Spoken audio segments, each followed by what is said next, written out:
Argenteuil, la petite nation qui va nous mener dans la version de l'hymne national. Merci, Monsieur le Président. Au Canada.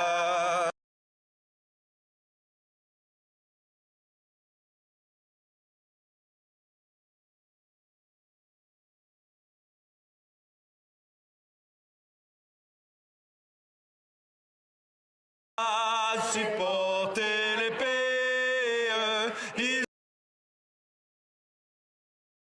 Just bear with me a sec, everybody. I gotta make sure that I mute "Oh Canada." For some reason, the algorithm recognizes it as a copyright song, so I mute the song.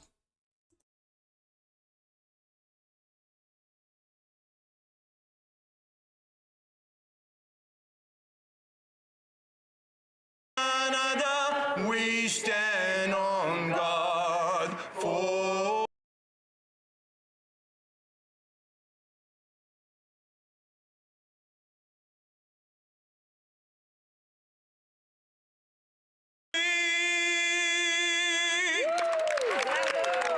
Qu'on ouvre les portes, let the doors be open. Statements by members, déclaration de députés. The honourable member from Brampton Centre. Speaker, February is Black History Month. In this month, we celebrate the contribution Black Canadians have made to our society. This year, let's recognize the contributions and achievement of the Honourable Jean Augustine.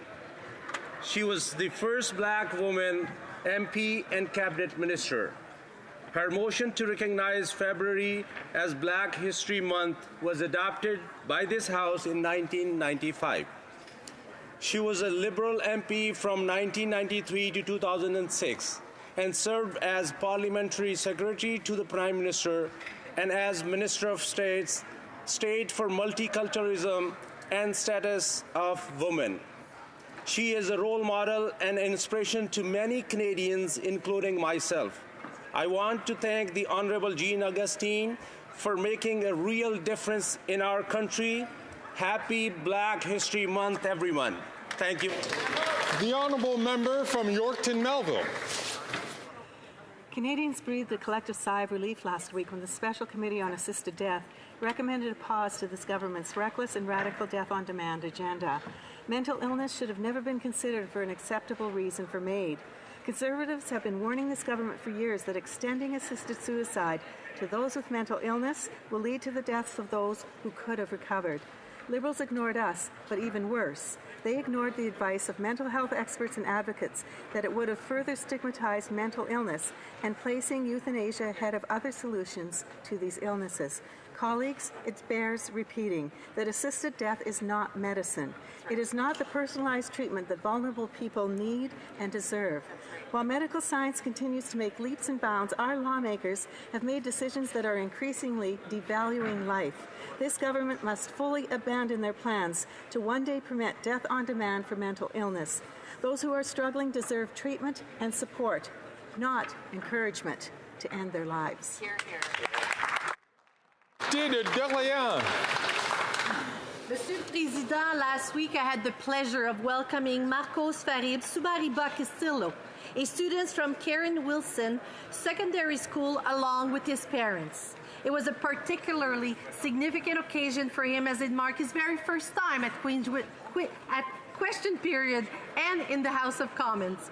As parliamentarian, it's given me great joy to be able to help students like Marcos who choose the co-op program and providing them with work experience through a co-op placement in my constituency office. I want to express my gratitude to cooperative education teachers like Julia Banks from Kieran Wilson, who has gone above and beyond to ensure that students can immerse themselves in a positive work environment. Marco's visit serves as a reminder that our commitment to education and mentorship can have a profound impact on shaping the leaders of today and tomorrow. Thank you. The Honourable Member for Beauport-Limoilou. Ladies and gentlemen, there's just one weekend left to take part in the most beautiful, prestigious, and popular winter carnival in the world, the Quebec City Winter Carnival. Good timing.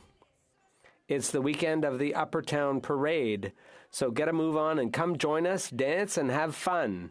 Shake a leg and marvel at everything made of ice, glass sculptures, and Bunham's Palace even.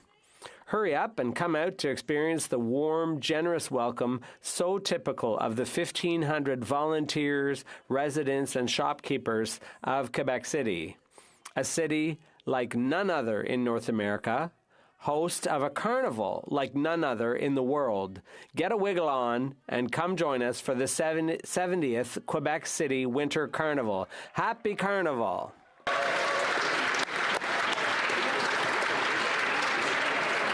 The honourable member from Yukon. Mr. Speaker, Lucille Hunter was a prospector, business owner, nanny, cook, and the first female honorary member of the Yukon Order of Pioneers for her decades of devotion to mining. She and husband Charles came to the Yukon over the perilous Stikine Trail in 1897, one of only a few black families to make the trek north for gold. Lucille regularly walked over 100 miles from Dawson City to Mayo to manage her mining claims. Helping bring such stories to light is a small organization in my riding called Hidden History Society Yukon, documenting the invaluable contributions of the black community to our territory from the gold rush to today. Meanwhile, we're gearing up for the 11th annual Yukon African Music Festival, organized by Yukoner Leonard Boniface, who's also hosting an international conference on diversity and inclusion. Black History Month recognizes the outstanding contributions of black Canadians around the country, including Canada's North. I encourage Yukoners and all Canadians to learn and get involved in the many community events for Black History Month this February and beyond. Happy Black History Month. The honourable member from Calgary Shepherd. Athlete, author, thinker, businessman, husband, grandfather. A few of the ways to describe Bill Gairdner, who passed away at 83 last month. He won a silver at the decathlon in the 1963 Pan Am Games. He later competed in 1964 at the Tokyo Olympics, 1966 at the Commonwealth Games in Jamaica, and 1970 at Edinburgh. He married his beloved wife Jean in 1979, and they were blessed with 5 children and 16 grandchildren. Bill was also a fearless conservative writer with bestsellers including The Trouble with Canada and The War Against the Family. He co-founded Civitas in 1996, a key forum for conservative thinkers to debate. I want to offer my sincerest condolences to Jean and the Gairdner family, to his friends and business colleagues, and to join them in their grief and sorrow. Now, I didn't know Bill personally, but I knew his ideas. I read them. Many conservatives did. So on behalf of a grateful conservative movement, thank you, Bill, for those cherished ideas you gave us. Rest in peace. The honourable member from St. John's East.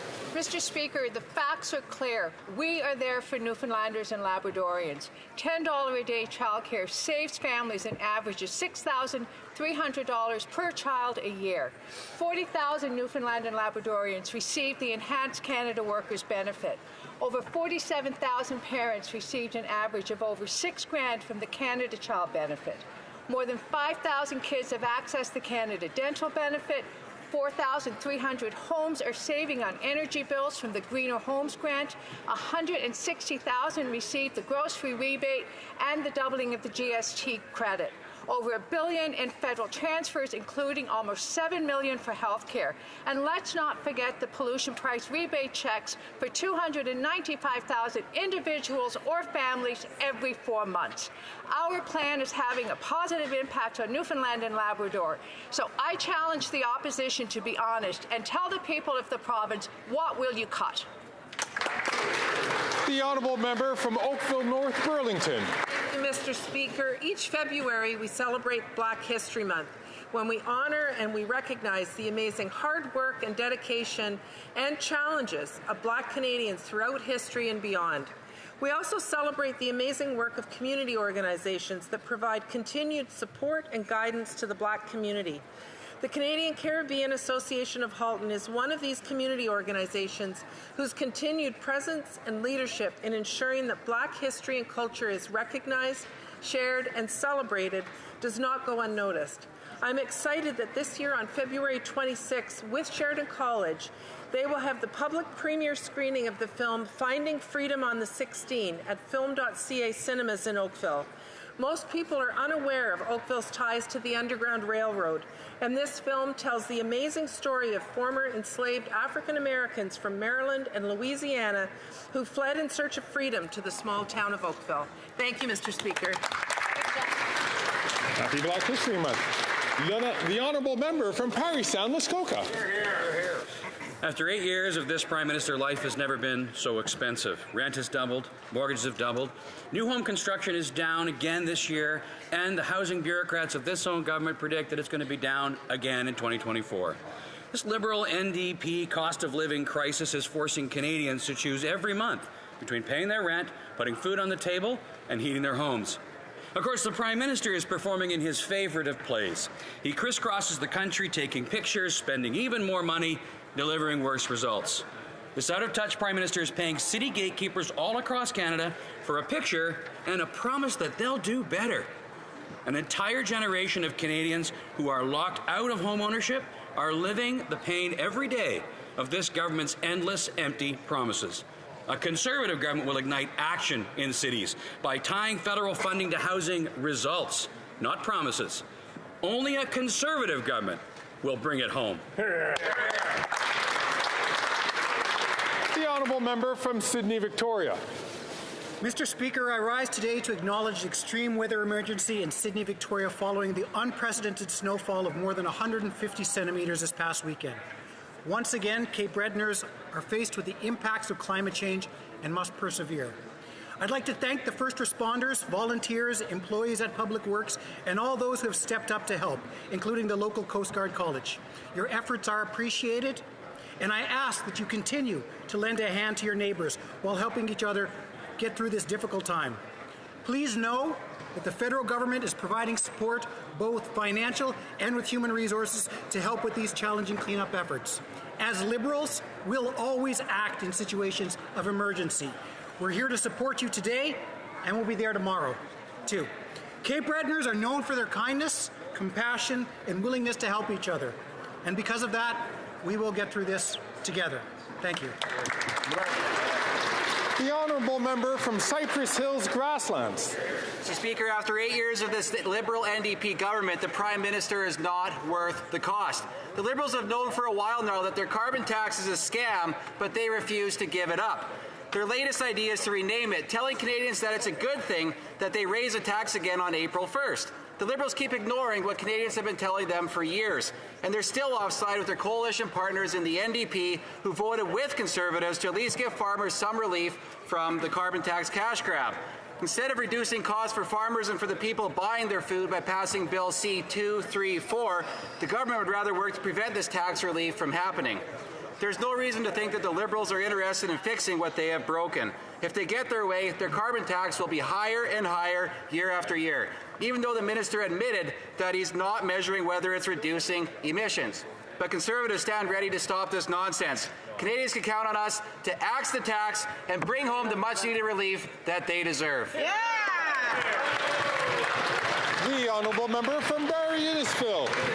Former Speaker of the House of Commons was forced to resign after a scandal that saw an SS soldier recognized in this place last September during President Zelensky's visit. I want to read a few quotes made about the former Speaker during the period that led to his resignation.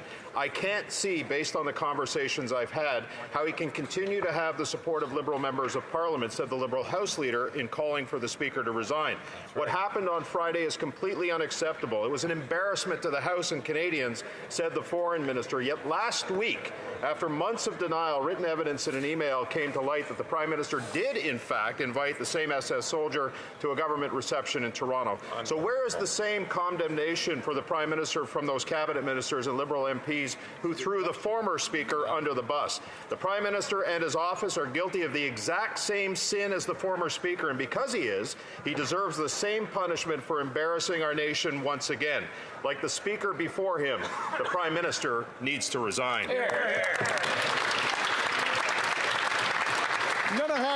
The Honourable Member for Châteauguay-Lacroix. Mr. Speaker, there's a lot of talk about the price of food and food waste. In my riding, Complice Alimentaire has come up with an innovative response to these problems. Established in Jardin de Napierville, the organization recovers imperfect fruits and vegetables from local market gardeners, processes them, freezes them, and distributes them through a network of outlets located in municipal and government buildings, as well as other community organizations in my area. The food is made accessible through social pricing. Les Complices has just received funding from Public Health Agency of Canada's Healthy Canadians and Communities Fund. This assistance will be used to document and develop their model so it can be exported elsewhere in Quebec and all across Canada. Mr. Speaker, that's how we're supporting our communities to make them even more resilient and supportive. Thank you. Honourable member from Edmonton Strathcona. More than 660 million women and girls are living in conflict zones, a 50% increase in the last 6 years. In Ukraine, 2/3 of those who are internally displaced are women. In Sudan, women make up 69% of those displaced, and 90% of the people crossing into Chad are women and girls. In Afghanistan, a United Nations expert has said 20 years of progress in women and girls' rights has been erased since the Taliban took over, and in Palestine, 70% of the victims in Gaza are women and children. Heartbreakingly, 2 mothers per hour are being killed in Gaza right now. Canadian organizations can alleviate this suffering and promote human rights, yet every year, Canada's investment is a fraction of what we've promised. For Budget 2024, the government must listen to experts, to those 100 organizations who wrote, and do what's best to stand up for those around the world that need our support. Thank you, Mr. Speaker. The honourable member for La Pointe de l'Île.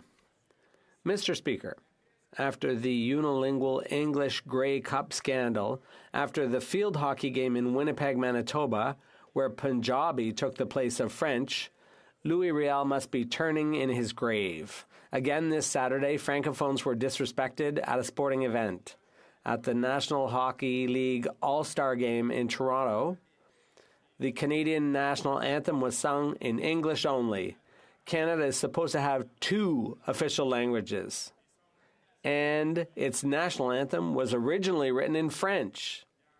All that remained was a tiny snippet they deigned to keep from the original French version. Things have gone too far. It's disrespectful of Francophones and Quebecers. Increasingly, Canada is erasing French from its history and from its symbols.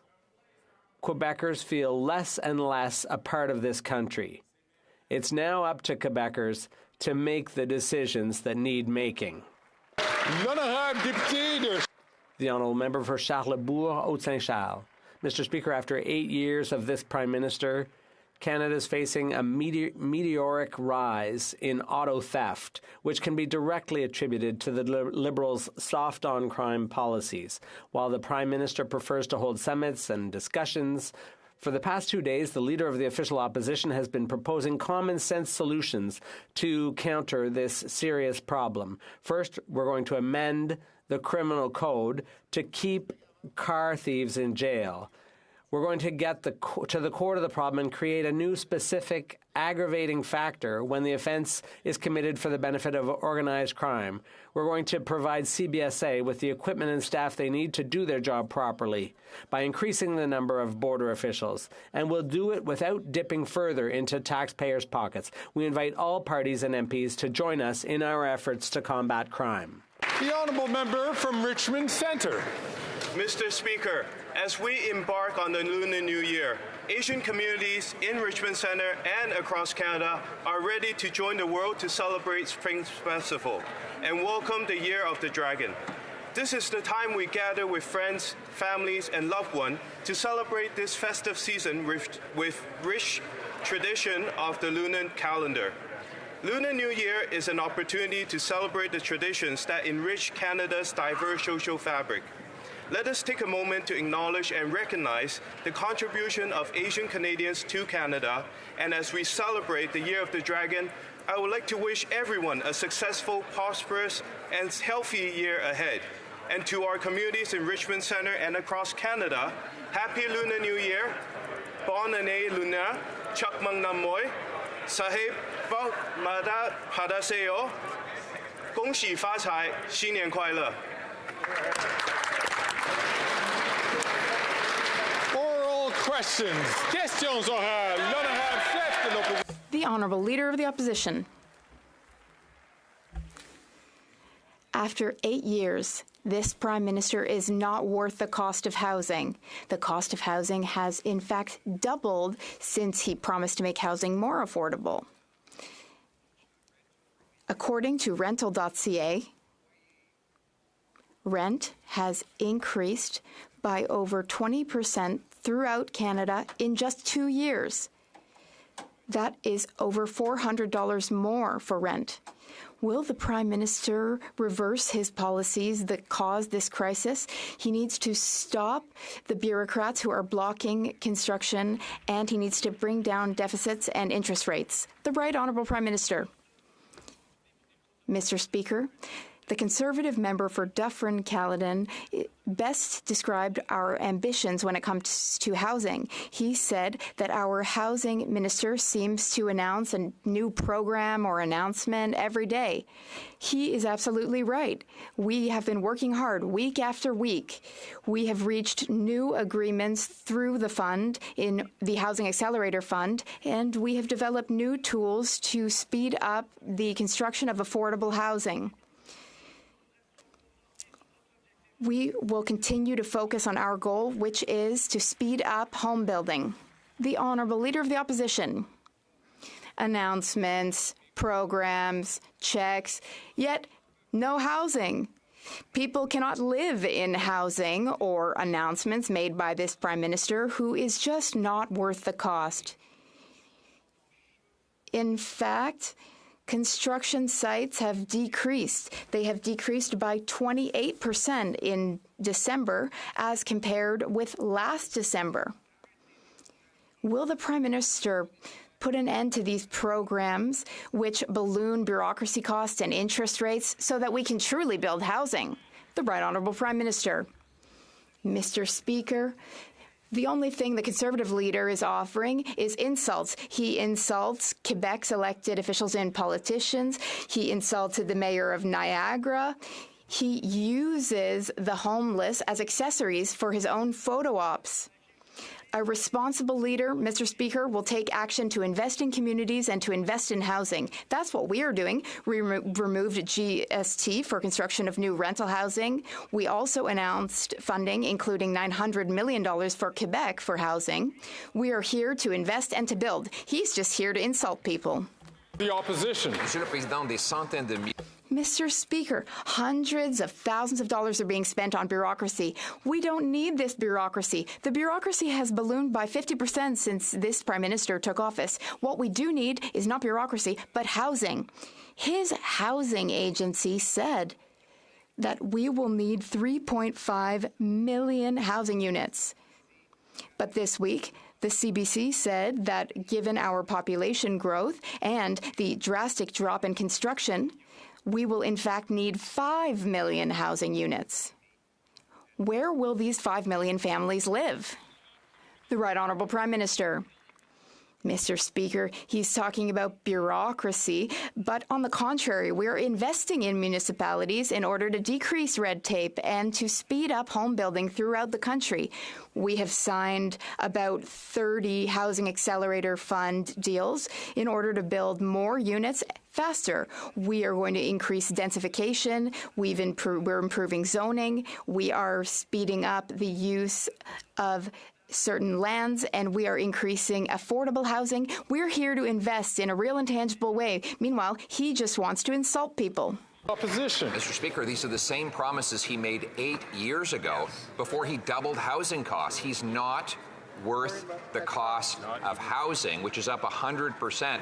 In the last 2 years alone, according to rent.ca, the rent is up 20% or $400 for the average family. And now we learn that construction is in free fall, down 28% last December versus the December before. Will he stop funding bureaucracy and driving up interest rates so that we can bring homes Canadians can afford? The The Right Honourable Prime Minister. Our housing ambition can be best summed up by the Conservative member for Dufferin Caledon, who said that it seems that every day our Minister of Housing has a new program, a new announcement, or a new check for Canadians. That's exactly right, Mr. Speaker.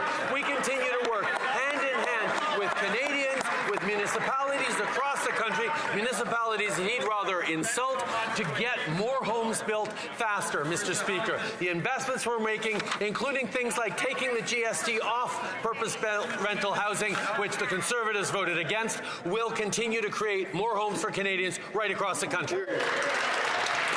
The Honourable Leader of the Opposition.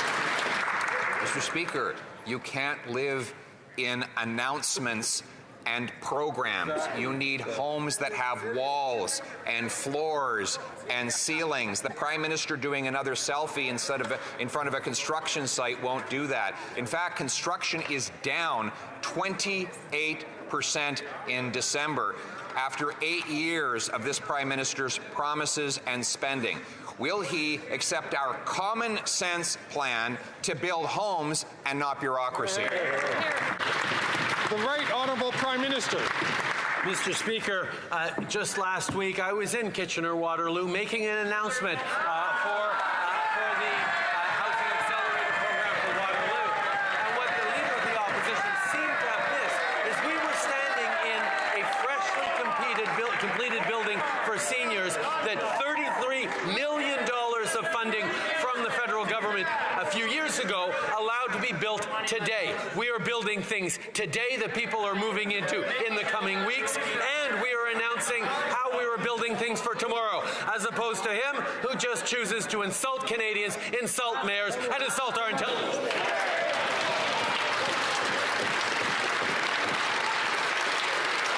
L'Honourable Député de Belleuil. The Honourable Member for Belleuil-Chambly.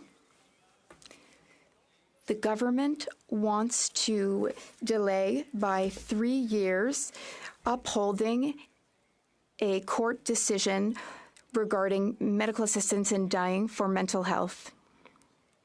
Now, imagine that the Conservatives are elected. All MAID would be totally locked down for a long time. They will never pass MAID, the Conservatives. So this Prime Minister, does he realize that he's acting as if he's afraid of the religious right? The Right Honourable Prime Minister. Mr. Speaker, we agree that there is a threat to fundamental rights and freedoms. That is, a Conservative government would be a threat to rights and freedoms. That said, when it comes to medical assistance in dying, it is a difficult and personal decision. We need to ensure that we are protecting the most vulnerable. We must also ensure that we are upholding fundamental rights and freedoms. So, when it comes to mental illness and minors, we will continue to reflect on the matter. We will continue to thoroughly study the matter and to consult before moving forward. The Honourable Leader of the Bloc Québécois. There is a solution, though. Quebec, in fact, put forward a solution which is supported by the National Assembly of Quebec. In the Liberal legislation, there is an element allowing any province, such as Quebec, to move forward with advance requests for medical assistance in dying. So the 3-year extension would be fine in that case because Quebec could move forward based on Quebec's values. Does the Prime Minister support Quebec's request? The Right Honourable Prime Minister. Mr. Speaker, as I said, this matter of advance requests was brought up many years ago as being a very important decision we need to make, but a difficult one at that. If a Canadian makes an advance request, saying, for instance, if my health reaches such and such a state, can I have medical assistance in dying? But then the person might not necessarily be able to give free and informed consent. So it's a very difficult decision for us to make and for our society to make. We will continue to work with Quebec. We will continue to reflect on this and study it. The The Prime Minister could learn a lot from the young women I met earlier today who are struggling to put food on the table. They're living a struggle the Prime Minister has never had to face. They're getting ripped off by corporate grocery stores, and the Prime Minister let it happen for over 2 years. So will the Prime Minister get serious now about taking on corporate greed by supporting my bill to reduce the price of groceries? Hear, hear. The Right Honourable Prime Minister. Mr. Speaker, right now with the Fall Economic Statement, we're proposing significant measures to increase competition in the grocery sector. Many of them ideas that we are in alignment with the Leader of the NDP on. We believe in moving forward in greater competition in the grocery sector. That's something the NDP and the Liberals agree on. It's not something the Conservatives agree on because their chief strategist is actually on the Loblaws payroll. And they choose to continue to promote disinformation and misinformation while they're defending big groceries. On this side of the House, we'll stand up for Canadians. The Honourable Member for Burnaby South. Have a history of letting rich CEOs off the hook. We can change that today. Hear, hear. Le Premier Ministre. The Prime Minister could learn from many of the young women I met with today. They're struggling to make ends meet. They're living a life that they've never lived before. They are being scammed by grocery giants, but the Prime Minister seems to support those grocery giants. So will the Prime Minister vote in favor of my bill to bring down grocery prices? The Right Honourable Prime Minister. Mr. Speaker, I am very open to the NDP's efforts to increase competition in the grocery sector. We believe in that. In fact, in our legislation, we have included measures which are parallel to the NDP's measure. We absolutely want to increase competition in the grocery sector. The NDP and the Liberal Party share that desire. The Conservatives, though, they listen to their lobbyists, Loblaws lobbyists. They defend the interests of big grocers rather than defending Canadians and bringing down grocery prices. The Honourable Leader of the Opposition. Mr. Speaker, after 8 years of this Prime Minister, he is not worth the crime. He has caused a lot of car theft. Mark Roos says that his Dodge Ram was stolen, but he put an air tag in the truck. He was able to find out that the truck was at the Port of Montreal. He knows where it is, but port agencies and port management say that he cannot go and find his Dodge Ram because there aren't enough scanners. Will the Prime Minister accept my common sense plan? Will he buy 24 scanners in order to find this man's Dodge Ram? The Right Honourable Prime Minister. Mr. Speaker, organized crime has caused an increase in car theft throughout Canada. The Conservative Party's attacks on C5 and C75 are absolutely not the solution. Their attacks are not the right way to solve the problem. We will continue to invest. For instance, we have given the Government of Ontario $121 million to fight auto theft. We will also continue to work with the Canada Border Services Agency to increase their staff. We are here to help.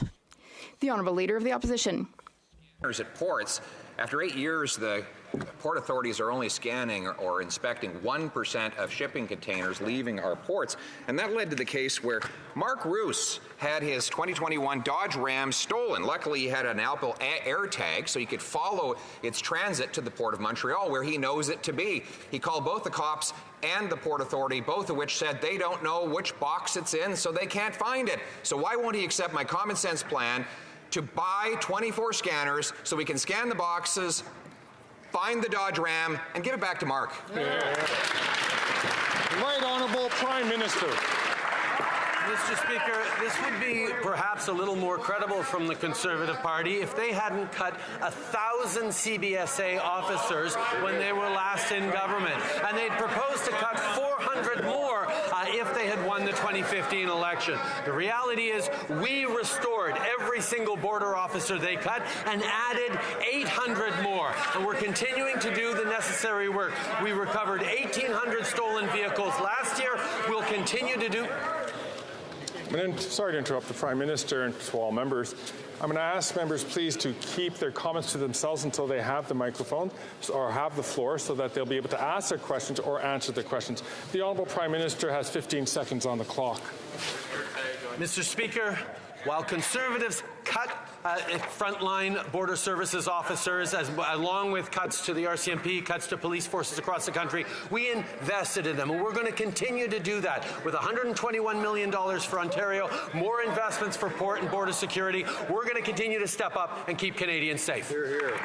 The Honourable Leader of the Opposition. You know, the Prime Minister's strength is not math, but the facts are that we took office, there were about 12,000 working as CBSA officials, and when we left office, there were over 14,000. So 14,000 is more than 12,000 to help the Prime Minister with the numbers. It's true that we cut back office bureaucracy and high-priced consultants, which he has ballooned, and that's why after 8 years, he has increased auto theft by 32%. Will he accept our common sense plan to cut high-priced consultants and hire more front-line inspectors? The Right Honourable Prime Minister. I can't help but smile when the Leader of the Opposition talks about high-priced consultants, because it's his campaign being run by a high-priced consultant for Loblaws. When he stands in this place and across the country wrenching his heartstrings about the prices that Canadians are paying for groceries, when his top advisor is in the pocket of Loblaws giving him the same talking points as she gives Galen Weston when he appeared at Parliamentary Committee. Mr. Speaker, if Canadians are going to believe this Leader of the Opposition, he needs to come clean with who is funding his organizations.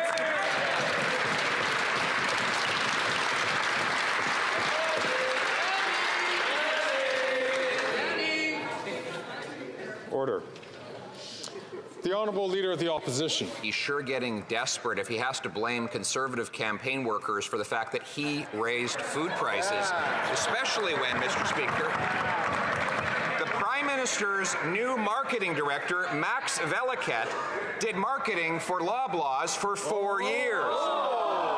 Don Guy, the Prime Minister's chief pollster, works for GT & Co., which collects checks from Loblaws. As does Dan Arnold, his other pollster, getting checks from Loblaws. Are they the ones that forced him to quadruple the carbon tax on our food?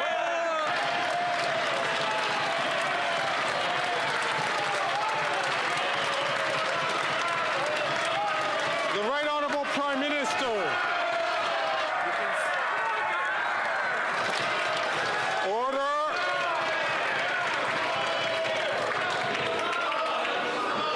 I know it's Wednesday. And members are very keen to hear the answer to this question, so I'll ask them to please restrain themselves while the Right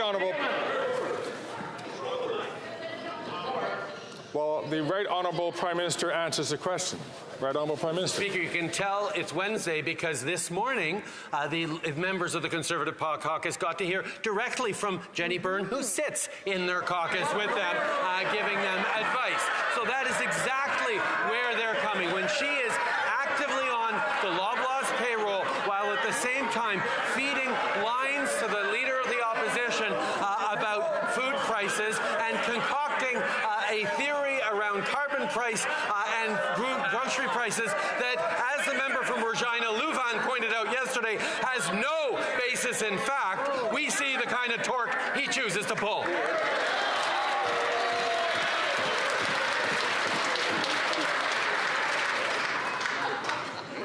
There. That's not so hard. The Honourable Leader of the Opposition. Oh, Mr. Speaker, he makes it too easy. He talks about caucus meetings and Loblaws. Get this. the Prime Minister had someone who is his Director of Caucus Services named Julie DeWolf, who is now a lobbyist for Loblaws.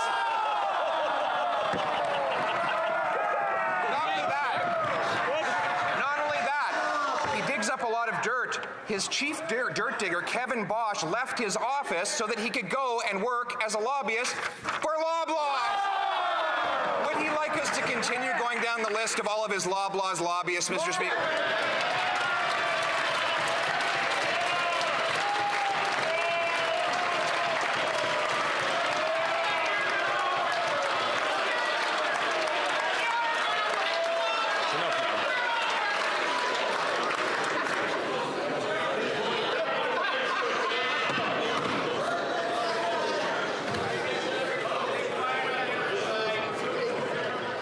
The Right Honourable Prime Minister. It is quite something to watch the flailing of the Conservatives right now as they do anything to try to distract from the fact that their campaign manager, the Leader of the Opposition's top advisor, is and still gets contributions and paychecks from Loblaws. This is an issue when he has stood up and pretended to care about food prices, when we hear the exact same talking points come out of Galen Weston's mouth as out of the Leader of the Opposition's mouth on some invented connection between the price on pollution and grocery prices, we know exactly who is behind the Conservative Party.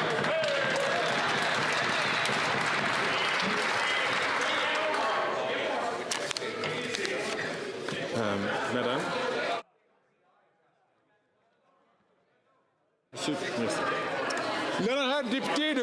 The Honourable Member for Belleuil-Chambly. Former Minister Lametti and other Liberal colleagues gave some thought to the possibility of opening up the Canadian Constitution. Well, Quebec is considering something. A referendum. That's a major word. We are considering a referendum on repatriating all immigration-related authorities and powers to Quebec. So should the Prime Minister give Quebec back the authorities and powers that it deserves so that we can have immigration as we want it? The Right Honourable Prime Minister. Mr. Speaker, all countries' federal governments are responsible for immigration. Canada's federal government handles borders and immigration. But we have, for a long time, recognized the special situation of Quebec and the need to promote and protect Quebec's language and culture. We have given Quebec powers that no other province has so that Quebec can defend itself. We will continue to work with Quebec on immigration. The Honourable Member for Belleuil-Chambly. Okay, so we agree then. Quebec should become its own country and have all of these powers. Now, the Prime Minister and his ministers say that they're working hand in hand with Quebec. The immigration minister says that they're working hand in hand with Quebec, but the Quebec immigration minister wants to hold a referendum to give Quebec all control over its own immigration.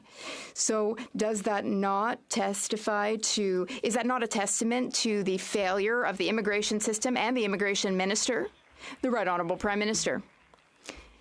Mr. Speaker, we are continuously reminded of the fact that the Bloc Québécois is always looking for squabbles between Quebec and Canada. They're always looking to bring up referendums. Here's the truth, though, Mr. Speaker. We are working hand in hand with the government of Quebec, and we have been doing so for decades. Ottawa and Quebec have been working together well for decades in order to manage immigration, to ensure that immigration targets are appropriate for Quebec. We will continue this work respectfully, without any squabbles, despite what the Bloc wishes. The Honourable Opposition Leader. The crime, Mr. Speaker. He unleashed the car theft crisis by bringing in house arrest and bail, not jail, for repeat career car thieves, and by allowing our ports to become sieves where our cars are stolen from, so much so that we're now becoming world famous for the Prime Minister's failures. The Ghana Economic and Organized Crime Office says we are in possession of stolen vehicles. The victims, it's all in Canada. No Canadian agency has approached us directly or made a formal complaint. Will he take the money from the back office bureaucrats and consultants and put it into frontline law enforcement to protect our cars? The Right Honourable Prime Minister. Mr. Speaker, the Leader of the Opposition likes to make base political accusations. He likes to talk about C5 and C75 as the reason there is auto theft in this country. The reality is C5 is the bill that keeps mandatory minimum penalties for car theft on the books, and C75 is the bill that raises the maximum penalty on car theft. We've continued to step up in terms of keeping Canadians safe. We will continue to invest in the CBSA and in the resources necessary to counter these challenges. We will keep working based on facts and evidence, Mr. Speaker. The Honourable Leader of the Opposition. Well, here are the actual facts. Let's go through them. C5 keeps mandatory prison sentences. Mr. Speaker, they were already in place, put there by the previous Conservative government. They weren't created by C5. What C5 did is it brought in house arrest for career car thieves so they can watch Netflix or perhaps play Grand Theft Auto in their living room and then go out onto the street and steal another car whenever they want. Will he follow my common sense plan to end house arrest for career car thieves? Yeah. The Right Honourable Prime Minister. Mr. Speaker, in the Leader of the Opposition's simplistic worldview, someone sitting on their couch at home playing video games goes out and steals an Escalade. That's not what happens, Mr. Speaker. Organized crime is directly involved in the massive spike in auto thefts in this country. That's why what we're stepping up on in investment in anti-organized crime, investments against money laundering that party voted against, investments in more powers and more resources for Ontario to counter auto theft, and indeed more resources for the CBSA that they cut when they last left office will continue to be there. The Honourable Leader of the Opposition. Mr. Speaker, actually people do steal cars when they're on house arrest because all they have to do is open the door and walk out and steal the car. Then there's his bail policy, which allowed the same 40 offenders to be arrested 6,000 times in Vancouver in a year, many of them car thieves. So, will he accept my common sense plan to get rid of house arrest and bring in jail, not bail, for career car thieves? Yes or no? The Right Honourable Prime Minister. Mr. Speaker, in all the questions the Leader of the Opposition asked about car theft, he hasn't once mentioned organized crime, which is the cause of car theft in this country right now. And that's why perhaps he's not mentioning it because when we brought forward measures to counter organized crime and money laundering, the Conservative Party voted against them.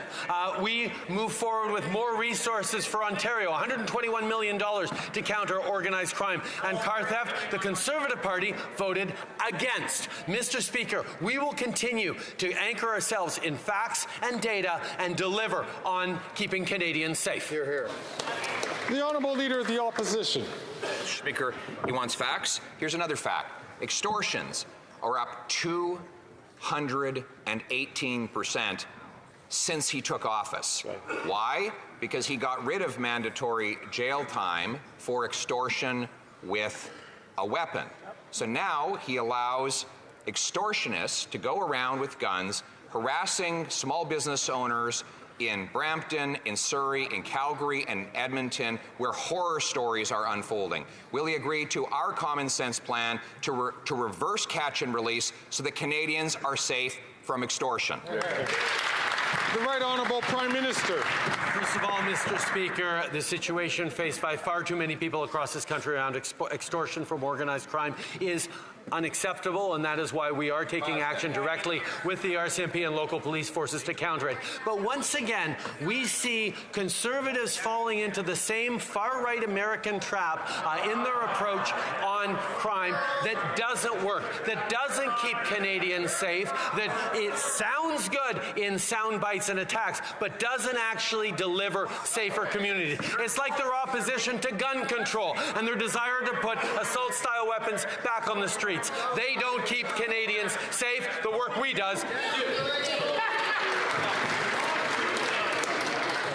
So I'd like to, colleagues, before you saw a hesitation in the previous round when the speaker was a little confused as to who was going to be speaking next.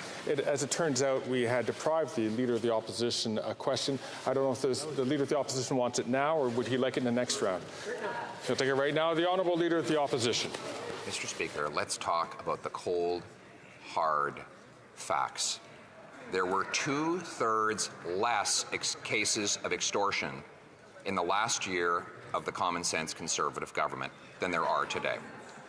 In the 10 years we were in office, the number of car thefts fell by half. And that was because we targeted the worst offenders, kept them in prison, we secured our ports, and stopped organized crime. The Prime Minister has only multiplied crime with his catch and release policies. Will he follow the evidence and reinstate a common sense criminal justice?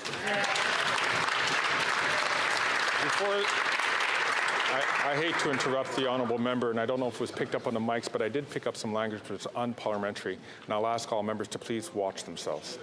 The Right Honourable Prime Minister. Mr. Speaker, what we hear from the Leader of the Opposition is under the previous Conservative government, everything was perfect, and what he is proposing to do is to make Canada great again. That is not what Canadians want. He is pining for a nostalgia that, quite frankly, Canadians do not feel. They remember what he did as part of Stephen Harper's failed housing minister. He remembers the people who the rights of Indigenous peoples violated, the ignoring of environmental responsibilities, and the lack of an environmental and economic plan for the future. We're going to continue. The honourable member from Port Moody, Coquitlam. Canadians with disabilities are being treated unfairly by big airlines, and the Liberal solution? Another gentleman's meeting with a CEO who only cares about his own bottom line.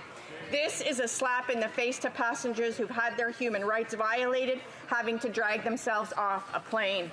Like with the greedy grocery CEOs, the Liberals are just letting Air Canada get away with it. Will the Prime Minister get serious about holding these CEOs to account to protect Canadians? The Right Honourable Prime Minister. Mr. Speaker, we will continue to be there to protect vulnerable Canadians. We'll continue to make sure that areas of federal jurisdiction like airlines continue to meet all their responsibilities and obligations toward Canadians. This is something we take extraordinarily seriously, and we will continue to ensure that all airlines are respecting Canadians and their rights. The Honourable Member from Nunavut. The Liberals are skirting their responsibility by underfunding the non-insured health benefits that provides dental care, eye care, mental health, and medical travel for Nunavummiut. Their actions are forcing Nunavut to divert funds to this program instead of their own health priorities. The Liberals need to step up. Their failure to live up to their responsibilities to Nunavut is unacceptable. Will the Prime Minister commit to its obligations to ensure Nunavummiut have the health care they are owed?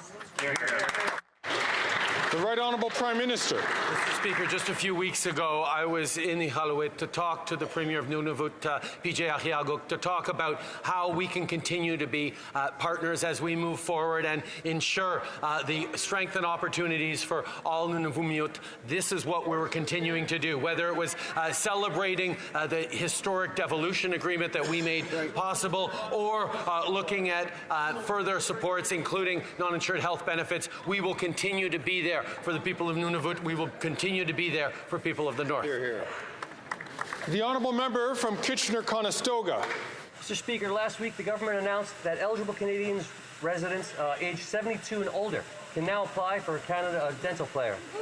Over 500,000 applicants have been approved for the Canadian Dental Care Program, making dental care more affordable and accessible. This is great news for seniors in Kitchener-Conestoga and across Canada, as more and more seniors have access to affordable dental care. Can the Prime Minister please update us on the Canadian Dental Care Plan that will help seniors smile and be an important part of overall health? The Right Honourable Minister. Thank you, Mr. Speaker. I know the member for Kitchener-Conestoga is passionate about ensuring seniors and kids get access to dental care. I'm happy to announce that in the first few weeks, over 600,000 seniors have successfully signed up for the Canadian Dental Care Plan. While the Conservative Party voted against funding dental care to those who need it most, we want to reassure Canadian seniors that on this side of the House, we will always have their backs, we'll fight for them, and we'll make sure that that leader never cuts essential supports to seniors. The Honourable Leader of the Opposition. After 8 years, the Prime Minister is not worth the cost of housing, which has doubled since he promised to lower it. Now we have a brand new phenomenon of the middle-class homeless. In fact, according to the Executive Director of the Royal Canadian Legion of Nova Scotia, members of the Canadian Forces are now forced to live in tents, in cars, and to couch surf. There are 30 homeless encampments in Halifax after 8 years of this Prime Minister. But why would the Prime Minister then plan to go ahead with a $450 a year rent increase to our armed forces members who are already forced to live in tents? The Right Honourable Prime Minister. Speaker, military members and their families are a priority, and we're taking steps to ensure that they are supported. We're investing $445 million over the coming years to tackle the supply of military housing. And when the Conservatives had an opportunity to support our military personnel, they chose not to. The Conservatives stood up in this House and voted against supporting our men and women in uniform just last December. The Honourable Leader of the Opposition. Mr. Speaker, that is an outrageous non-response to the men and women who put their lives on the line for this country. He rewards them with a tent or a couch in someone else's basement to sleep in. After 8 years of this Prime Minister, there's a 177% increase in Bagotville and a 261% increase in the wait line for military housing. And now he plans a $450 rent increase on the people who protect our country. Shouldn't he be ashamed of himself? The Right Honourable Prime Minister. Mr. Speaker, we'll take no lessons from the Conservatives who nickel and dimed our military service members and veterans through 9 years of their time in office and even dropped military funding to below 1% of GDP, Mr. Speaker. We will continue to step up, including with $445 million for military housing in the coming years as we continue to honor and support the women and men who serve our country with their lives. The Honourable Leader of the Opposition. Honors them with a tent to live in. He honors them with a $450 increase in their rent. Before this Prime Minister, we didn't have masses of military members living in tent cities, Mr. Speaker. They could put a roof overhead. In fact, we didn't have 30 tent cities in Halifax. We didn't have 2 million people lined up at food banks in lines that are reminiscent of the Great Depression. We didn't have young people forced to wait till they're age 40 to get a home. The good news is life was not like this before this Prime Minister, and it won't be like this after he's gone. The Right Honourable Prime Minister. Why doesn't he just say it straight out, Mr. Speaker? He's planning to make Canada great again. The reality is, Mr. Speaker, Canada is great. Canada is the best country in the world. And yes, there are challenges, and that's why we're stepping up to invest, whether it's $445 million for military housing, whether it's stepping up with dental care for vulnerable seniors or youth, whether it's cutting child care fees in half, Mr. Speaker, whether it's continuing to step up for vulnerable youth. We are going to be there for Canadians while he proposes cuts to services, cuts to programs, and cuts to the supports that Canadians need. The Honourable Leader of the Opposition. So that's what the Prime Minister has to say to the 2 million people lined up around street corners clamoring for the food bank after 8 years. That things are just going great. To the people in Montreal who've seen their rent quadruple after his 8 years, life is just great for them too. To the Torontonians who have to spend 25 years now saving up for the down payment on the average home, he says things are just great. How can he possibly fix the misery he caused if he can't even realize that it's right in front of his face? The Right Honourable Prime Minister. Mr. Speaker, the Leader of the Opposition may not think that Canada is the best country in the world, but we do. And the reality is we recognize Canadians are struggling right now. And that is why we continue to invest in supports for them, whether it's cutting childcare fees in half, whether it's investing in the kinds of jobs and careers we're going to need in the #1 battery supply chain country in the world, in drawing in significant investments right across the country, in moving forward into a brighter economic future, while we recognize that Canadians need support now. He offers fear and cuts while we offer support and a brighter future. That's what we're going to continue. The Honourable Member for Lac-Saint-Jean. Mr. Speaker, the federal government owes $470 million to Quebecers for welcoming asylum seekers. That Ottawa is responsible for. The amounts announced for hosting future asylum seekers is fine, but it doesn't pay back the federal debt that has accumulated since 2021. The Minister of Immigration always ends up using insults when it's talked about.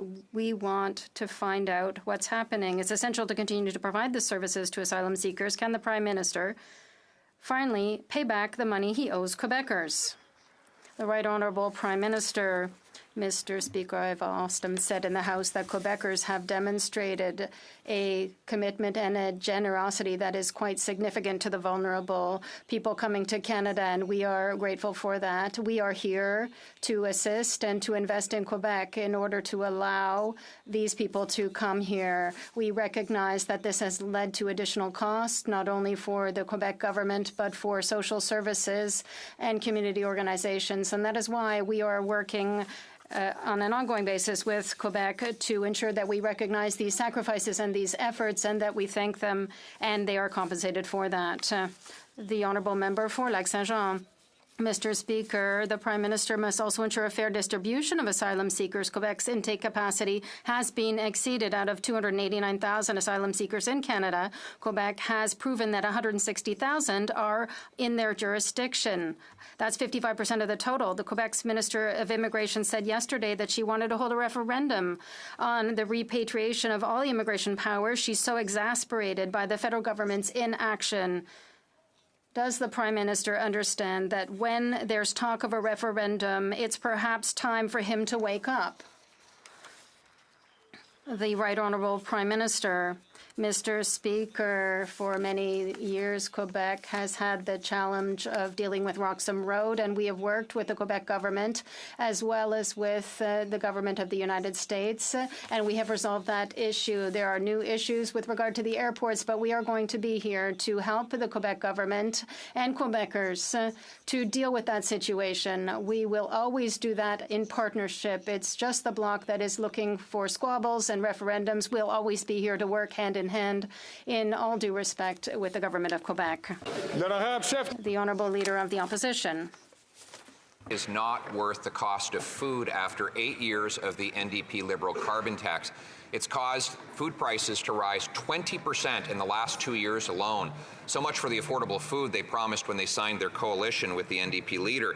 So much so that the Canada Food Bank is now forced to cut in half the number of potatoes that they're giving out. It's too expensive and there's too much demand. Instead of just telling those people who are eating half as much in Canada that things are great, why won't he follow our common sense plan to axe the tax? The Right Honourable Prime Minister. Mr. Speaker, as the member for Regina Louvain recognized yesterday, there is absolutely no data to support any link between our price on pollution and higher grocery prices. There simply is none. On this side of the House, Mr. Speaker, we are a government anchored in evidence and data, and we will continue to be there to deliver things like a grocery rebate to Canadians, to put more money back in Canadians' pockets, even as we put a price on pollution with the carbon price rebate, and we will continue to defend Canadians' interests against the cuts proposed by that Conservative. The Honourable Leader of the Opposition. He wants to know the link between the carbon tax and the food price. Well, I'll help him out. So farmers use something called diesel. It goes in their tractors and combines and drying machines. It goes in their off-farm fuels that pay the carbon tax, on which he wants to quadruple the tax. Then the truckers who pick up the food, transport it to the grocery store, pay the carbon tax. Then the grocer pays the carbon tax to power the heat in that big Olympic stadium-size chamber we call a grocery store. If he doesn't get the link, how is he ever going to fix the problem? The Right Honourable Prime Minister. The problem with the story that the Leader of the Opposition just told is there's absolutely no data to support it. He is all about political attacks. He is all about inventing reasons to not take action on the fight against climate change, because his Conservative Party still doesn't understand that you cannot have a plan for Canadians' future or the future of the economy if you don't have a plan to fight climate change. Not only are we fighting climate change, Mr. Speaker, we're putting more money back in the pockets of Canadians and building the economy of the future.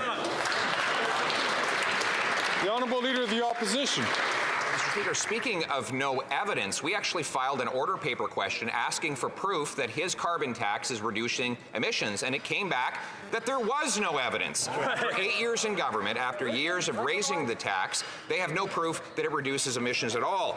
But we know it increases food prices, and this is why Canada's food professor said, I'm recommending a pause on the carbon tax for the entire food industry, from farm gate to store and restaurants. If the Prime Minister doesn't have the common sense to axe the tax, will he listen to the food professor and cancel his plan to hike it? The Right Honourable Prime Minister.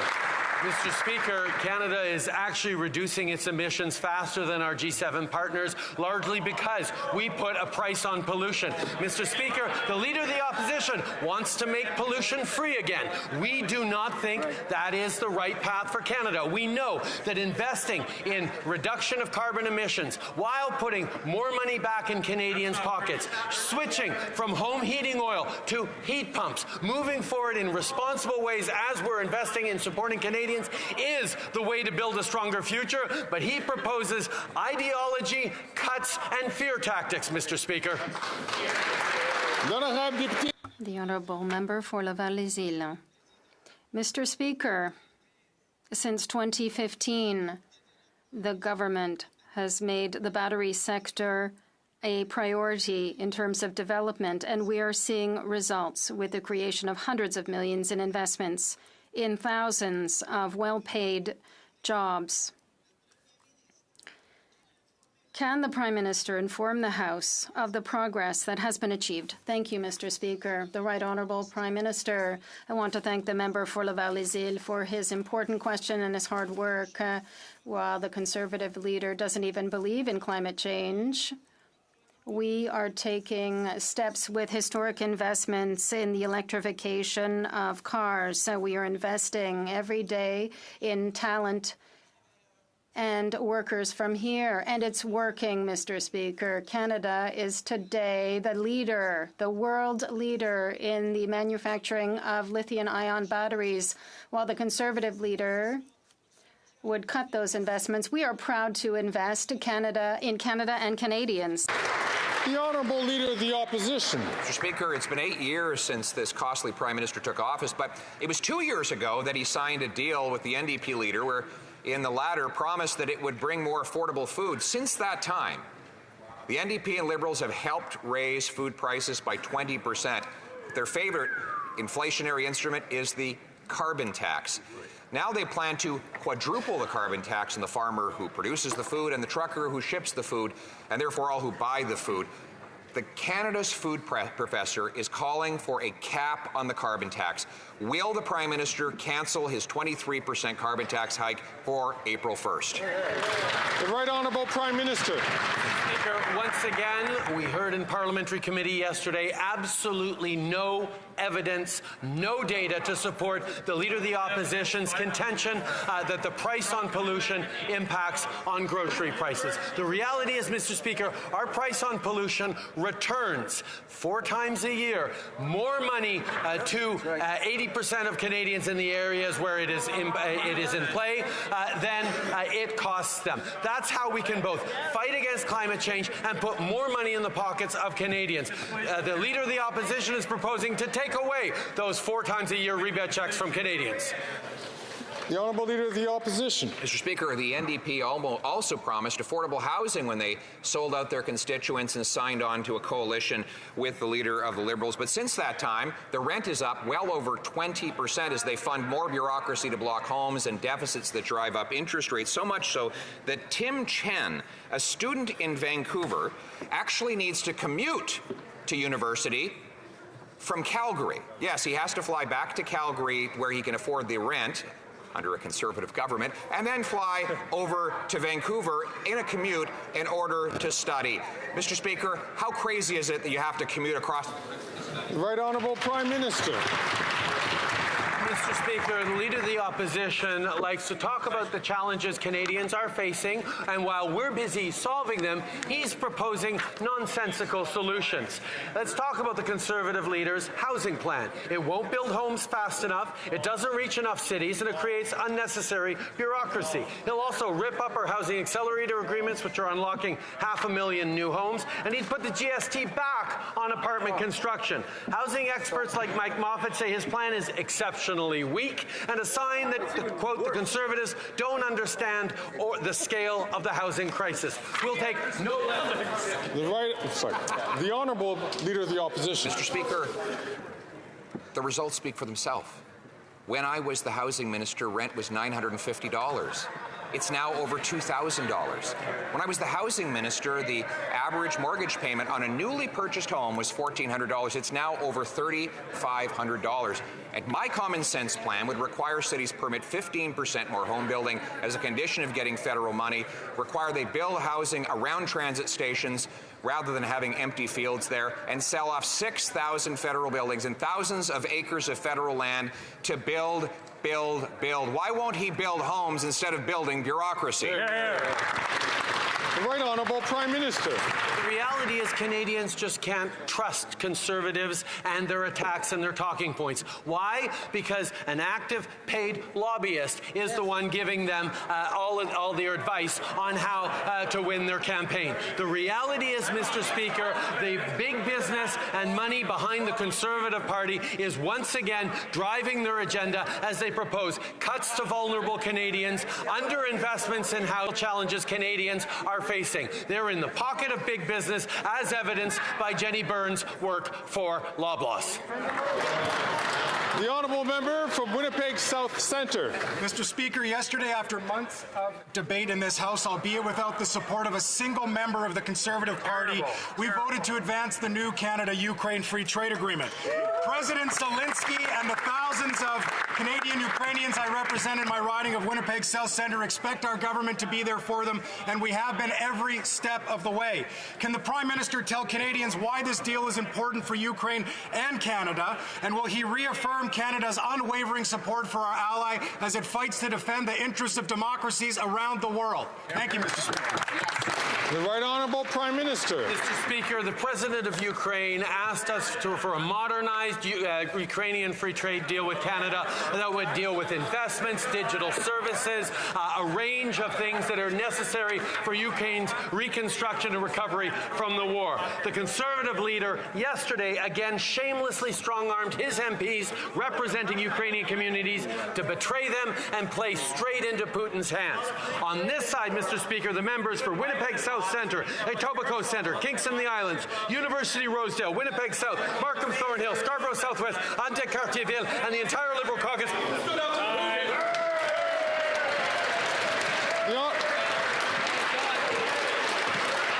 The honourable member from Courtenay, Alberni. Mr. Speaker, Canadians spend over $1 billion out of their own pocket on mental health services every year. And with the cost of everything only going up, Canadians are making the difficult choice. Do I put food on the table or go get the therapy I need? The Liberals promised $4.5 billion in mental health funding, but they're still well over $1 billion short, even with the bilateral agreements. Our communities need support, and it can't be left to Conservative premiers. So will the Prime Minister commit to delivering direct mental health funding to community-based mental health organizations in the upcoming budget? The Right Honourable Prime Minister. Mr. Speaker, I'm certain that the member for Courtenay, Alberta is not proposing that we work around the outstanding government of the province of British Columbia. We're working hand in hand with them to deliver mental health services across the country with our historic health accords worth $200 billion that include significant transfers for mental health and accountability so Canadians can see real results. We are moving forward on stepping up on making sure that Canadians have proper access to mental health care, but we will do it in partnership with the provinces who want to and with clear data from the provinces who are resistant. We need to make sure we're delivering mental health right across the country.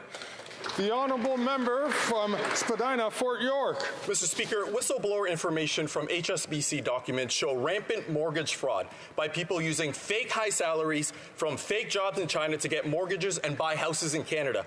How is it possible for a person with no income to buy 4 houses? These frauds fuel real estate bubbles, and they support FinTrack findings on Chinese money laundering and Canadian real estate. How can the Prime Minister make housing more available and affordable when fraudsters are buying up multiple homes? Why is his government ignoring the damage created by money laundering and mortgage fraud in Canada? The Right Honourable Prime Minister. Mr. Speaker, just a few days ago, we reinforced and extended our foreign home buyers ban to make sure that homes in Canada are used by Canadians to live in, not as investment vehicles for foreign entities or foreign owners.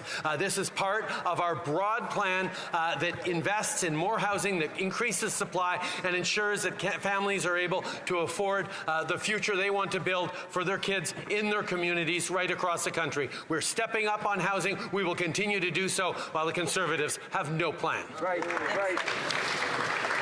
I wish to draw to the attention of members in the presence of the gallery of Mr. Ville Tavio, Minister for Foreign Trade and Development for Finland.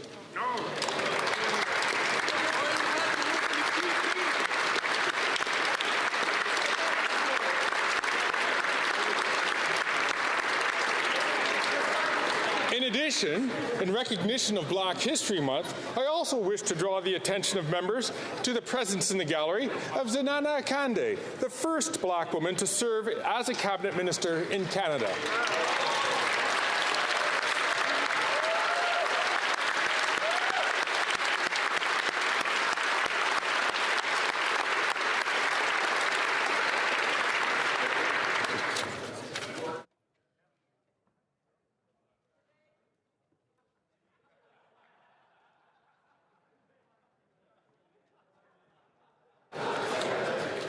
Point of order, the Honourable Government House Leader. The Honourable Parliamentary Secretary to the Government House Leader.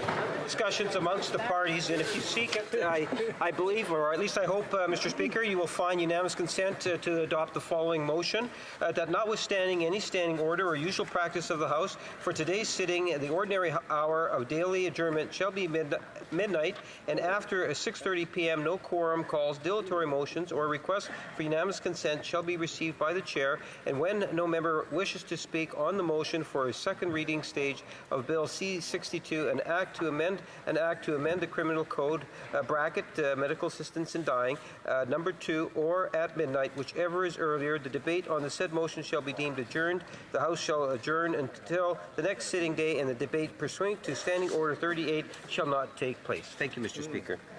All those opposed to the honourable member moving the motion will please say nay. There is no unanimous consent. Point of order, the honourable member from Caribou, Kamloops Thompson. Mr. Speaker, it's always a pleasure to rise on behalf of the people from Kamloops, Thompson, Caribou. Now, during question period, the Prime Minister said people just don't leave on house arrest and steal a vehicle. Well, I would like to table I already heard the no's coming from members. No, I heard no. Comme il est 15h21. It being 3:21, the House will now proceed to the taking of the deferred recorded division on the motion to concur in the 15th report of the Standing Committee on Finance concerning the extension of time to consider Bill C-323, an act to amend the Excise Tax Act, Mental Health Services. Call in the members.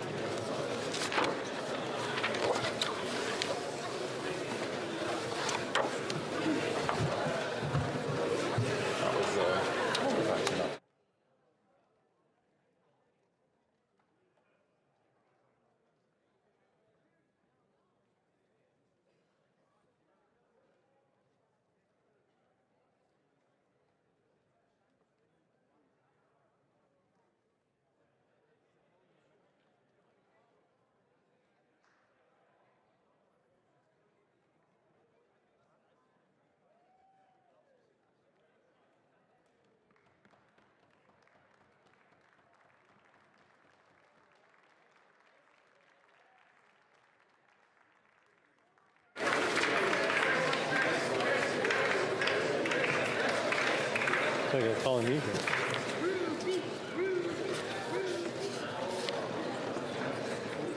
All right, tout va bien? La question est la suivante. The question is as follows. That the 15th report of the Standing Committee on Finance, extension of time, pursuant to Standing Order 97-1, to consider Bill C-323, an act to amend the Excise Tax Act, Mental Health Services, presented on Monday, February 5th, 2024, be concurred in. The 10-minute period for members voting electronically has started, and the House will now proceed to the vote for members participating in person. All those in favor of the motion will please rise. Mr. McKinnon-Gatineau. Mr. McKinnon-Gatineau. Mr. O'Regan. Mr. O'Regan. Mr. Duclos. Monsieur Duclos. Mr. Guilbeault. Mr. Guilbeault. Mr. Varani. Mr. Varani. Ms. Chagger. Ms. Chagger. Mr. McKay. Mr. McKay. Ms. Scrow. Ms. Scrow. Mr. Scarpaleggia. Mr. Scarpaleggia. Mr. Casey. Mr. Casey. Madame Saint-Onge. Madame Saint-Onge. Ms. Sahota. Ms. Sahota. Ms. Ian. Ms. Ian. Madame Le Boutillier. Madame Le Boutillier. Ms. Jacek. Ms. Jacek. Madame Lalonde. Madame Lalonde. Mrs. Romanado. Mrs. Romanado. Mr. Lamoureux. Mr. Lamoureux. Madame Fortier. Madame Fortier. Mr. Fragiscatos. Mr. Fragiscatos. Mr. Biddle. Mr. Biddle. Ms. de Brusen. Mr. Brusen. Monsieur Lauzon. Monsieur Lauzon. Mr. Kuzmarchuk. Mr. Kuzmarchuk. Mr. May Cambridge. Mr. May Cambridge. Mr. Assassi. Mr. Assassi. Monsieur El Khoury. Monsieur El Khoury. Mr. Fonseca. Mr. Fonseca. Monsieur Yakino. Monsieur Yakino. Mr. Nakvi. Mr. Nakvi. Mr. Sidhu Brampton East. Mr. Sidhu Brampton East. Mr. Badaway. Mr. Badaway. Mr. Sousa. Mr. Sousa. Mr. Duguid. Mr. Duguid. Mrs. Atwin. Mrs. Atwin. Mr. Maloney. Mr. Maloney. Mr. Sarai. Mr. Sarai. Monsieur Seri. Monsieur Seri. Madame Koutrakis. Madame Koutrakis. Madame Brière. Madame Brière. Mr. Fisher. Mr. Fisher. Mr. Johari. Mr. Johari. Mr. Lightbound. Mr. Lightbound. Mr. Long. Mr. Long. Mr. Longfield. Mr. Longfield. Mr. McKinnon Coquitlam Port Coquitlam. Mr. McKinnon Coquitlam Port Coquitlam. Monsieur Robillard. Monsieur Robillard. Madame Shanahan. Madame Shanahan. Ms. Hefner. Ms. Hefner. Mr. Turnbull. Mr. Turnbull. Mr. Noor Mohammed. Mr. Noor Mohammed. Mr. Chang. Mr. Chang. Ms. Sidhu Brampton South. Ms. Sidhu Brampton South. Mr. Sorbera. Mr. Sorbera. Mrs. Zaid. Mrs. Zaid. Ms. Yip. Ms. Yip. Mr. Aldag. Mr. Aldag. Mr. Baker. Mr. Baker. Mr. Lewis Kitchener-Conestoga. Mr. Lewis Kitchener-Conestoga. Madame Mendez. Madame Mendez. Mr. Van Bynen. Mr. Van Bynen. Mr. Weiler. Mr. Weiler. Mr. Baines. Mr. Baines. Ms. Bradford. Ms. Bradford. Mr. Shahal. Mr. Shahal. Madame Chatel. Madame Chatel. Madame Diab. Madame Diab. Mr. Gahir. Mr. Gahir. Mr. Hanley. Mr. Hanley. Madame Lapointe. Madame Lapointe. Mr. McDonald Malpeck. Mr. McDonald Malpeck. Ms. Thompson. Ms. Thompson. Mr. Carr. Mr. Carr. Ms. Gainey. Ms. Gainey. Monsieur Terrien. Monsieur Terrien. Monsieur Sainte-Marie. Monsieur Sainte-Marie. Madame Normandin. Madame Normandin. Monsieur Simard. Monsieur Simard. Monsieur Garon. Monsieur Garon. Madame de Bellefeuille. Madame de Bellefeuille. Madame Michaud. Madame Michaud. Monsieur Villemur. Monsieur Villemur. Madame Gaudreau. Madame Gaudreau. Madame Larouche. Madame Larouche. Monsieur Perron. Monsieur Perron. Madame Vignola. Madame Vignola. Madame Posé. Madame Posé. Monsieur Beaulieu. Monsieur Beaulieu. Monsieur Lemire. Monsieur Lemire. Madame Sinclair de Gagné. Madame Sinclair de Gagné. Madame Posé. Madame Chabot. Chabot. Madame Chabot. Oui. Monsieur Trudel. Monsieur Trudel. Monsieur Trudel. Madame Desbiens. Madame Desbiens. Monsieur Blanchette-Jonca. Monsieur Blanchette-Jonca. Madame Berube. Madame Berube. Monsieur Desilets. Monsieur Desilets. Mr. Julian. Mr. Julian. Ms. Kwan. Miss Kwan. Ms. Collins Victoria. Miss Collins Victoria. Mr. Johns. Mr. Johns. Ms. Idlout. Ms. Idlout. Mr. McGregor. Mr. McGregor. Ms. Barron. Ms. Barron. Mr. Backrack. Mr. Backrack. Ms. Zarillo. Ms. Zarillo. Mr. Garrison. Mr. Garrison. Madame Hughes. Madame Hughes. Mr. Cannings. Mr. Cannings. Monsieur Bouleris. Monsieur Bouleris. Monsieur Bouleris.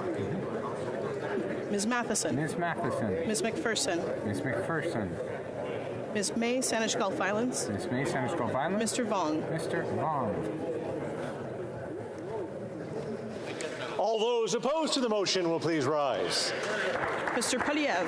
Mr. Poliev. Mr. Bazan. Mr. Bazan. Mr. Kimmich. Mr. Kimmich. Mr. Perkins. Mr. Perkins. Mrs. Thomas. Mrs. Thomas. Mr. Dedtel. Monsieur Deltel. Monsieur Paulus. Monsieur Paulus. Mr. Shear. Mr. Shear. Ms. Landsman. Ms. Landsman. Ms. Lewis Haldeman Norfolk. Ms. Lewis Haldeman Norfolk. Mr. Barrett. Mr. Barrett. Mrs. Gray. Mrs. Gray. Mr. Barlow. Mr. Barlow. Mr. Moore. Mr. Moore. Mr. Ellis. Mr. Ellis.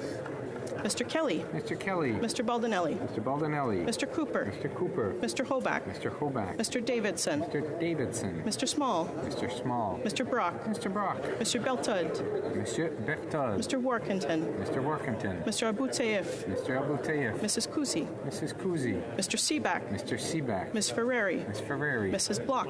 Mrs. Block. Mr. Stewart. Mr. Stewart. Mr. Viss. Mr. Viss. Mr. Macaulay Edmonton West. Mr. Macaulay Edmonton West. Mr. Brassard. Mr. Brassard. Mrs. Goodrich. Mrs. Goodrich. Mr. Lawrence. Mr. Lawrence. Mr. Godin. Monsieur Godin. Madame Vien. Madame Vien. Mr. Morantz. Mr. Morantz. Mr. Williams. Mr. Williams. Mr. Malillo. Mr. Malillo. Mr. Tucker. Mr. Tucker. Ms. Gladue. Ms. Gladue. Mr. Chambers. Mr. Chambers. Mr. Patzer. Mr. Patzer. Mrs. Gallant. Mrs. Gallant. Mr. Vidal. Mr. Vidal. Mr. Muse. Mr. Muse. Mr. Redekop. Mr. Redekop. Mr. Van Popta. Mr. Van Popta. Mr. Waugh. Mr. Waugh. Mr. Steinley. Mr. Steinley. Mr. Calkins. Mr. Calkins. Ms. Rude. Ms. Rude. Mr. Lehoux. Mr. Lehoux. Mr. Généreux. Mr. Généreux. Mr. Lobb. Mr. Lobb. Mr. Mazer. Mr. Major. Mr. Martel. Mr. Martel. Mr. Gould. Mr. Gould. Mr. Epp. Mr. Epp. Mr. Caputo. Mr. Caputo. Mr. Kitchen. Mr. Kitchen. Mr. Cram. Mr. Cram. Mr. Tolmie. Mr. Tolmie. Mrs. Wagenthal. Mrs. Wagenthal. Mrs. Falk Battlefords Lloydminster. Mrs. Falk Battleford Lloydminster. Mr. Bragdon. Mr. Bragdon. Mr. Allison. Mr. Allison. Mrs. Rempel Garner. Mrs. Rempel Garner. Mr. Nader. Mr. Nader. Mr. McLean. Mr. McLean. Mr. Shipley. Mr. Shipley. Mr. McGuire. Mr. McGuire. Mr. Shields. Mr. Shields. Mr. Falk Provencher. Mr. Falk Provencher. Mr. Motts. Mr. Mott. Mr. Williamson. Mr. Williamson. Mr. Arnold. Mr. Arnold. Mr. Morrison. Mr. Morrison. Mr. Dowdle. Mr. Dowdle. Mr. Albus. Mr. Albus. Mr. Dalton. Mr. Dalton. Mr. Carey. Mr. Carey. Mr. Weber. Mr. Weber. Mr. Canna. Mr. Canna. Mr. Leslie. Mr. Leslie. Mr. Majumdar. Mr. Majumdar. La Chambre attendra maintenant la fin de la période de vote électronique. The House will now wait for the end of the electronic voting period before resuming its proceedings.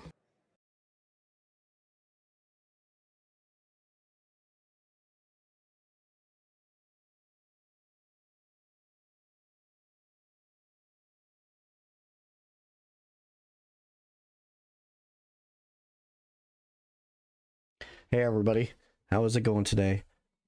To help support the channel, make sure you like and subscribe.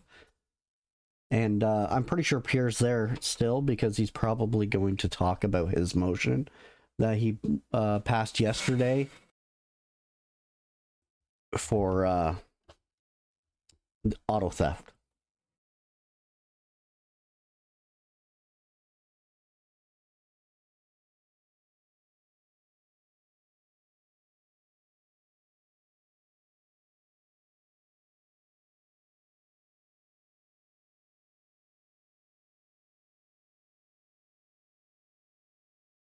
it's funny how Trudeau just sticks with that one talking point of there being a lobbyist that's working with Pierre and the Conservatives, but yet Trudeau has a bunch of lobbyists that are working in the background of his party.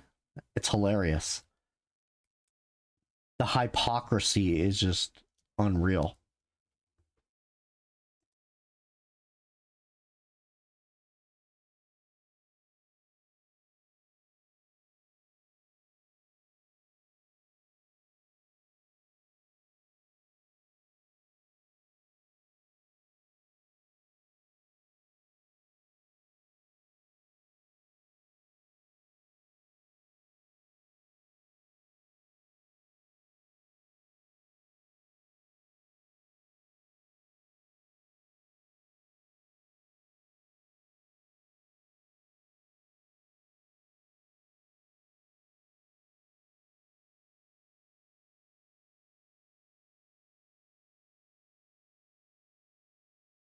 What do you guys think about this question period? It seemed to be pretty wild today.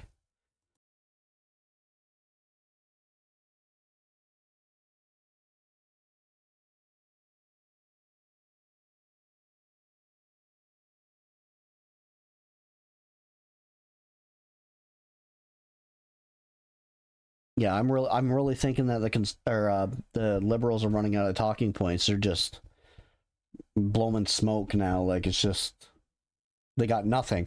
So they're just going to keep regurgitating this same crap. Although Pierre did come out and admit that he does support Danielle Smith and believes that only adults should be taking any kind of puberty blockers. So, you know, the Liberals might have a little bit more now fuel because they like to, you know, divide.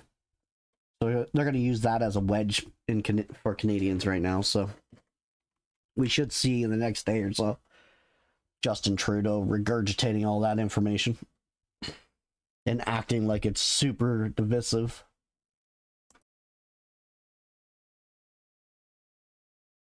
And that's all it is. Justin Trudeau was a drama teacher. He is good at theater. That's all it is. He's just good at making it look good, you know? But most people have see past him now and know that he's just a giant idiot. And he's like, Canadians don't want make Canada great again. What do you mean Canadians don't want make Canada great again? You get all kinds of people that are screaming for make Canada great again. From the House that the electronic voting period has ended. If members were not able to vote due to technical difficulties, they may now use the raise hand function, and the chair will recognize them. Mr. McGuinty. Thank you, Mr. Speaker. I vote in favor. Mr. McGuinty, yay pour.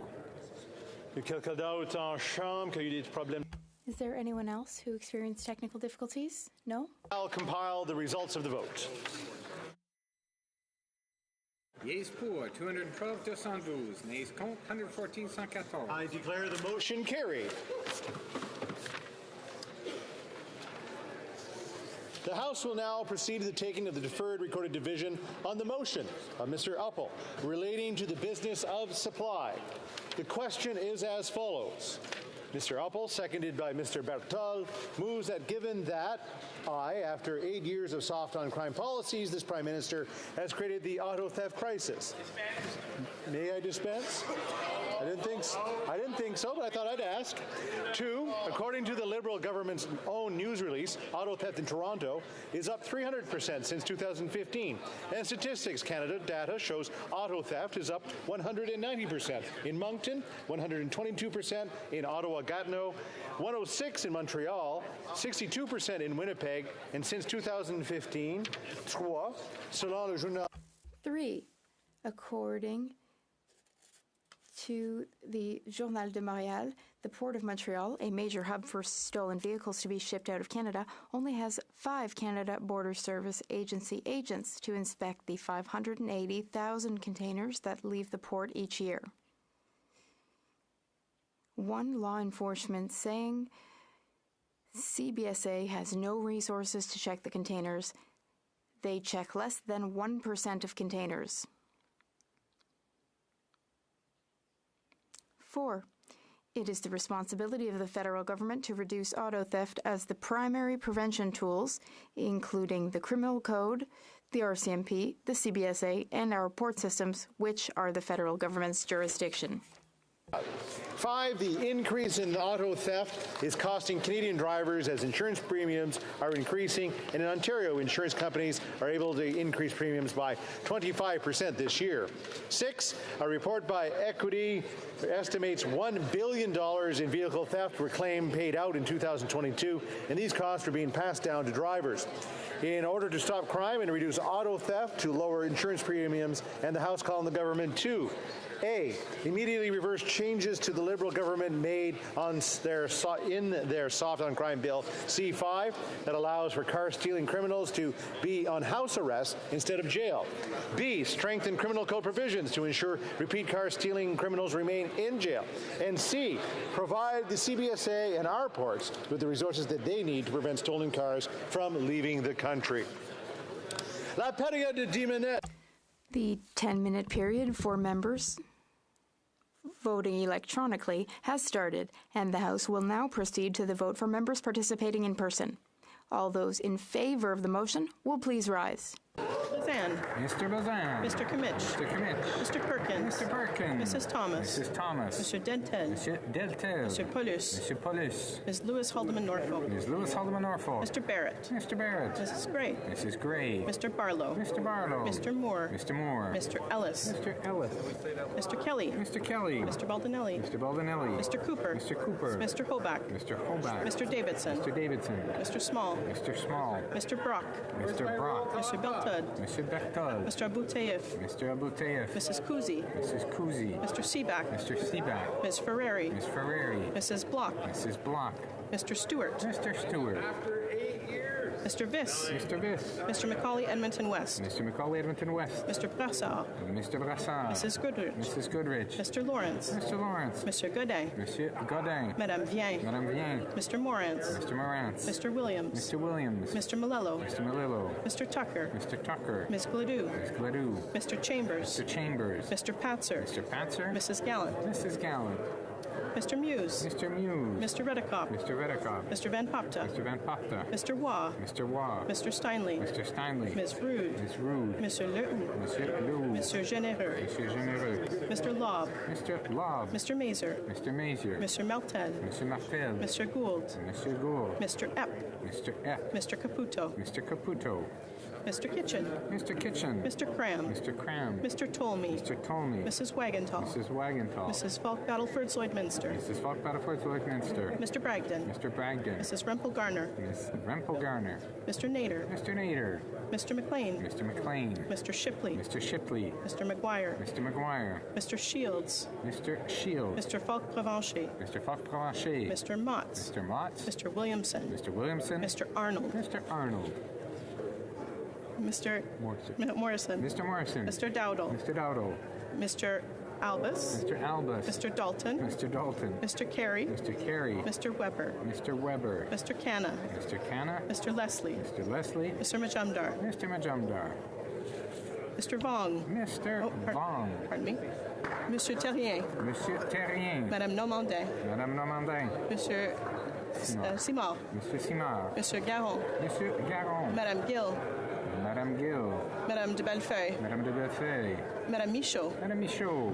Monsieur Villemur. Monsieur Villemur. Madame Gaudreau. Madame Gaudreau. Madame Larouche. Madame Larouche. Monsieur Perron. Monsieur Perron. Madame Vignola. Madame Vignola. Madame Posé. Madame Posé. Monsieur Beaulieu. Monsieur Beaulieu. Monsieur Lemire. Monsieur Lemire. Monsieur Trudel. Monsieur Trudel. Madame Desbiens. Madame Desbiens. Monsieur Blanchette-Jonca. Monsieur Blanchette-Jonca. Madame Bérubé. Madame Bérubé. Monsieur Désilet. Monsieur Désilet. All those opposed to the motion will please rise. Mr. O'Regan. Mr. O'Regan. Mr. Guilbeault. Mr. Guilbeault. Mr. Varani. Mr. Varani. Ms. Sachs. Ms. Sachs. Ms. Chagger. Ms. Chagger. Ms. Scrow. Ms. Scrow. Mr. Scarpalegia. Mr. Scarpalegia. Mr. Casey. Mr. Casey. Madame Saint-Onge. Madame Saint-Onge. Ms. Sahota. Ms. Sahota. Ms. Ian. Ms. Ian. Madame Le Boutillier. Madame Le Boutillier. Ms. Jasek. Ms. Jasek. Mrs. Romanado. Mrs. Romanado. Mr. Lamoureux. Mr. Lamoureux. Madame Fortier. Madame Fortier. Mr. Fragiscatos. Mr. Fragiscatos. Mr. Biddle. Mr. Biddle. Mr. Bruson. Mr. Bruson. Mr. Van Couverden. Mr. Van Couverden. Mr. Lozon. Monsieur Lozon. Mr. Kuzmarchuk. Mr. Kuzmarchuk. Mr. May Cambridge. Mr. May Cambridge. Mr. Assassi. Mr. Assassi. Mr. El Khoury. Mr. El Khoury. Mr. Fonseca. Mr. Fonseca. Mr. Yakino. Mr. Yakino. Mr. Nakvi. Mr. Nakvi. Mr. Sidhu Brampton East. Mr. Sidhu Brampton East. Mr. Badaway. Mr. Badaway. Mr. Sousa. Mr. Sousa. Mr. Duguid. Mr. Duguid. Mrs. Atwin. Mrs. Atwin. Mr. Maloney. Mr. Maloney. Mr. Serré. Mr. Serré. Madame Koutrakis. Madame Koutrakis. Madame Brière. Madame Brière. Mr. Johari. Mr. Johari. Mr. Long. Mr. Long. Mr. Longfield. Mr. Longfield. Mr. McKinnon, Coquitlam, Port Coquitlam. Mr. McKinnon, Coquitlam, Port Coquitlam. Mr. Morrissey. Mr. Morrissey. Mr. Rabillard. Mr. Rabillard. Madame Shanahan. Madame Shanahan. Ms. Hefner. Ms. Hefner. Mr. Turnbull. Mr. Turnbull. Mr. Nur Mohammed. Mr. Nur Mohammed. Ms. Sidhu Brampton South. Ms. Sidhu Brampton South. Mrs. Zaid. Mrs. Zaid. Ms. Yip. Ms. Yip. Mr. Aldag. Mr. Aldag. Mr. Baker. Mr. Baker. Mr. Lewis Kitchener-Conestoga. Mr. Lewis Kitchener-Conestoga. Madame Mendez. Madame Mendez. Mr. Van Bynen. Mr. Van Bynen. Mr. Baines. Mr. Baines.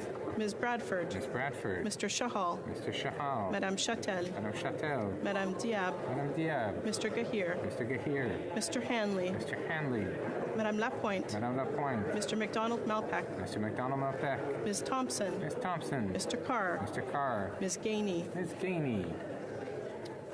Mr. Julian. Mr. Julian. Ms. Kwan. Ms. Kwan. Ms. Collins Victoria. Ms. Collins Victoria. Mr. Johns. Mr. Johns. Ms. Idlout. Ms. Idlout. Mr. McGregor. Mr. McGregor. Mr. Backrack. Mr. Backrack. Ms. Zerillo. Ms. Zerillo. Mr. Garrison. Mr. Garrison. Madame Hughes. Madame Hughes. Mr. Cannings. Mr. Cannings. Mr. Bouliris. Mr. Bouliris. Ms. Matheson. Ms. Matheson. Ms. McPherson. Ms. McPherson. Ms. May, Saanich Gulf Islands. Ms. May, Saanich Gulf Islands. The House will now wait for the electronic voting period to end before resuming its proceedings.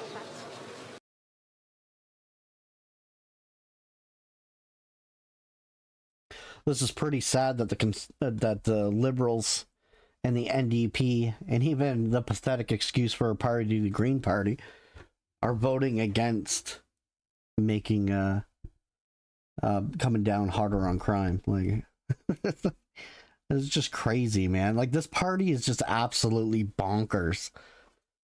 Who votes against measures to help the communities, to help the provinces and the cities from getting overran by criminals? Who votes against that? Like, it just blows my mind. The ideology that comes from the Liberal Party is just, it's not even comprehensible. Like, they live in a whole different reality than everybody else. They think that if they spend 10 years looking for, like, the crime boss and taking him down, that's the solution, rather than going after the guys that are actually stealing. Okay, so going after the guys that are stealing is a short-term solution, but it will continue to work. And then later on, or while you're doing that, you try to take down the big crime guys. But the ideology that they have is just, no, we'll leave those guys alone. We'll get the big guy that doesn't even live in this province, probably doesn't even live in this country, sorry. So they'll never catch him. It's pointless. The money laundering, the Liberal government money launders, so they ain't looking for anything.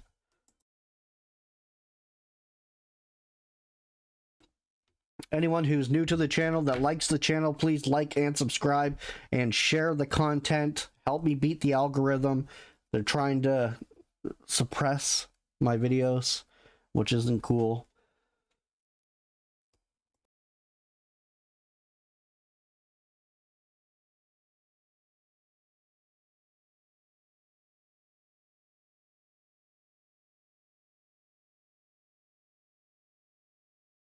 Yeah, I just think that yesterday they made a mockery of this bill when they would not shut up about Stephen Harper yesterday. It was just crazy. Instead of talking about the concerns of Canadians, they were too busy blaming Harper for the problems that we have today. How does Harper have anything to do with the problems that we have today? And why are they talking about CSA agents or whatever, and how, while conservatives made a tremendous amount of cuts to the CSA agents, okay, you had 8 years to fix that problem. Apparently you did, and it's still not helping. So what's your solution, Trudeau? Besides attacking a conservative prime minister that hasn't been in power for over 9 years. Blows my mind. It infuriates me. It's just they all think that we're that stupid. That we all should be like blaming Pierre and the conservatives for something that happened during the Harper time. And you know what? Life was more affordable and more livable back then. People were happier in the Harper times. Yeah, Harper was a piece of work. I can agree with that. But food was cheaper. Life was better. Rent was not through the frickin' roof. It's just crazy. What's driving up a lot of rent in this country, and I've noticed this for a long time, is corporations have been buying up rental properties and trying to make maximum profit off of them. Like CLB Group, Bedford, all these large investment firms buying up rental properties, you all got to be concerned about that, because these are investors looking for maximum returns. And they're going to get their maximum returns. So obviously these groups are lobbying the governments and stuff like that so that they don't so they don't get rental caps or whatnot. You put a rental cap on there, somebody in, their investments are going to be crap. They're going to be worthless. So that's why Doug Ford or none of those other, it's same with conservatives. None of them will put a cap on it, because the moment they do, all these investment firms just lost their investment. But CLB Group, Bedford, and those are all major investment firms that have investors, literal investors. Wish to inform the House that the electronic voting period has ended. If members were unable to vote due to technical difficulties, they may now use the raise hand function, and the chair will recognize them. And I see Mr. McGuinty once again. Thank you, Mr. Chair. I'm not sure what the problem is, but I vote against. We're working on the app. Mr. McGuinty, nay Combs. Anybody else? The table will now compile the results of the vote. Yeas pour 148, 148. Nays contre 179, 179. I declare the motion defeated. The House will now proceed to the taking of the deferred recorded division on the amendment of Mr. Steinley to the motion to concur in the 10th report of the Standing Committee on Agriculture and Agri-Food. The question is as follows. Mr. Barlow, seconded by Ms. Rood, moved that the 10th report of the Standing Committee on Agriculture and Agri-Food presented on Tuesday, June 13, 2023, be concurred in. The amendment. Mr. Steinley, seconded by Mr. Keurig, moves the following amendment, that the motion be amended by deleting all of the words after the word that and substituting the following. Quote, the 10th report of the Standing Committee on Agriculture and Agri-Food presented on Tuesday, June 13, 2023, be now not concurred in, and that it be recommitted to the Standing Committee on Agriculture and Agri-Food with instruction that it amend the same so as to, A, take in consideration that Bill C-234, or an act to amend the Greenhouse Gas Pollution Pricing Act, has been amended by the Senate in a way that will prevent farmers from getting a carbon tax carve-out for drying grain, or grain drying, barn heating, and other farm operations. And that since the Parliamentary Budget Officer has made clear that this bill, in its original form, would save Canadian farmers $1 billion by 2030, reducing the cost of food for Canadian families currently struggling to afford groceries, and B, recommend that the House adopt the motion rejecting the Senate amendments as soon as possible. End of quote. The 10-minute period for members voting electronically has started. The House will now proceed to the vote for members participating in person. All those in favor of the motion will please rise. Mr. Bazan. Mr. Bazan. Mr. Kimmich. Mr. Kimmich. Mr. Perkins. Mr. Perkins. Mrs. Thomas. Mrs. Thomas. Mr. Dentel. Mr. Dentel. Mr. Paulus. Mr. Paulus. Ms. Lewis Haldeman Norfolk. Ms. Lewis Haldeman Norfolk. Mr. Barrett. Mr. Barrett. Mrs. Gray. Mrs. Gray. Mr. Barlow. Mr. Barlow. Mr. Moore. Mr. Moore. Mr. Ellis. Mr. Ellis. Mr. Kelly. Mr. Kelly. Baldinelli. Mr. Baldinelli. Mr. Baldinelli. Mr. Cooper. Mr. Cooper. Mr. Small. Mr. Small. Mr. Brock. Mr. Brock. Mr. Beltud. Monsieur Berthold. Mr. Abu Taif. Mr. Abu Taif. Mrs. Kuzi. Mrs. Kuzi. Mr. Seaback. Mr. Seaback. Ms. Ferreri. Ms. Ferreri. Mr. Viss. Mr. Viss. Mr. Macaulay Edmonton West. Mr. Macaulay Edmonton West. Mr. Brassard. Mr. Brassard. Mrs. Goodrich. Mrs. Goodrich. Mr. Lawrence. Mr. Lawrence. Mr. Godin. Monsieur Godin. Madame Vien. Madame Vien. Mr. Morantz. Mr. Morantz. Mr. Williams. Mr. Williams. Mr. Malello. Mr. Malillo. Mr. Tucker. Mr. Tucker. Ms. Gladue. Ms. Gladue. Mr. Patzer. Mr. Patzer. Mr. Muse. Mr. Muse. Mr. Redikoff. Mr. Redikoff. Mr. Van Popta. Mr. Van Popta. Mr. Waugh. Mr. Waugh. Mr. Steinley. Mr. Steinley. Ms. Rude. Ms. Rude. Mr. Lehoux. Mr. Lehoux. Mr. Généreux. Monsieur Généreux. Mr. Lobb. Mr. Lobb. Mr. Mazer. Mr. Mazer. Mr. Martel. Mr. Martel. Mr. Gould. Monsieur Gould. Mr. Epp. Mr. Epp. Mr. Caputo. Mr. Caputo. Mr. Kitchen. Mr. Kitchen. Mr. Cram. Mr. Cram. Mr. Tolmie. Mr. Tolmie. Mrs. Wagenthal. Mrs. Wagenthal. Mrs. Falk Battleford Lloydminster. Mrs. Falk Battleford Lloydminster. Mr. Bragdon. Mr. Bragdon. Ms. Rempel Garner. Ms. Rempel Garner. Mr. Nader. Mr. Nader. Mr. McLean. Mr. McLean. Mr. Shipley. Mr. Shipley. Mr. McGuire. Mr. McGuire. Mr. Falk Provencher. Mr. Falk Provencher. Mr. Motts. Mr. Mott. Mr. Williamson. Mr. Williamson. Mr. Arnold. Mr. Arnold.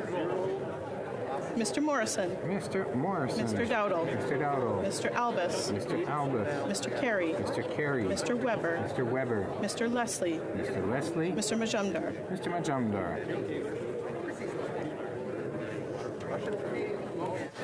All those opposed to the motion will please rise. Mr. Guilbeault. Mr. Guilbeault. Ms. Sachs. Ms. Sachs. Ms. Chagger. Ms. Jagger. Ms. Scrow. Ms. Grove. Mr. Scarpalegia. Mr. Scarpalegia. Mr. Casey. Mr. Casey. Madame Saint-Onge. Madame Saint-Onge. Ms. Sahota. Ms. Sahota. Ms. Ian. Ms. Ian. Madame Le Boutillier. Madame Le Boutier. Ms. Jasek. Ms. Jazik. Mrs. Romanato. Mrs. Romanato. Mr. Lamoureux. Mr. Lamoureux. Madame Fortier. Madame Fortier. Mr. Fragiscatos. Mr. Fragiscatos. Mr. Biddle. Mr. Biddle. Mr. Vancouverden. Mr. Vancouverden. Mr. Lozon. Monsieur Lozon. Mr. Kuzmarchuk. Mr. Kuzmarchuk. Mr. May Cambridge. Mr. May Cambridge. Mr. Assassi. Mr. Assassi. Monsieur El Khoury. Monsieur El Khoury. Mr. Fonseca. Mr. Fonseca. Monsieur Yakano. Monsieur Yakano. Mr. Sousa. Mr. Sousa. Mrs. Atwin. Mrs. Atwin. Mr. Maloney. Mr. Maloney. Mr. Serre. Mr. Serre. Mr. Johari. Mr. Johari. Mr. Long. Mr. Long. Mr. Longfield. Mr. Longfield. Mr. McKinnon, Coquitlam, Port Coquitlam. Mr. McKinnon, Coquitlam, Port Coquitlam. Mr. Morrissey. Mr. Morrissey. Monsieur Robillard. Monsieur Robillard. Madame Shanahan. Madame Shanahan. Ms. Hefner. Ms. Hefner. Mrs. Said. Mrs. Zaid. Mr. Aldag. Mr. Alday. Mr. Baker. Mr. Baker. Mr. Lewis Kitchener-Conestoga. Mr. Lewis Kitchener-Conestoga. Madame Mendez. Madame Mendez. Mr. Van Bynen. Mr. Van Bynen. Madame Châtel. Madame Châtel. Madame Diab. Madame Diab. Mr. Hanley. Mr. Hanley. Madame Lapointe. Madame Lapointe. Ms. Thompson. Ms. Thompson. Mr. Carr. Mr. Carr. Ms. Gainey. Ms. Gainey. Madame Normandin. Madame Normandin. Monsieur Garon. Monsieur Garon. Madame Gill. Madame Gill. Madame de Bellefeuille. Madame de Bellefeuille. Monsieur Villemur. Monsieur Villemur. Madame Gaudreau. Madame Gaudreau. Madame Larouche. Madame Larouche. Monsieur Perron. Monsieur Perron. Madame Posé. Madame Posé. Monsieur Beaulieu. Monsieur Beaulieu. Monsieur Trudel. Monsieur Trudel. Madame Desbiens. Madame Desbiens. Monsieur Blanchette-Jonca. Monsieur Blanchet-Jonca. Madame Bérubé. Madame Bérubé. Monsieur Désilets. Monsieur Désilets. Mr. Julian. Mr. Julian. Ms. Kwan. Miss Kwan. Ms. Collins Victoria. Miss Collins Victoria. Mr. Johns. Mr. Johns. Ms. Idlow. Miss Idlow. Mr. McGregor. Mr. McGregor. Mr. Backrack. Mr. Backrack. Ms. Cirillo. Ms. Cirillo. Mr. Garrison. Mr. Garrison. Madame Hughes. Madame Hughes. Mr. Cannings. Mr. Cannings. Monsieur Bouleris. Mr. Bouleris. Ms. Matheson. Ms. Matheson. Ms. McPherson. Ms. McPherson. Ms. May, Saanich Gulf Islands. Ms. May, Saanich Gulf Islands. And the House will now wait for electronic voting period to end before resuming its proceedings. Wow, these guys are a joke. That's just crazy. Like, they seem to not want to do anything for Canadians. And I don't know how they're still in power. We just allowed this to happen. We just sit back and watch them screw us over and over and over again and say, well, they shouldn't really be in power. I don't get it.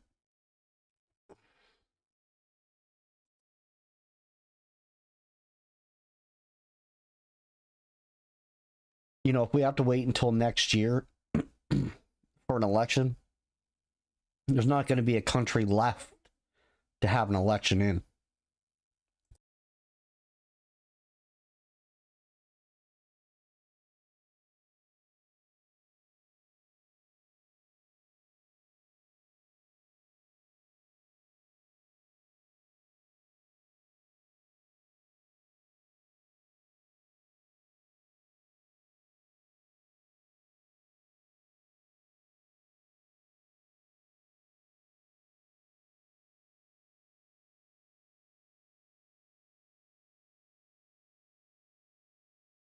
Well, exactly. Jack Meat or whatever doesn't want people to know that his wife is running housing development. Of course, why would he?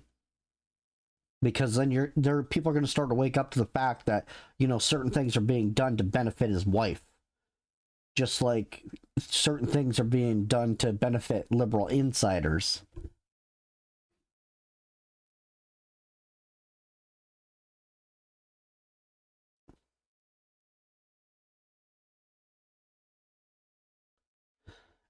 Jack Me, all he does is walk around in really expensive suits, wearing really expensive watches, and showing off.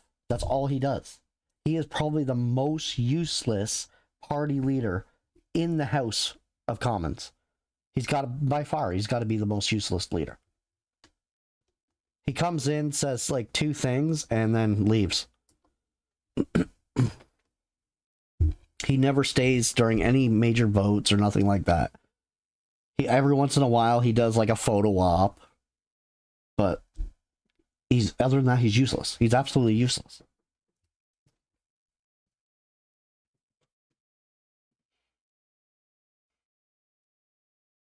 Even with impeachment laws, though, look at Donald Trump was impeached while he was president. Joe Biden's been impeached. That does nothing. Impeachment laws don't do anything. There needs to be actual laws where a prime minister can be arrested and thrown in jail for doing certain things that are against the majority of the country. Right now, presidents and prime ministers are completely protected. Doesn't matter what they do.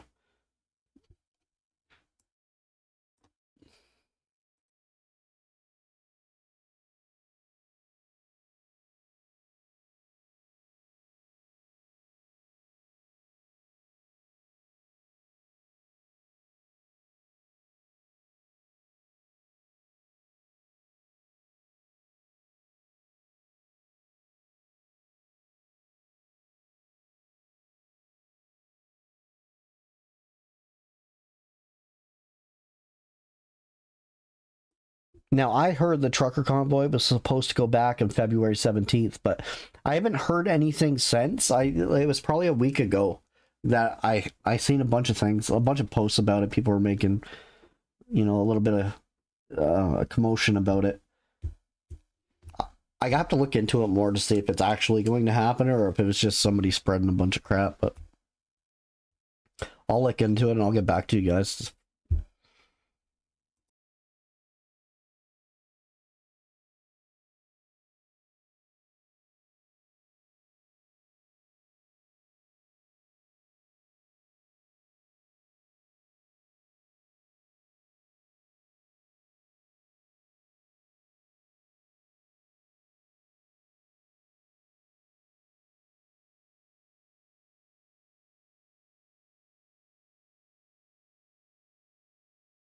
Yeah, Biden's going through the impeachment process.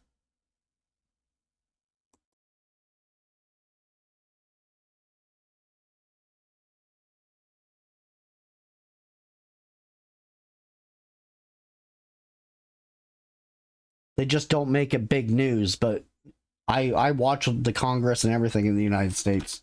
I see everything that's going on.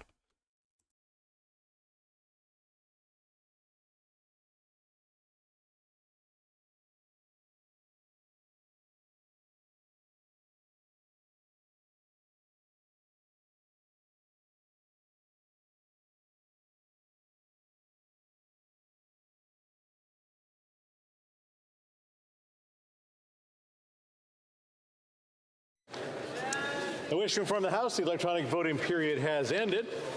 If members were unable to vote due to technical difficulties, they may use the raise hand function and the chair will recognize them. Ms. Valdez. Mr. Speaker, I vote contre. Contre. Anybody else with technical difficulties?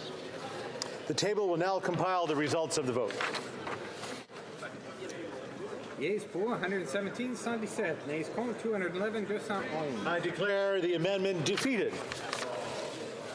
The next question is on the main motion. The question is as follows.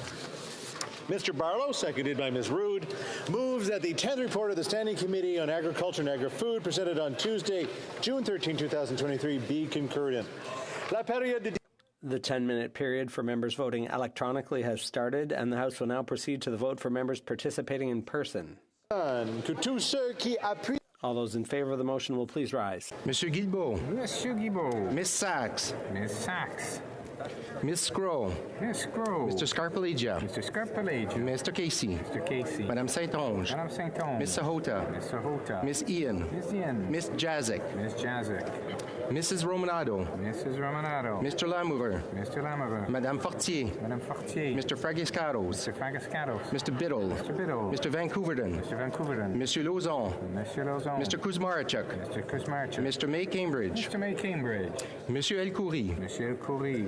Mr. Fonseca. Mr. Fonseca. Monsieur Yacono. Monsieur Yacono. Mr. Nagvi. Mr. Nakvi. Mr. Sousa. Mr. Sousa. Mrs. Atwin. Mrs. Atwin. Mr. Maloney. Mr. Maloney. Monsieur Serré. Monsieur Serré. Madame Koutrakis. Madame Koutrakis. Mr. Johari. Mr. Johari. Monsieur Lightbound. Monsieur Lightbound. Mr. Long. Mr. Long. Mr. Longfield. Mr. Longfield. Mr. McKinnon, Coquitlam, Port Coquitlam. Mr. McKinnon, Coquitlam, Port Coquitlam. Mr. Morrissey. Mr. Morrissey. Monsieur Robillard. Monsieur Robillard. Madame Shanahan. Madame Shanahan. Mrs. Zaid. Mrs. Zaid. Mr. Aldegg. Mr. Aldegg. Mr. Baker. Mr. Baker. Mr. Lewis Kitchener-Conestoga. Mr. Lewis Kitchener-Conestoga. Madame Mendez. Madame Mendez. Mr. Van Bynen. Mr. Van Bynen. Madame Châtel. Madame Châtel. Madame Diab. Madame Diab. Madame Lapointe. Madame Lapointe. Miss Thompson. Miss Thompson. Mr. Carr. Mr. Carr. Miss Gainey. Miss Gainey.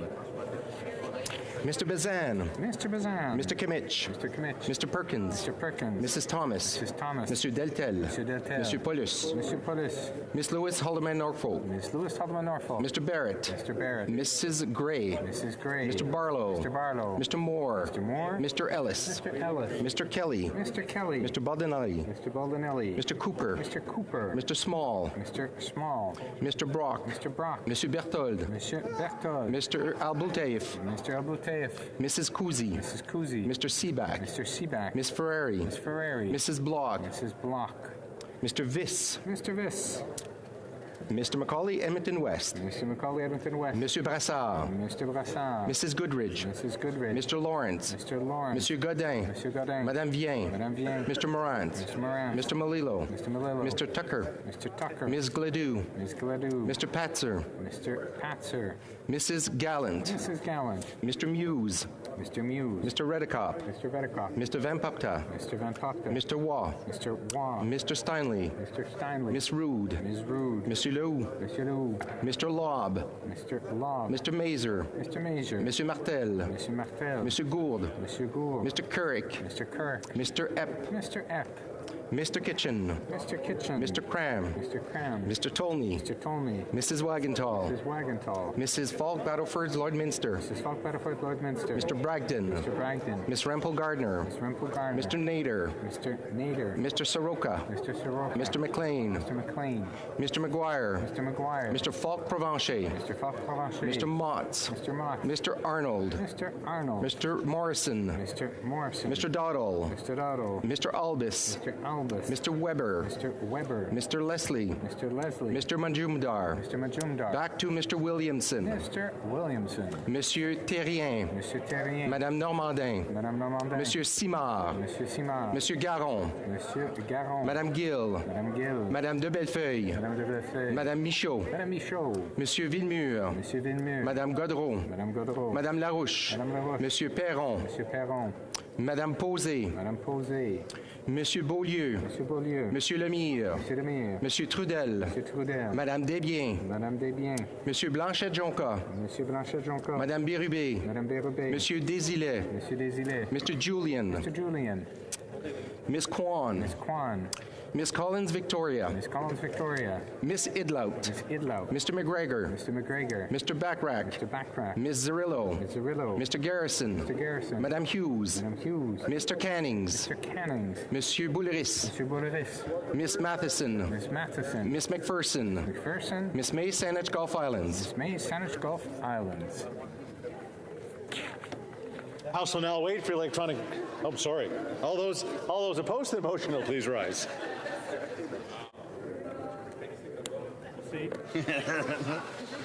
We'll now wait for electronic voting period to end before resuming its proceedings. Well, we might actually get something passed here. But I find the Liberals only agree with it if it's the bare minimum help. As long as they're only helping just a little bit, they'll agree with it. But if it's big help, they'll crush it.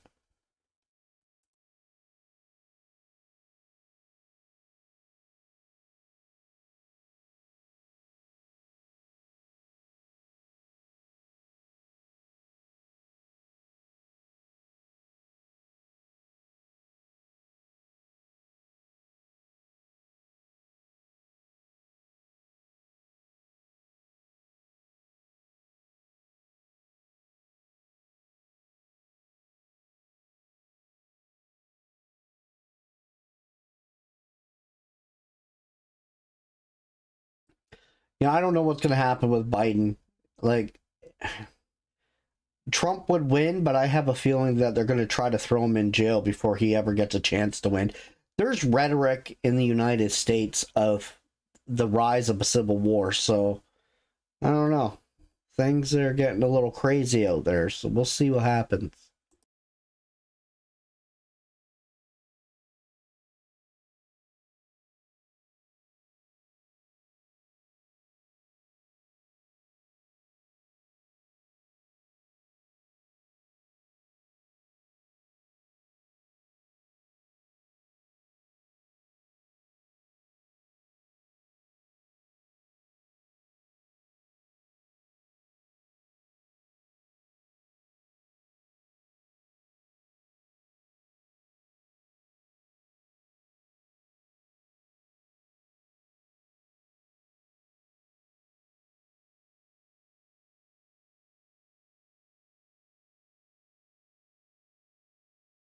What are the checks above their heads in the images? That means they're agreeing to pass this amendment.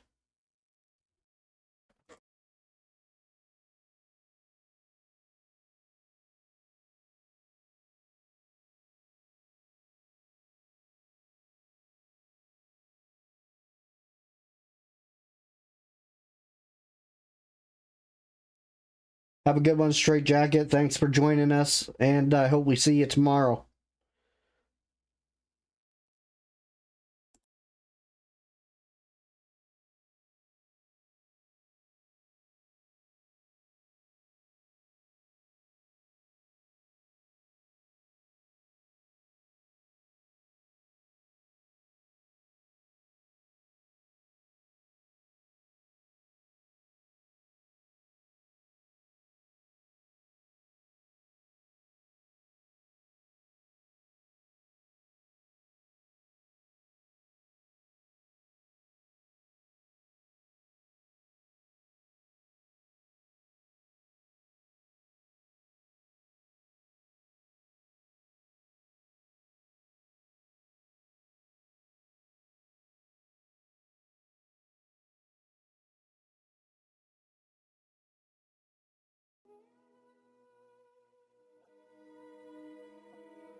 Kamala Harrison doesn't make any sense half the time. So she's the exact same as Biden. So I couldn't see her ever making it. But if they put a new face on the Democratic Party, maybe it might get some more votes. But really, it's the same party. It's not being ran by Joe Biden anyway. So you know that the policies are going to be the same. And they're still going to have that same foundation where they're destroying the values and traditionalism of the United States. It's the same thing that's happening here in Canada. They're just destroying the Canadian values and traditionalism.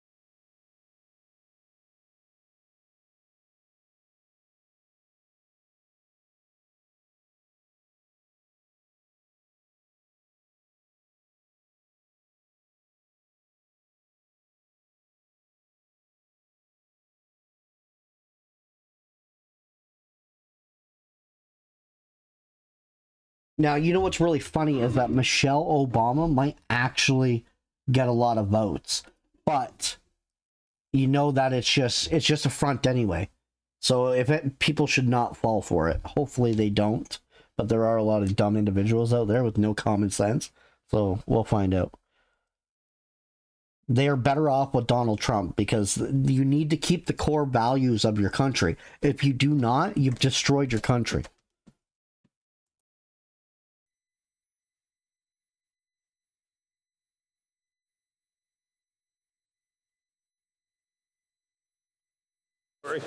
I wish to inform the House that the electronic voting period has ended. If members were unable to vote due to technical difficulties, may use the raise hand function and the chair will recognize them. Nobody there? Nobody in the chamber? The table will now compile the results of the vote. Yes pour 328, 328. Nays contre, 0, aucun. I declare the motion carried. The House will now proceed to the taking of the deferred recorded division on motion number M75 under private member's business in the name of Mr. Fonseca. The question is as follows. Mr. Fonseca, seconded by Mr. Baker, moved that A, the House recognize the significant contributions Polish Canadians have made to Canadian society, economy, politics, and culture, and the importance of educating Canadians of all ages about the core values that Polish Canadians have imparted to the strength and diversity of Canada. And B, in the opinion of the House, the government should reflect upon Polish heritage for future generations and designate May 3rd of every year as Polish Constitution Day and the month of May every year as Polish Heritage Month.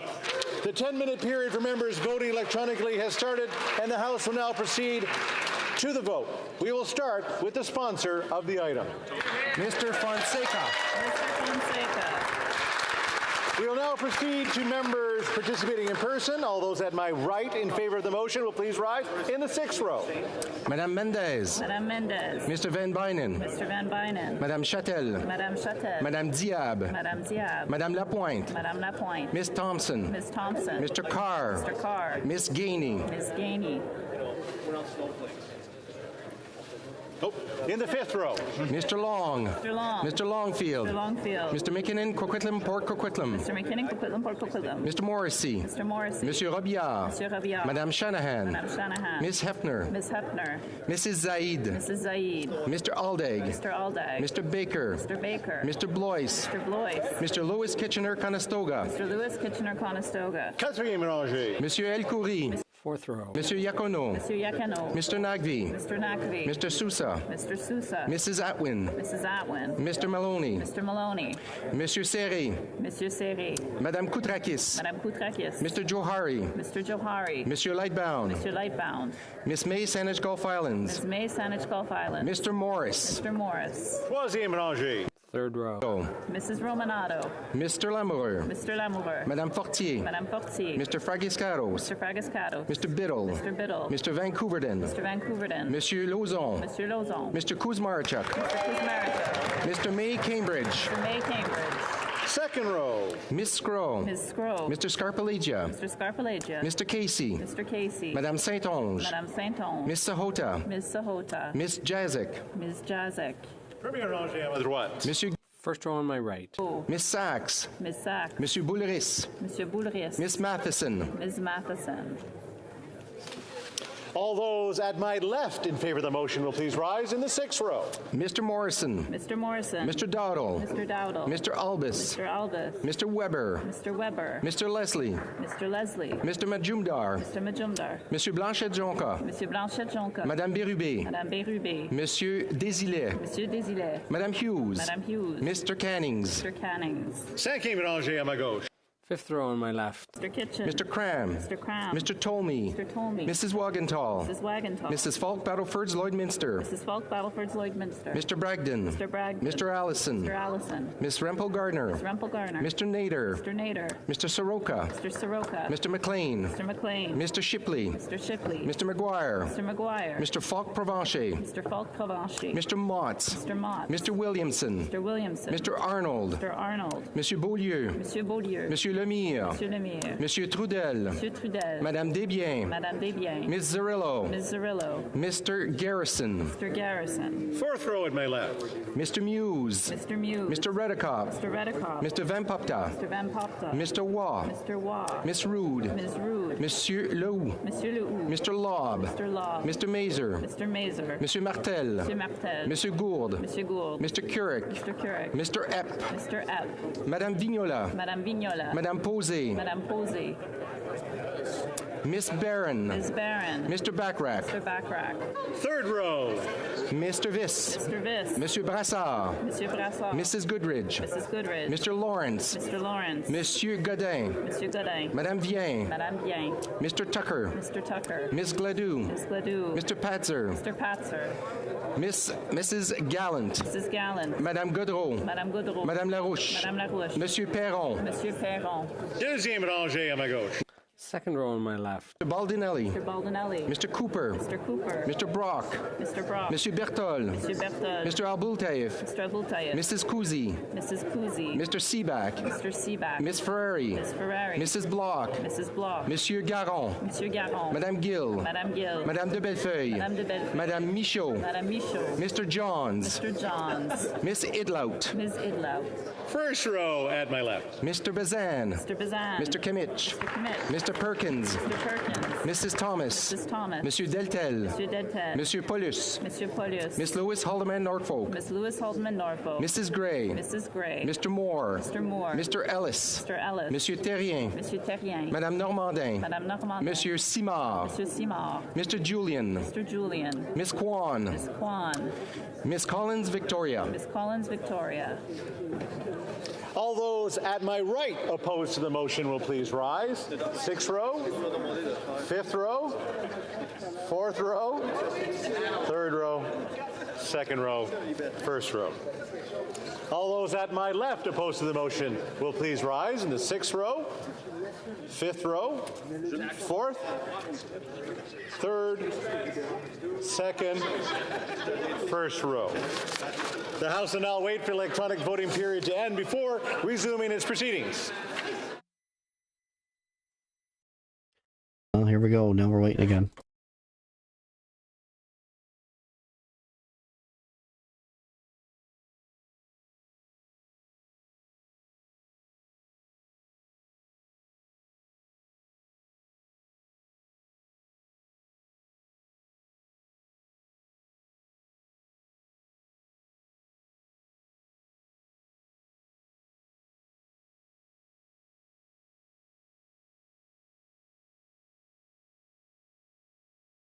Not many people left, but for those of you that are new to the channel, don't forget to like and subscribe to the channel. Hit the notification bell. I do stream daily. And yeah, enjoy.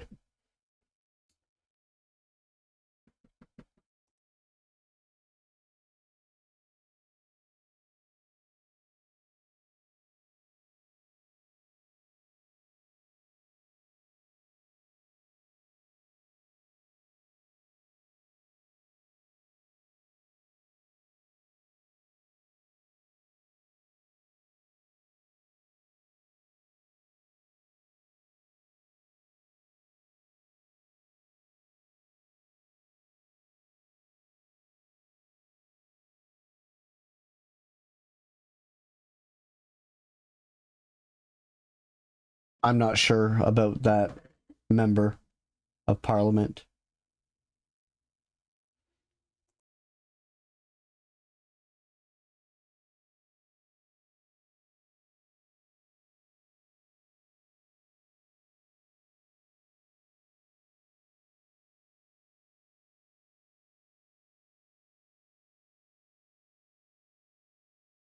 Yeah, I have no information whatsoever. Yeah, I don't know why they're worrying about Poland Day or Polish Day, whatever, or Polish month. Why do we worry about months like that? It means nothing. It literally means nothing. It's not like it's a national holiday or anything. Like, why? It's just recognition. We got bigger fish to fry.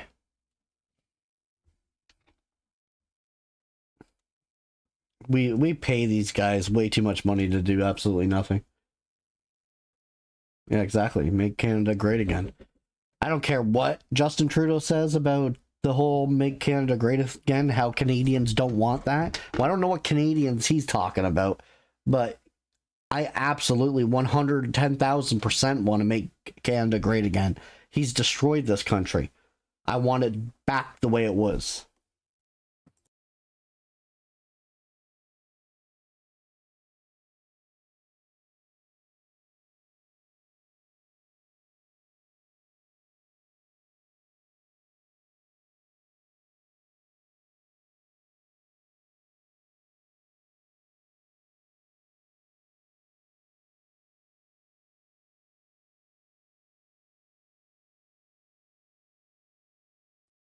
Yeah, there's nothing more disgusting in this country than veterans going homeless. Like, that's appalling. And he will definitely go down. Well, the Liberal Party will go down as the worst party we've had ever in Canadian history. His entire caucus. I hope they get wiped out in the next election and there's no party left and they have to reform a different party.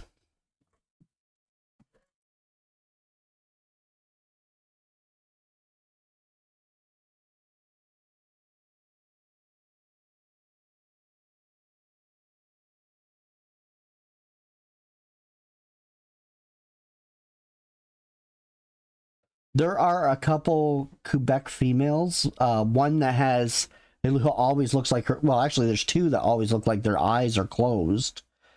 One's a blonde, a skinny blonde, and the other one is an older woman. But the one blonde, her face always looks like she just got beat up or something.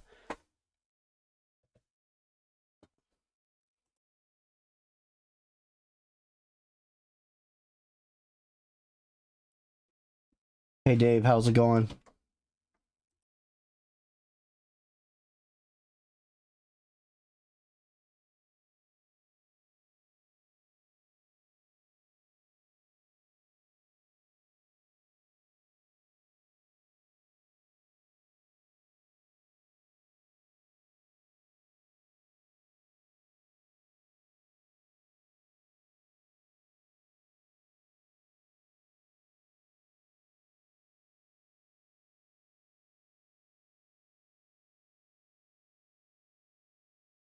That the electronic voting period has ended. If members are not able to vote due to technical difficulties, and I'll use the raise hand function, and the chair will recognize them. Go send it online.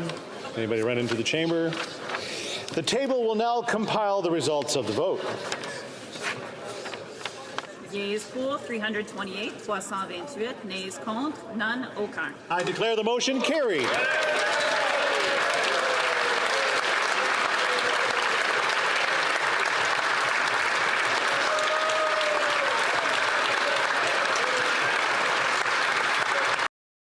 Oh my God, you need a standing ovation for that, but you can't help Canadians. The House will now proceed to the taking of the deferred recorded division on the motion at second reading stage of Bill C-352 under private members' business. The question is as follows.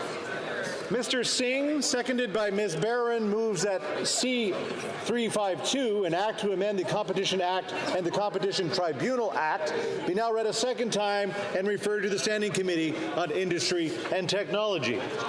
The 10-minute period for members voting electronically has started, and the House will now proceed to the vote.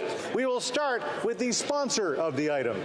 Mr. Singh. Mr. Singh. We will now proceed to members participating in person. All those at my left in favor of the motion will please rise. In the sixth row. Mr. Morrison. Mr. Morrison. Mr. Dowdall. Mr. Dowdall. Mr. Albus. Mr. Albus. Mr. Weber. Mr. Weber. Mr. Leslie. Mr. Leslie. Mr. Majumdar. Mr. Majumdar. Monsieur Blanchet-Jonca. Monsieur Blanchet-Jonca. Madame Bérubé. Madame Bérubé. Monsieur Desilets. Monsieur Desilets. Madame Hughes. Madame Hughes. Mr. Cannings. Mr. Cannings. Thank you, Mélanger.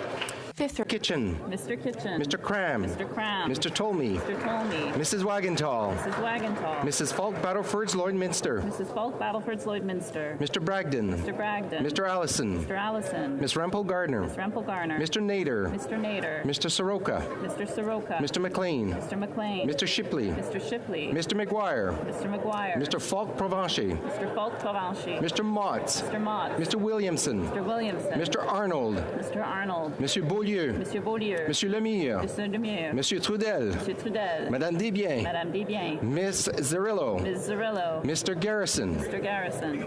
Fourth row. Mr. Muse. Mr. Muse. Mr. Van Popta. Mr. Van Popta. Mr. Waugh. Mr. Waugh. Mr. Steinley. Mr. Steinley. Miss Rude. Ms. Rude. Monsieur Lehoux. Monsieur Lehoux. Mr. Mazer. Mr. Mazer. Monsieur Martel. Monsieur Martel. Monsieur Gould. Monsieur Gould. Mr. Epp. Mr. Epp. Mr. Caputo. Mr. Caputo. Madame Vignola. Madame Vignola. Madame Posé. Madame Posé. Miss Barron. Miss Barron. Mr. Backrack. Mr. Backrack. Troisième rangée. Third. Mr. Viss. Mr. Viss. Monsieur Brassard. Monsieur Brassard. Mr. Lawrence. Mr. Lawrence. Monsieur Godin. Monsieur Godin. Madame Vien. Madame Vien. Mr. Tucker. Mr. Tucker. Miss Gladue. Miss Gladue. Mr. Patzer. Mr. Patzer. Mrs. Gallant. Mrs. Gallant. Monsieur Villemur. Monsieur Villemur. Madame Godreau. Madame Godreau. Madame Larouche. Madame Larouche. Monsieur Perron. Monsieur Perron. Mr. McGregor. Mr. McGregor. Second row at my left. Mr. Kelly. Mr. Kelly. Mr. Baldinelli. Mr. Baldinelli. Mr. Cooper. Mr. Cooper. Mr. Brock. Mr. Brock. Monsieur Berthold. Monsieur Berthold. Mr. Albultaif. Mr. Bultaev. Mrs. Cousy. Mrs. Cousy. Mrs. Block. Mrs. Block. Monsieur Garon. Monsieur Garon. Madame Gill. Madame Gill. Madame de Bellefeuille. Madame de Bellefeuille. Madame Michaud. Madame Michaud. Mr. Johns. Mr. John. Miss Idlout. Ms. Idlout. First row. Mr. Bazan. Mr. Bazan. Mr. Kimmich. Mr. Kimmich. Mr. Perkins. Mr. Perkins. Monsieur Deltel. Monsieur Deltel. Monsieur Paulus. Monsieur Paulus. Miss Louis Haldeman Norfolk. Ms. Lewis Haldeman Norfolk. Mr. Barrett. Mr. Barrett. Mrs. Gray. Mrs. Gray. Mr. Moore. Mr. Moore. Mr. Ellis. Mr. Ellis. Monsieur Terrien. Monsieur Terrien. Madame Normandin. Madame Normandin. Monsieur Simard. Monsieur Simard. Mr. Julian. Mr. Julian. Miss Kwan. Ms. Kwan. Miss Collins Victoria. Ms. Collins Victoria. All those at my right in favor of the motion will please rise in the sixth row. In the fifth row. Mr. Long. Mr. Long. Fourth row.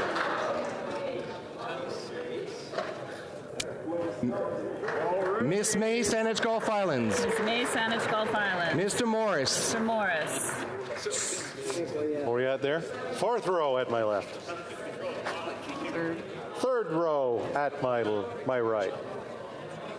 Second row at my right. Miss McPherson. Ms. McPherson. First row at my right. Monsieur Boulris. Monsieur Boulris. Miss Matheson. Ms. Matheson. All those at my left opposed to the motion will please rise in the sixth row, the fifth row, in the fourth row, troisième rangée, Third row. deuxième Second row. première rangée. First row. All those at my right opposed to the motion will please rise in the sixth row. Mr. Van Bynen. Mr. Van Bynen. Miss Bradford. Ms. Bradford. Madame Châtel. Madame Châtel. Madame Lapointe. Madame Lapointe. Miss Taylor Roy. Ms. Taylor Roy. Miss Thompson. Ms. Thompson. Mr. Carr. Mr. Carr. Miss Gainey. Ms. Gainey. Thank you, Mélanger. Mr. Field. Mr. Longfield. Mr. McKinnon, Coquitlam, Port Coquitlam. Mr. McKinnon, Coquitlam, Port Coquitlam. Mr. Morrissey. Mr. Morrissey. Monsieur Robillard. Monsieur Robillard. Madame Shanahan. Madame Shanahan. Mrs. Zaid. Mrs. Zaid. Miss Yip, Ms. Yip. Mr. Aldag, Mr. Aldag. Mr. Louis Kitchener-Conestoga, Mr. Louis Kitchener-Conestoga. Monsieur El Khoury, Monsieur El Khoury. Monsieur Yakono, Monsieur Yakino. Mr. Nagvi, Mr. Nakvi. Mr. Sousa, Mr. Sousa. Mrs. Atwin, Mrs. Atwin. Mr. Maloney, Mr. Maloney. Madame Koutrakis, Madame Koutrakis. Mr. Fisher, Mr. Fisher. Mr. Johari, Mr. Johari. Monsieur Lightbound, Monsieur Lightbound. Third row. Mrs. Romanado, Mrs. Romanado. Mr. Lamoureux, Mr. Lamoureux. Mr. Fragiscatos, Mr. Fragiscatos. Mr. Biddle, Mr. Biddle. Mr. Vancouverden, Mr. Vancouverden. Monsieur Lauzon, Mr. Lauzon. Mr. May Cambridge, Mr. May Cambridge. Ms. Zerowitz, Ms. Zerowitz. Second row on my left. Carpalagia, Mr. Scarpalagia. Mr. Casey, Mr. Casey. Madame Saint-Onge, Madame Saint-Onge. Miss Sahota, Ms. Sahota. Miss Jazik, Ms. Jazik. Premier round. First row. Monsieur Guilbeault, Monsieur Guilbeault. Miss Sachs, Ms. Sachs. The House will now wait for the electronic voting period to end before resuming its proceedings.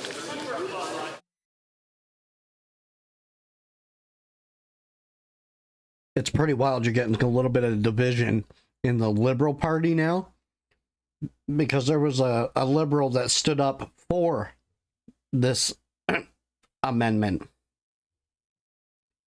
along with the Conservatives, so that's kind of interesting. I'm sure he'll probably get thrown out of the party at some point for that, or end up being pushed even further into the back.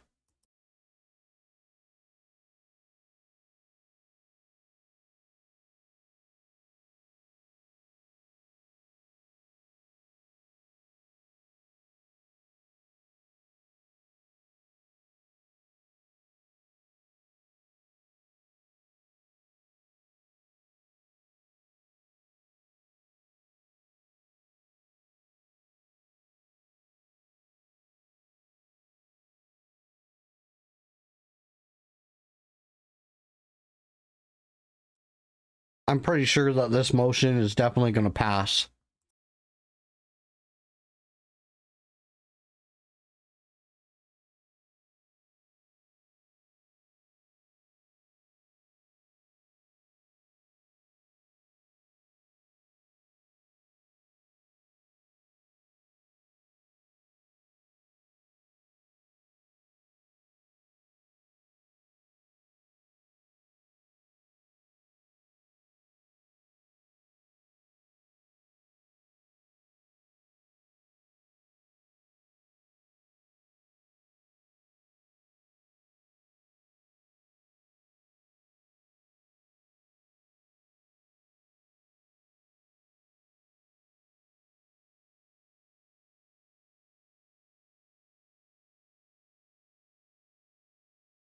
No, Anthony Rota is still on the floor. He's normally in the back. And this is his last year. He's retiring. So he won't be renewing his seat. So you'll see he's like out of the spotlight now. You won't see him at all.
Oh, there's another liberal that's voting for it.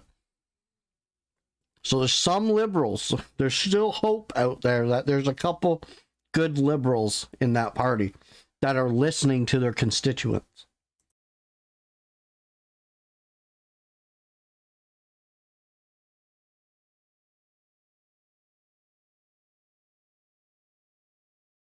So that's like 2 or 3 liberals that actually are voting for this amendment. The other liberals are not.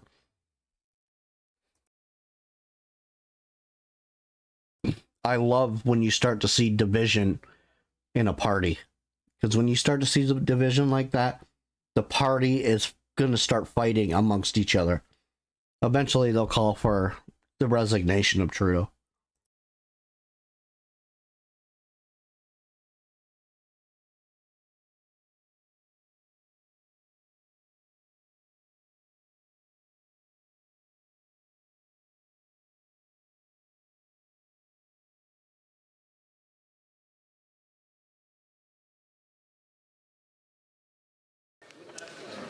If members are not able to vote due to technical difficulties, they may use the raise hand function and the chair will recognize them. Nobody online, nobody ran in. The table will now compile the results of the vote. Yeas pour 178, 178. Nays contre 149, 149. I declare the motion carried. Second reading of this bill, deuxième lecture de ce projet de loi. Accordingly, the bill stands referred to the Standing Committee on Industry and Technology. Oh, great. La Chambre procédera. The House will now proceed to the taking of the deferred recorded division on motion M86 under private members' business in the name of Ms. Barron. The question is as follows. Ms. Barron, seconded Mr. Blakely, moves that A, the House recognize that I, representative democracy is a fundamental part of Canadian society. 2, in Canada's current electoral system, the majority of voters cast ballots for a candidate who does not get elected, and many voters feel that election results do not accurately reflect their views. 3, at a Leger poll conducted in September 2020, showed that 80% of Canadians support the idea of striking a nonpartisan independent citizens' assembly on electoral reform. 4, many Canadians are concerned with the health of Canada's democracy, including voter distrust and disengagement, low voter turnout, and the polarization of politics. May I dispense? No? Yes. Yes. Yes? I'm hearing no's. 5, all politicians and all parties are widely perceived by the public to have a vested interest in the design of the electoral system. 6, citizens' assemblies have considerable legitimacy and public trust because they are independent, nonpartisan representative bodies of citizens.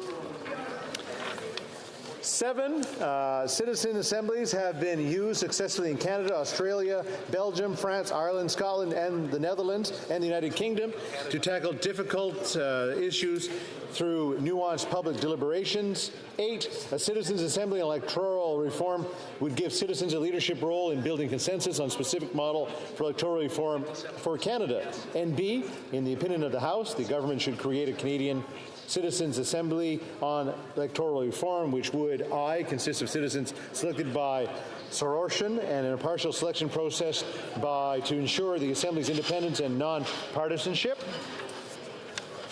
2, reflect the diversity of Canadian population, including a representation and meaningful participation of age groups, genders, ethnicities, languages, socioeconomic backgrounds, and geographic regions, including from First Nations, Inuit, and Métis people.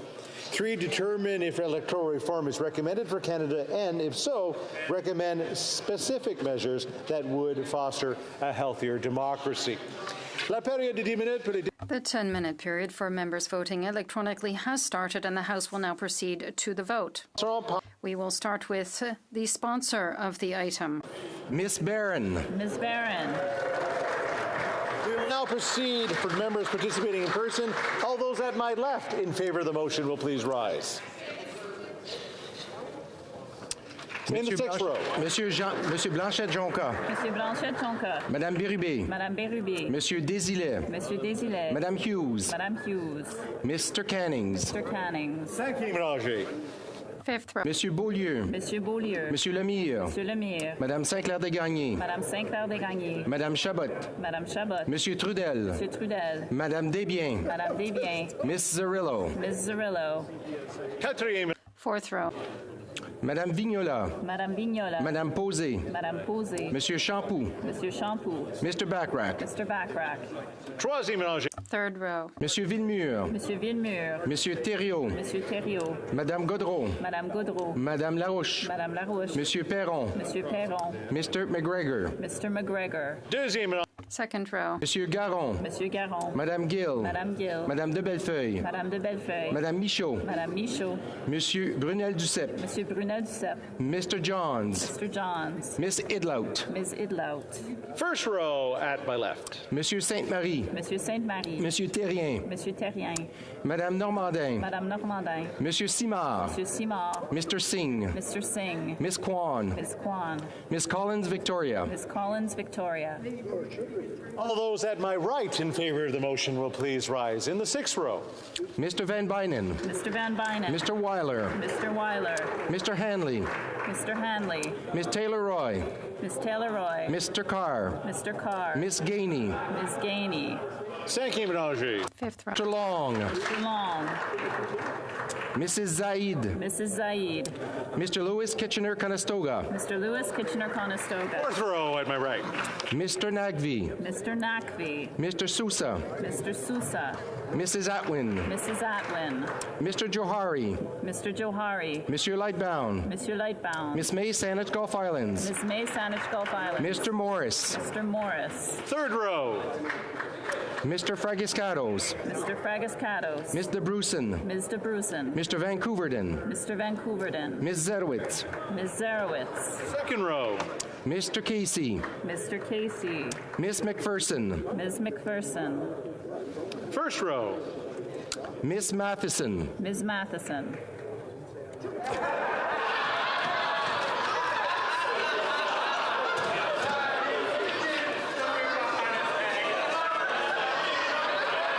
Order. Order. Only got a few more to go. All those at my right opposed to the motion, please rise in the sixth row. Morrison. Mr. Dowdle. Mr. Dowdle. Mr. Weber. Mr. Weber. Mr. Leslie. Mr. Leslie. Mr. Majumdar. Mr. Majumdar. All those at my left in the fifth row. Mr. Kitchen. Mr. Kitchen. Mr. Cram. Mr. Cram. Mr. Tolmie. Mr. Tolmie. Mrs. Wagentall. Mrs. Wagentall. Mrs. Falk Battleford's Lloydminster. Mrs. Falk Battleford's Lloydminster. Mr. Bragdon. Mr. Bragdon. Mr. Allison. Mr. Allison. Miss Rempel Gardner. Miss Rempel Garner. Mr. Soroka. Mr. Soroka. Mr. McLean. Mr. McLean. Mr. McGuire. Mr. McGuire. Mr. Falk Provencher. Mr. Falk Provencher. Mr. Mott. Mr. Mott. Mr. Williamson. Mr. Williamson. Mr. Arnold. Mr. Arnold. Fourth row at my left. Mr. Muse. Mr. Muse. Mr. Van Pupta. Mr. Van Popta. Mr. Waugh. Mr. Waugh. Mr. Steinley. Mr. Steinley. Miss Rude. Miss Rude. Monsieur Lehoux. Monsieur Lehoux. Mr. Mazer. Mr. Mazer. Monsieur Martel. Monsieur Martel. Monsieur Gould. Monsieur Gould. Mr. Epp. Mr. Epp. Mr. Caputo. Mr. Caputo. Third row. Mr. Viss. Mr. Viss. Monsieur Brassard. Monsieur Brassard. Mr. Lawrence. Mr. Lawrence. Monsieur Godin. Monsieur Godin. Madame Vien. Madame Bien. Mr. Tucker. Mr. Tucker. Miss Gladue. Miss Gladue. Mr. Patzer. Mr. Patzer. Mrs. Gallant. Mrs. Gallant. Deuxième ménager à my Second row. Kelly. Mr. Kelly. Mr. Baldinelli. Mr. Baldinelli. Mr. Cooper. Mr. Cooper. Mr. Brock. Mr. Brock. Monsieur Bertol. Monsieur Bertol. Mr. Albultaev. Mr. Abultayev. Mrs. Kuzi. Mrs. Kuzi. Mrs. Block. Mrs. Block.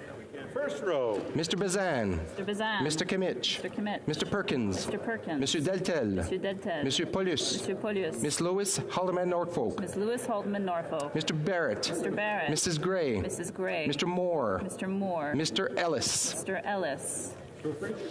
All those at my right opposed to the motion will please rise in the sixth row. Mr. Pulowski. Mr. Pulowski. Miss Bradford. Miss Bradford. Madame Châtel. Madame Châtel. Madame Lapointe. Madame Lapointe. Miss Thompson. Ms. Thompson. Fifth row. Mr. Longfield. Mr. Longfield. Mr. McKinnon Coquitlam Port Coquitlam. Mr. McKinnon Coquitlam Port Coquitlam. Mr. Morrissey. Mr. Morrissey. Monsieur Robillard. Monsieur Robillard. Madame Shanahan. Madame Shanahan. Miss Yip. Ms. Yip. Mr. Aldag. Mr. Aldag. Quatrième rangée. Monsieur Elkoury. Monsieur Edcourier. Monsieur Iacono, Monsieur Iacono. Madame Koutrakis, Madame Koutrakis. Mrs. Romanado, Mrs. Romanado. Mr. Lamoureux, Mr. Lamoureux. Mr. Biddle, Mr. Biddle. Monsieur Lauzon, Monsieur Lauzon. Mr. May Cambridge, Mr. May Cambridge. Second row. Mr. Scarpalegia, Mr. Scarpelage. Madame Saint-Onge, Madame Saint-Onge. Miss Sahota, Ms. Sahota. Miss Jazik, Ms. Jazik. First row at my right. Monsieur Guilbeault, Monsieur Guilbeault. Miss Sachs. Ms. Sachs. The House will now wait for the electronic voting period to end before resuming its proceedings. There, I'm kind of glad that the House is voting against this. This was also a petition. 2 petitions have actually been brought up for Citizens Assembly on electoral reform. The only problem is that if any kind of electoral reform happens right now, the Liberal government seems to be so sneaky that they would influence. Like, look at, they're divided. Look at, some are X, some are yeah. Like, the Liberal Party is so sneaky that they would infiltrate the Citizens Assembly to try to lure them into doing or voting in a certain direction and trying to, you know, decide what is the best idea. They'll come up with something that benefits Trudeau. And most of the parties know that. The Conservatives brought up when the motion was brought up, the Conservatives, that was their defense to not vote for this, was because they knew that the Liberal Party would somehow influence the Citizens Assembly into, voting in a certain direction. And the NDP want proportional representation. Well, in Canada, we do not want proportional representation when you can have coalitions. Because if we have proportional representation, all it would take is the Liberal Party and NDP to just form that coalition, and boom, they will stay in power forever. We'd be screwed. So that's definitely not something that would work in our country.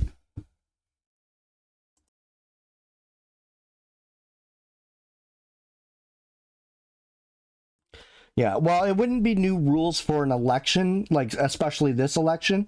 You can't do that. It would have to. We would go through the 2025 election without the changes, and then after that election is when the changes would kick in. You can't change electoral processes in between an election.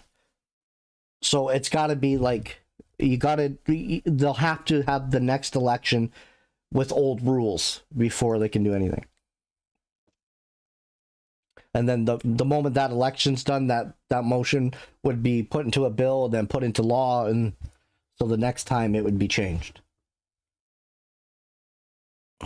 But they do that as a way of protecting people, so that no government can do it to benefit himself.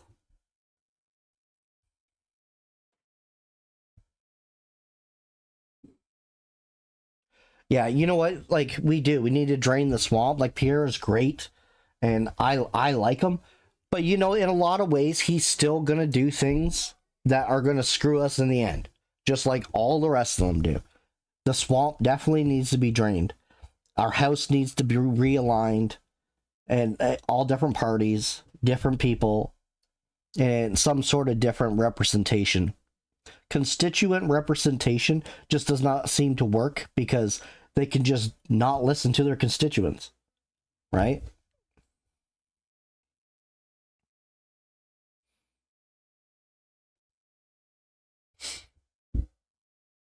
But the one thing I love the most is watching that Liberal Party split up when it comes to what they're voting for and what they're not voting for.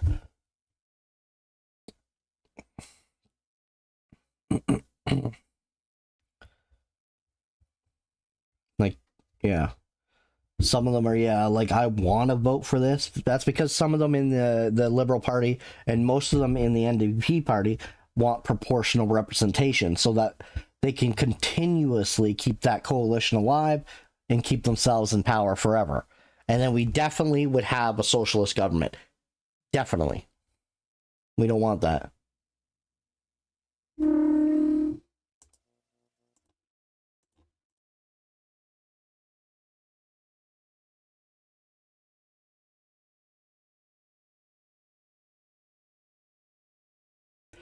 Don't forget to like and subscribe to anyone that's new, and share the stream so that it pushes the content out and helps fight against the algorithm. I wish to inform the House the electronic voting period has ended. If members are not able to vote due to technical difficulties, they may now use the raise hand function and the chair will recognize them. And I don't see anybody's hand up. Nobody ran into the chamber. Well, the table will now compile the results of the vote, and I'm going to have to listen closely. Yeas pour 102, 102, nays contre 218, 218. I declare the motion defeated.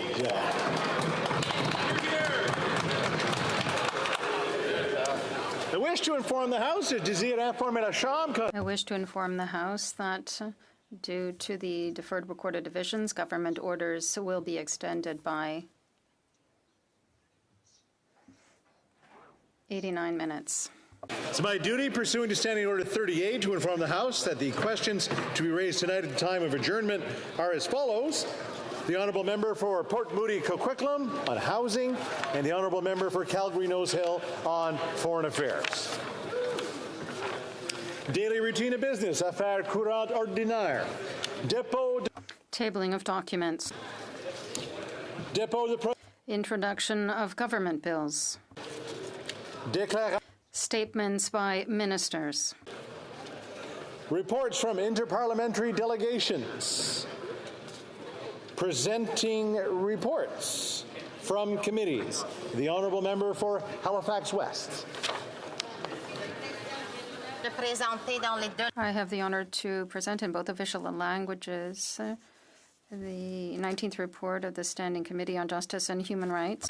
Bill C-40, an act to amend the Criminal Code to make consequential amendments to other acts and to repeal a regulation, miscarriage of justice reviews.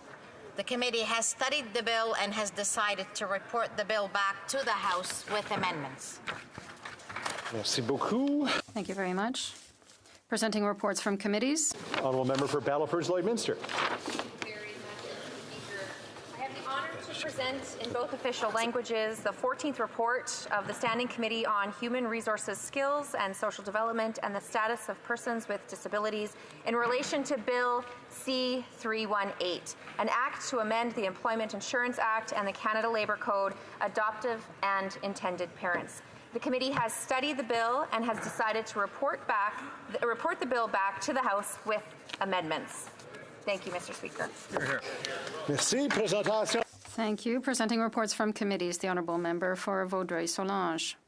Mr. Speaker, I have the honour to present in both official languages the 16th report of the Standing Committee on Transport, Infrastructure and Communities concerning Bill C-33, an act to amend the Customs Act, the Railway Safety Act, the Transportation of Dangerous Goods Act 1992, the Marine Transportation Security Act, the Canada Transportation Act, and the Canada Marine Act, and to make a consequential amendment to other acts. The committee has studied the bill and has decided to report the bill back to the House with amendments. Thank you, Mr. Speaker. Anything else under presenting reports from committees? No. Introduction of private members' bills. Première lecture de projet. First reading of Senate public bills. Motions.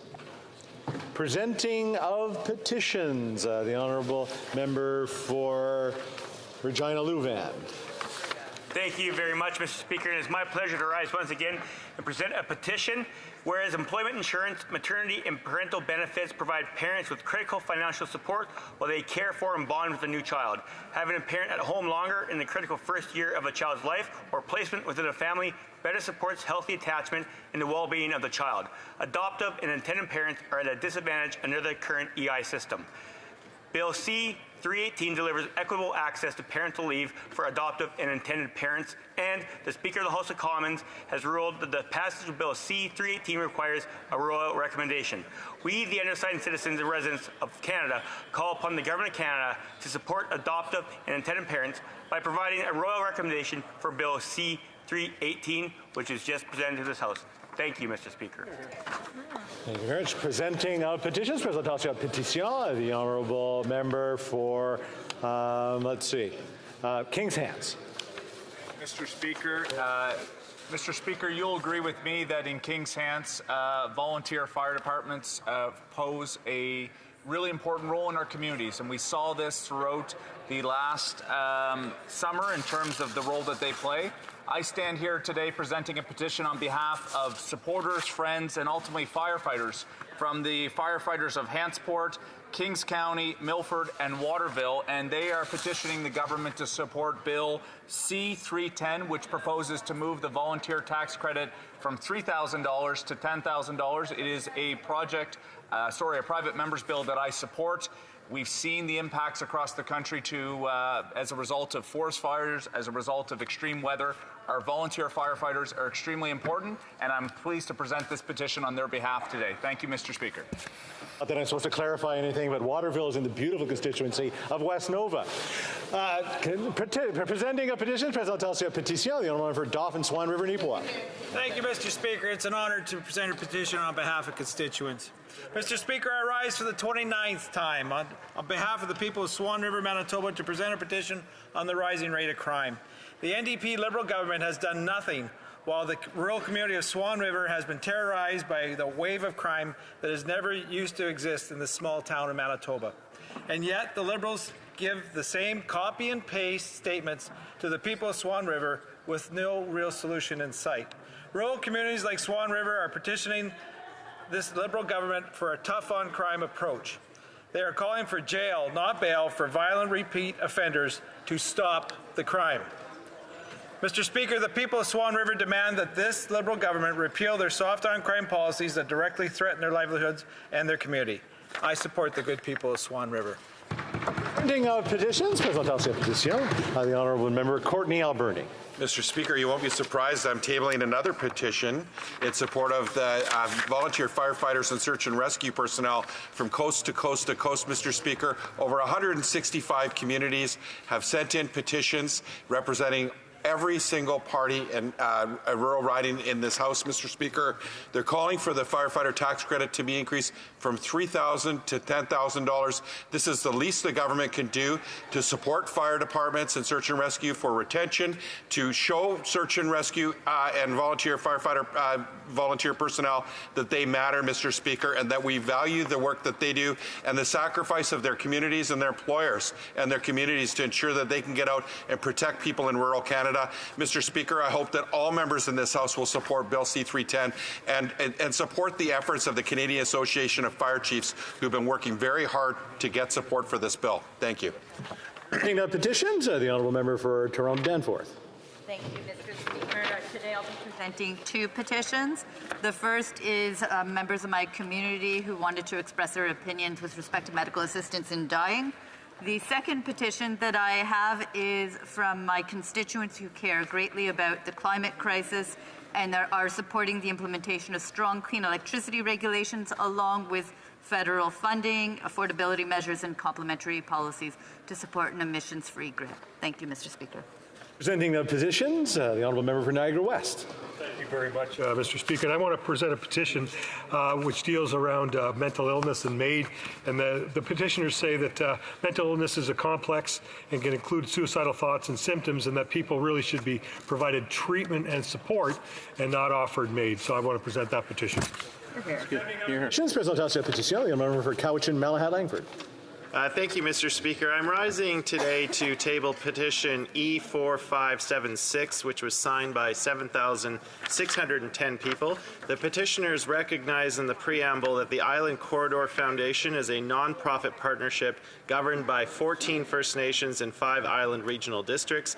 They also recognize that the population of Vancouver Island is expected to grow to 1 million people by the year 2030, and that expanding the congested highways on Vancouver Island is quite problematic.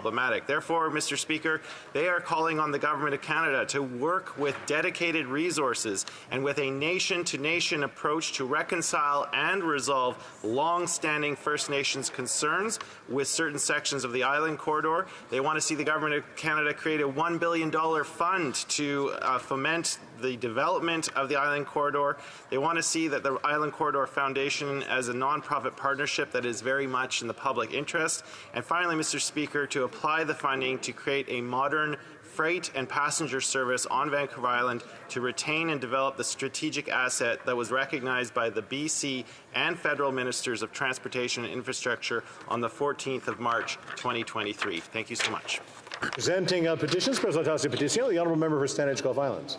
Mr. Speaker, I'm so proud to present a petition that's signed by the firefighting force within my riding of the very small island of Piers Island, where the fire truck is the only internal combustion engine on the entire island.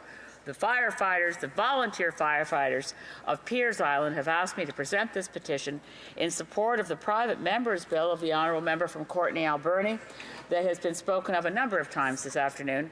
Volunteer firefighters account for 71% of Canada's total firefighting first responders.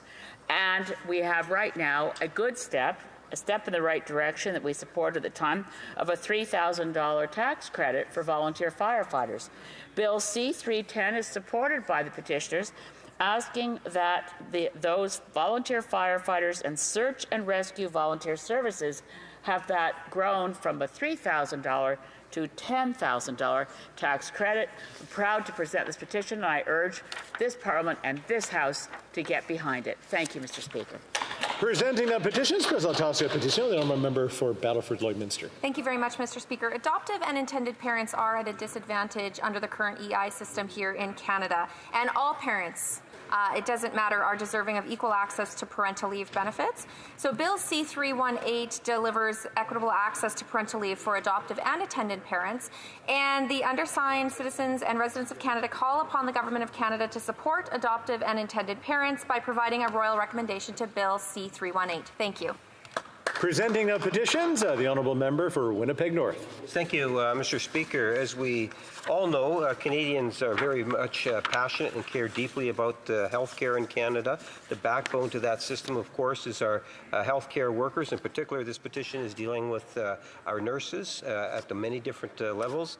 And what they're asking for, in essence, Mr. Speaker, is to recognize the valuable contributions they do, whether it's through enhancements of salaries, to credentials being recognized, to incentives, to the type of workload that they're having to experience. In general, Mr. Speaker, what they're looking for is governments at all different levels, whether it's provincial or federal, to be more proactive in supporting our nurses. Thank you, Mr. Speaker. Presenting of petitions, Présentation de pétition. No. Questions on the order paper. The Honourable Parliamentary Secretary to the Government House Leader. Mr. Speaker, I'd ask that all questions be allowed to stand at this time, please.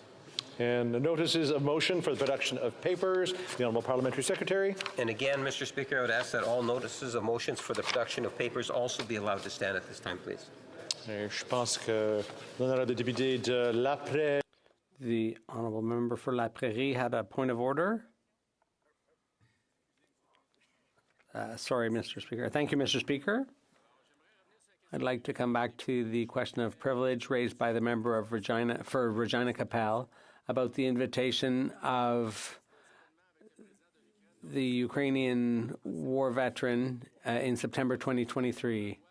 I join with the official opposition House leaders. I join with him to restore the facts. In the Globe and Mail, we learned that the Prime Minister's cabinet had invited Yaroslav, the SS unit veteran, to the House of Commons when Zelensky visited in September 2023. So the Prime Minister invited this gentleman to a reception that very evening in Toronto at the Fort York mess. The invitation had been sent 4 days prior by the Office of Protocol. But in the week following President Zelensky's visit, the Prime Minister blamed the Speaker of the House and completely exonerated himself, absolved himself of all responsibility. He said that the Speaker was the one and only person responsible for inviting and paying tribute to this ex-Nazi, Yaroslav Honka. And he said, we all recognize that this was a huge error in judgment by the Speaker of the House of Commons. That's what the Prime Minister said. He also said that the House of Commons invited an individual without apparently doing any research on Google, but it was not up to the government of the day to veto people that the Speaker or members of the official party invite to the chamber. The Speaker at the time took full responsibility for the situation and decided to step down. 2 weeks ago, in an interview with CTV Northern Ontario, he explained that the PMO, in fact, authorizes invitations to major events on the Hill, as was the case for President Zelensky's visit in September. Here's what he said, the former speaker. Normally, the invitation goes to PMO, and they comb through it with a fine-tooth comb, and then the invitation is sent by protocol. The procedure and practice of the House is a question of privilege. Why is there a question of privilege?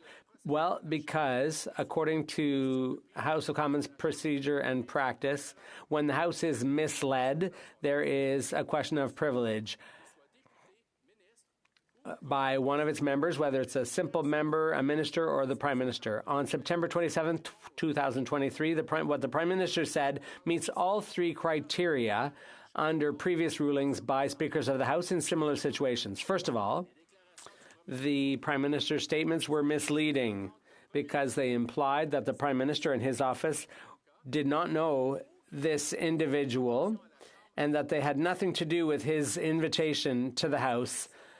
All opposition parties tried to find out what role PMO played in this, and the Prime Minister potentially, when President Zelensky visited. So on the facts, PMO itself, on behalf of the Prime Minister, had invited this former Ukrainian veteran who was with the SS unit. The PMO invited this individual to a soiree in Toronto that same day. And it's also what the Prime Minister said is also misleading because the invitation was in the Prime Minister's own name on his behalf. And third, you can only conclude that the Prime Minister intended to mislead the House because he had every reason to hope at a time when all eyes were on the Canadian Parliament. It was unthinkable that he should blame someone other than himself. And when the Prime Minister apologized in September, he said this was a terrible desecration of the memory of millions of people who died in the Holocaust, and that was hurtful to LGBT individuals, people with disabilities, racialized people, Jews, and Poles, and other people persecuted by the Nazis. That shows how seriously the Prime Minister took this situation. Anyone in his shoes should have wanted to dissociate themselves from this situation and to pass the buck. So the Bloc is of the view that there is a prima facie breach of parliamentary privilege, and in our view, this should be referred to the House and Procedural Affairs Committee to be studied. Thank you. Thank you for that intervention. Hey. Oh, we go there. We have the honourable member for Stormont, Dundas, South Glengarry. Point of order. Thank you, Mr. Speaker, for recognizing me. In the votes this afternoon that took place, I happened to accidentally miss the final vote. My vote didn't register, and I would ask for unanimous consent that my vote on private member's motion M86 be recorded as a nay. That would be appreciated. All those opposed to the honourable member moving the motion, please say nay. Agreed. The House has heard the terms of the motion. All those opposed to the motion will please say nay. Motion is carried. Orders of the day. Ordre émanant du gouvernement. Government orders, government bills, Commons. Beginning debate at second reading of Bill C-62, an act to amend the Criminal Code, Medical Assistance in Dying, number 2. Ms. Sachs for Mr. Holland, seconded by another member, moves that Bill C-62, an act to amend the Act to amend the Criminal Code, Medical Assistance in Dying, number 2, be now read a second time and referred to the Standing Committee on Health. Debate. Of Mental Health and Addictions. Mr. Speaker, I'm pleased to have the opportunity to speak today about Bill C-62. This is a sensitive subject to so many and very personal for so many around the country, and we've debated much of the core issues, but today really we're talking about the legislation which proposes to extend the temporary exclusion of eligibility for medical assistance in dying for persons suffering solely from a mental illness by 3 years until the date of March 17th, 2027. Mr. Speaker, I want to be clear. The question we are debating today is not whether mental illness can cause irremediable and intolerable suffering on par with that of physical illnesses. We know that it can, and that is not up for debate. But we must proceed cautiously, Mr. Speaker, and we must get this right. We must ensure that the appropriate measures are in place across this country to affirm and protect our most vulnerable. We've heard significant concerns from partners, from provinces and territories, and from the medical community regarding healthcare system preparedness. In its latest report, tabled on January 29th of this year, the Special Joint Committee on MAID found that while considerable progress has been made in preparing for the expansion of eligibility for persons suffering solely from a mental illness, an additional delay is needed to ensure that the healthcare system can safely provide MAID in these types of complex cases. These concerns must be addressed before we can move forward with extending eligibility to persons whose sole underlying condition is mental illness. And while that critical work is happening, we must also take action to ensure that vulnerable people are protected. Unless Bill C-62 is passed by March 17, 2024, the exclusion of eligibility for MAID will be automatically repealed. That means individuals suffering solely from mental illness could be eligible to receive MAID on that date without the system being ready.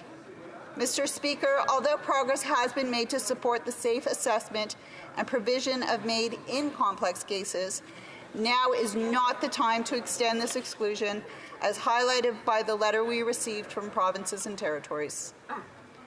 Over the past few years, the Government of Canada has been collaborating closely and carefully with partners to support the implementation of MAID.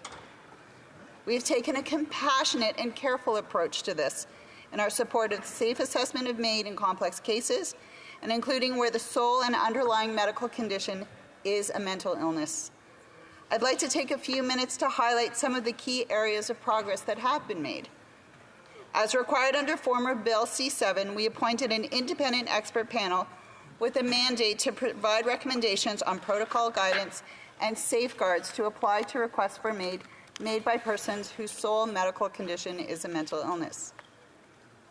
The final report, tabled by the expert panel in the spring of 2022, included 19 recommendations for governments and health system partners to support the safe expansion of MAID for persons suffering only from a mental illness. The panel noted that the recommendations would benefit all complex Track 2 MAID assessments and provisions, even those where mental illness was not a factor. At the same time, the Special Joint Committee on MAID was also studying the question and concluded that at that time they believed that additional work was needed before moving ahead. Both the reports by ALMAD and the expert panel highlighted the importance of education and training, consistent professional guidance, enhanced data and analysis, meaningful Indigenous engagement, and strong oversight. Our government has taken these recommendations very seriously, Mr. Speaker, and has worked diligently to advance them. In September 2022, Health Canada convened an independent group made of clinical, legal, and regulatory experts to develop model MAID practice standards based on the expert panel's recommendations. Its mandate was to create resources that could be used by regulators to operationalize the expert panel's guidance with respect to complex MAID cases, including those based on mental illness alone. The task group's efforts resulted in a model practice standard for MAID and a companion document, Advice to the Profession, which were both published in March 2023. To date, the majority of provinces and territories have indicated their practice standards for MAID have been updated or are in the process of being reviewed using these materials as a guide. The supporting Advice to the Profession document is being used to support and inform regulatory bodies, public authorities, and health professional organizations, and is intended to support a consistent and safe approach to MAID practice across Canada. In addition, Health Canada has been working closely with the Canadian Association of MAID Assessors and Providers, also known as CAMAP, on a number of key activities to support preparedness among practitioners. Among these include funding the development of a nationally accredited bilingual MAID curriculum to support access to high-quality MAID training and a standardized approach to care across the country, while recognizing differences in the delivery of healthcare services among provinces and territories does exist. As of the end of January, more than 1,100 clinicians have already registered with CAMAP to take the training. We supported a knowledge exchange workshop on MAID and mental disorders that took place in June 2023. The workshop brought together MAID assessors and providers and psychiatrists from across the country to discuss the assessment of MAID requests based on mental illness alone and to build a network for ongoing knowledge exchange and inform future practice. Additional knowledge exchange sessions are being planned for May 2024 and 2025 to support ongoing interjurisdictional lesson sharing and clinical guidance for complex case assessment, including for mental illness as a sole underlying condition. Mr. Speaker, when it comes to the question of eligibility criteria for MAID, we must consider all situations and all outcomes. While important work has indeed been done, we have heard clearly from our partners that they need to have sufficient time to implement these safeguards and to address capacity concerns that are expected to result from the expansion. As my honourable colleague, Minister of Justice, has pointed out, we are trying to calibrate two fundamental ideas here: the autonomy of the individual in terms of dignified decisions about the timing of their own passing, coupled with protecting vulnerable communities and vulnerable individuals. As the deadline to lift the exclusion of eligibility for mental illness approaches, calls to further extend this deadline have grown louder. We understand from our engagement and outreach with health stakeholders that there are varying levels of readiness to manage and assess requests for MAID where the sole medical condition is a mental illness. All provinces and territories have indicated that they are not yet ready to move forward. More work needs to be done. On January 29th, the Special Joint Committee on Medical Assistance in Dying tabled its most recent report examining the degree of preparedness for the safe application of MAID for persons whose sole underlying condition is a mental illness. While recognizing the considerable progress that has been made in preparing for the expected expansion of eligibility, the committee recommended an additional delay to ensure that the healthcare system can safely provide MAID in these types of complex cases. I want to be clear. I understand that suffering from mental illness is just as real, just as serious as suffering from a physical illness. That is why we provided a clear timeline of 3 years before lifting of the exclusion that provinces and territories and our healthcare partners can continue to work towards, and a firm commitment for parliamentarians to evaluate the progress after 2 years. So that work will continue in earnest, and we can be assured that all the necessary measures are in place to move forward safely. Mr. Speaker, I understand there will be people who have suffered over many years without finding relief, for whom MAID may be a serious consideration based on deep and personal reflection, and this new development may truly be distressing for them. And I want to say this to them: we are committed to moving forward, but we must do so in the most compassionate, responsible, and prudent way possible. The system needs to be ready, and we need to get this right. and it's clear from the conversations we have had that the system at this time is not ready. Mr. Speaker, as I've said, we worked hard to make sure that the necessary supports are in place for practitioners and our provincial and territorial partners to permit the expansion of MAID eligibility to people whose sole condition is a mental illness. But they have also been clear. More time is needed to prepare, and that is why we are proposing this 3-year extension. The availability of nationally accredited training modules for MAID assessors and providers will help ensure that providers are clear on the requirements of the legislation and good clinical practice. However, it is going to take some time for individual physicians and nurse practitioners to integrate and internalize these practice standards. Provincial and territorial regulatory bodies need to complete the work associated with updating standards, and they need to ensure healthcare clinicians have the training to ensure a safe and consistent assessment before the MAID eligibility is expanded through the lifting of mental illness as an exclusion. Existing assessment and support mechanisms also need to be examined and revised to ensure that the robust measures needed for these types of complex requests are in place. On that point, we are committed to continuing to support the provinces and territories and health system partners to further strengthen and improve mental health care services and supports, data collection to better understand who is requesting MAID and why, and appropriate support and oversight for practitioners. While the management and delivery of health services, including MAID, is an area of provincial and territorial responsibility, the provinces and territories have been regularly engaged through a working group to facilitate information sharing and collaboration on MAID implementation. Through this group, provinces and territories have been and continue to be engaged in the work on the federally led model practice standards and are working collaboratively with all of us on all aspects of MAID.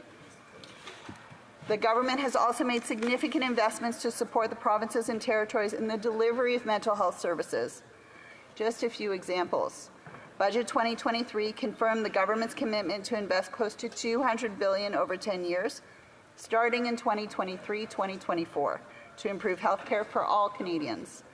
This includes $25 billion to provinces and territories through tailored bilateral agreements focused on 4 key priorities, including improving access to mental health and substance use services and the integration of these services in all other priorities. This is in addition to the $5 billion committed in 2017 to support mental health and substance use services. Our government has also invested more than $175 million to support the implementation and operation of 988, which will provide people across the country with access to immediate and safe support for suicide prevention and emotional distress. As MAID continues to evolve, we need to ensure that accurate information is available to the public by providing clear information. We also take the concerns raised by those who might face systemic disadvantages very seriously. That is why we have expanded data collection on MAID to provide a better understanding of who is accessing MAID and why, including the collection of data on race, Indigenous identity, and disability. We can only address potential risks if we can uncover them. We are continuing to engage with Indigenous peoples through both Indigenous-led and government-led activities to better understand their perspectives on MAID.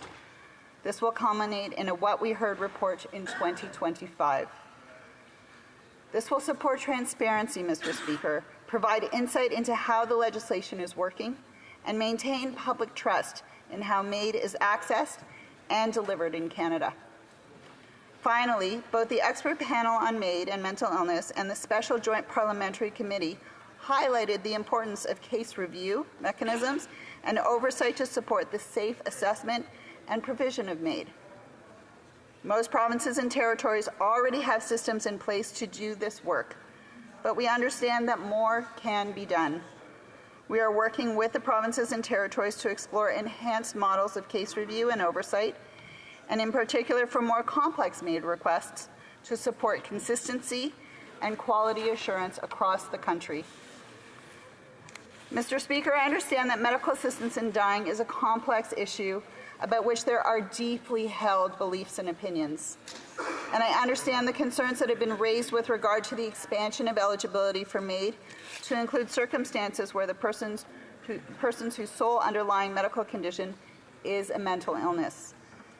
It would give medical practitioners more time to become familiar with available training and supports, while providing time for the public to become more aware of the robust safeguards and processes in place. The Government of Canada has also committed to a joint parliamentary committee to undertake a comprehensive review within 2 years after the Act receives royal assent. This measure will further serve to examine progress made by provinces, territories, and partners in achieving overall healthcare system readiness. In the meantime, our government will continue to work with the provinces and territories to support ongoing improvements of this system, to continue to ensure that our laws protect those who may be vulnerable, reflect the needs of the people of Canada, and support autonomy and freedom of choice.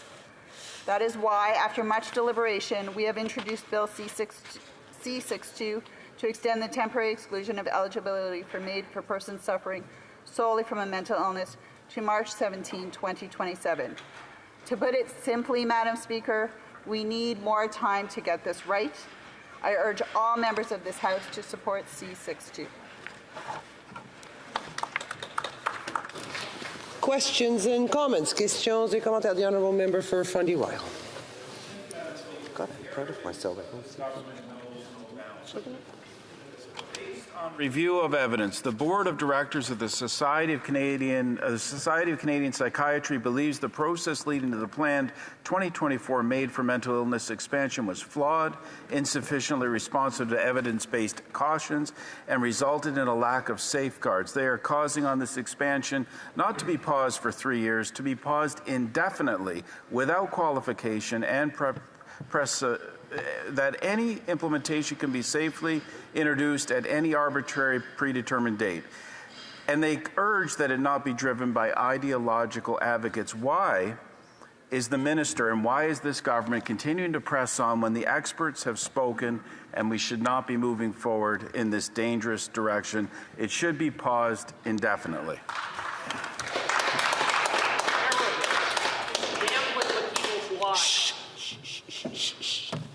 The Honourable Minister. Madam Speaker, and I'll thank the member for his question, and I will acknowledge that there are many different opinions that have been shared on this view by many different experts. As a matter of fact, some of the members of the Special Joint Committee who are going to be participating in the debate we're having tonight. But we have to be clear, this is not a matter of if. We are debating when. We have recognized, and it has been recognized, and it is not up for debate, that suffering from mental illness, when it is irremediable and continued and is impacting the quality of life of the individual, that they have the right and the dignity to make choices with their health practitioners. The expert panel noted that there were differing opinions on this and that there were concerns, but I have to say, Madam Speaker, that when we are debating this tonight, it's not about arrogance. It's about having compassion and understanding the right to an individual's choice and dignity when they are in deep, prolonged, ongoing suffering. Thank you, Madam Speaker. Questions et commentaires. Yes, questions et commentaires. L'honorable député de Montcalm. The Honourable Member for Montcalm. Thank you, Madam Speaker. I thank the Minister for her speech. I was pleasantly surprised that she said, right off the bat, that this is not about questioning the existence of permanent mental illnesses which cannot be cured. The Conservatives do, in fact, feel that way, but the Liberals don't. But I'd be worried if I were her, because since 2015, every time we've debated MAID, we're unable to reach a consensus because Conservatives are always against it. How is it possible that the Conservatives could agree with this bill? Because, in fact, they agree with it because they do want to put this off indefinitely. They don't want to help those who are suffering from incurable mental illnesses. But a year ago, we were told that the extension would be 1 year, but now the extension is 3 years. And there might be a Conservative government at that point. And I believe that the minister knows full well that we do need to legislate. The Honourable Minister. I thank my colleague for the question. Madam Speaker, this is why we have put a very set timeline on this. We took the expert panel recommendations. There were 19 recommendations set in that report, which included system readiness and a comprehensive set of modules for MAID assessors across the country to be able to do this work safely and compassionately. Madam Speaker, that is the work that we've done in terms of the implementation. 1,100 practitioners, including physicians and nurse practitioners, have participated in these training modules. But we've also been working with regulatory bodies. We want to make sure that there is a quality and standard of care across the country that sees people in their suffering, especially when they are vulnerable, especially when mental illness as a disorder can cause such suffering and such harm over years in a prolonged period of time. We are very sensitive to the concerns of the member, and we are setting clear guardrails on the timelines for this. The Honourable Member for Cowichan, Malahat Langford. Thank you, Madam Speaker. I think we need to have a reminder of why we are in the situation that we are in. I was here in the 43rd Parliament when Bill C7 was being debated. I remember very clearly the government's original charter statement, which included its rationale for excluding mental disorders as a sole underlying medical condition. I thought the charter statement was quite reasonable, but we're in this situation because when the C7 went to the Senate, for some inexplicable reason at the 11th hour, the government did a complete 180 and accepted the Senate amendment. They changed the law before the hard work had been done. Now, I've been a member of the Special Joint Committee from the get-go, and on that committee, we feel like we have been playing a game of catch-up ever since, having to do the work, racing against an arbitrary timeline. That's why you see letters from 7 out of 10 provinces in all 3 territories asking for an indefinite pause. So I hope the minister can take some responsibility, the Liberal government can take responsibility for putting Parliament in this position. And I'd also like her to comment on the fact that there are so many populations, whether in rural or remote communities or in our urban centres, who simply cannot get the mental health care that they need. And when is her government going to step up to the plate, start servicing communities like mine in Couch and Malahat Langford, and from coast to coast to coast? Because that is a huge problem that really needs to be addressed, I think, before we entertain any kind of a change to the law. Thank you. The Honourable Minister. Thank you, Madam Speaker, and I'll thank my colleague for the question. And he and I are in lockstep in understanding how important a robust and integrated set of mental health services and those who use substance services must be available within health jurisdictions throughout the country. And that's why, Madam Speaker, that is exactly why last year we committed to $200 billion to improve the health of Canadians. That is exactly why there are bilateral agreements that are tied to our 4 key principles, which include mental health. Provinces have to ensure that their work plans as part of their agreements show a clear commitment to providing mental health services and substance use services for those who are struggling with those disorders. That being said, Madam Speaker, we also want to make sure that our healthcare systems, when it comes to MAID, have the level of system readiness, consistency, and quality assurances across the country. We don't want a pick-and-choose system. We want to make sure that our most vulnerable are safe, and that those who make this decision are doing it not only to acknowledge the dignity. To give the opportunity for further questions, the Honourable Member for St. Albert Edmonton. Thank you, Madam Speaker. At the beginning of her speech, the Minister stated that irremediability is not up for debate.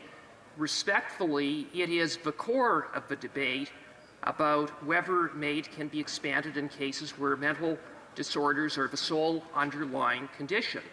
And the overwhelming evidence from leading experts, including psychiatrists, is that it is difficult, if not impossible, to determine irremediability. That was the conclusion of the government's own expert panel at page 9 of the report. The Special Joint Committee heard evidence that clinicians could get it wrong 50% of the time. In other words, it's like flipping a coin. Flipping a coin with people's lives. Is the minister comfortable with that risk? The Honourable Minister.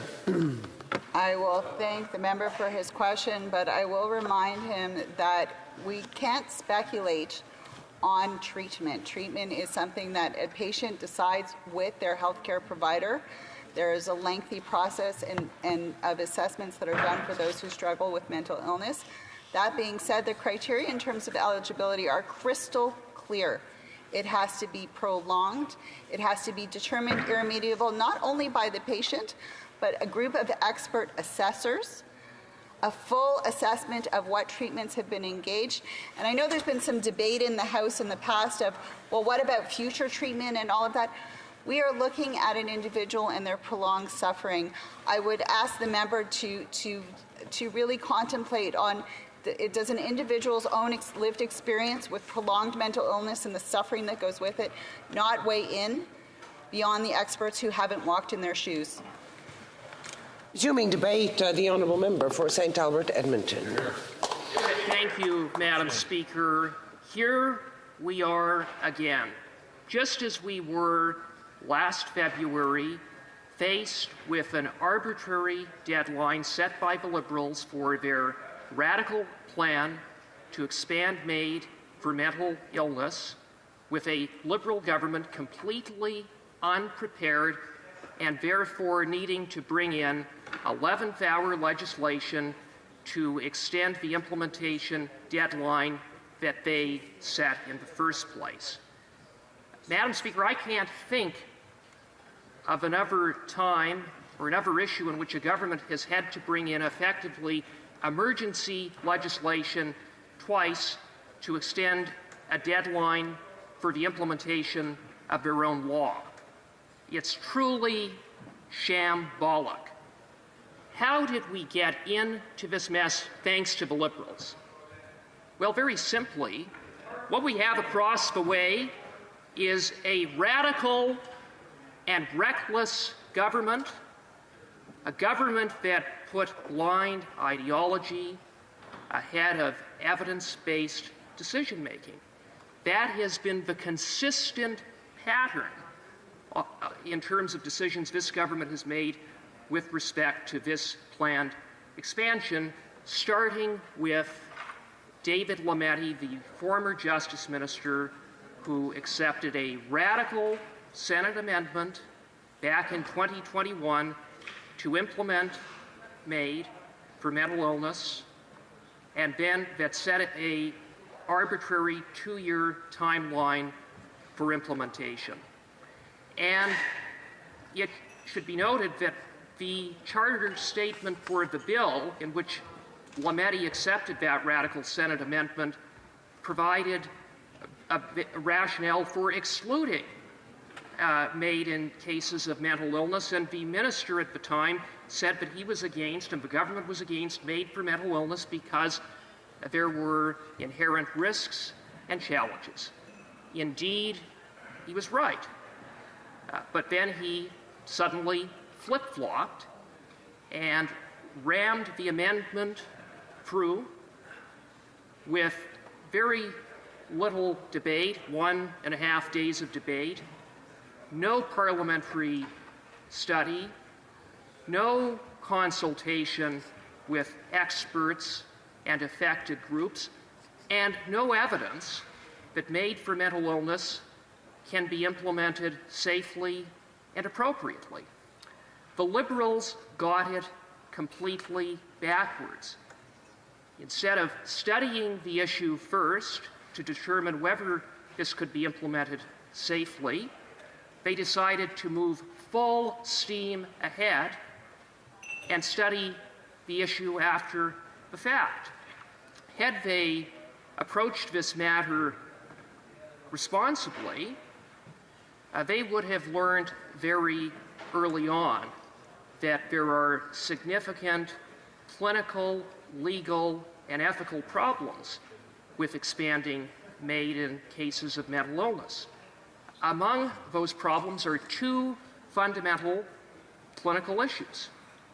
The first is the difficulty of predicting irremediability. In other words, it is difficult to predict whether someone with an underlying mental health condition will not get better. That is problematic in two major ways. One is from the standpoint of the law. Under the criminal code, in order to qualify for MAID, a person must have an irremediable condition. More specifically, an irremediable condition is defined as one in which one has an incurable disease or illness and is in an irreversible state of decline. If it is not possible to accurately determine whether someone with a mental illness is in an irreversible state of decline and will not get better, then from the standpoint of the law, how can MAID for mental illness be carried out within the law? It can't. More significantly, from an ethical standpoint, if it is difficult to predict whether someone will get better, what that means with certainty is that persons who could get better, who could go on to lead a healthy and productive life, will have their life prematurely ended. That was underscored by evidence heard by the Special Joint Committee on MAID, both during its initial study 2 years ago and its more recent study this past fall. Among the evidence that the Special Joint Committee heard is that clinicians can get the prediction around irremediability wrong 50% of the time. In other words, it's like flipping a coin. Flipping a coin with people's lives. Is that a risk that members of this House are prepared to take? When I posed that question to the Minister responsible for mental health, she essentially answered in the affirmative, because she doubled down in her support for an expansion of MAID for mental illness in 3 short years. Flipping a coin, gambling with people's lives, that's what MAID for mental illness will result in. And a second fundamental problem is the difficulty on part of clinicians in distinguishing a rational request for MAID from one motivated by suicidal ideation. That is underscored by the fact that in 90% of suicide deaths, persons suffer from a diagnosable mental disorder. Not to mention that suicidal thoughts are often a symptom of mental disorders. It's why psychiatrists who appeared before the Special Joint Committee said that it is not possible to distinguish MAID and mental illness from suicide. At the very least, MAID for mental illness significantly blurs the line between suicide prevention and suicide facilitation. It fundamentally changes the character of MAID in transforming it into something akin to state-facilitated suicide. It demonstrates just how far down the slippery slope we have gone under these Liberals.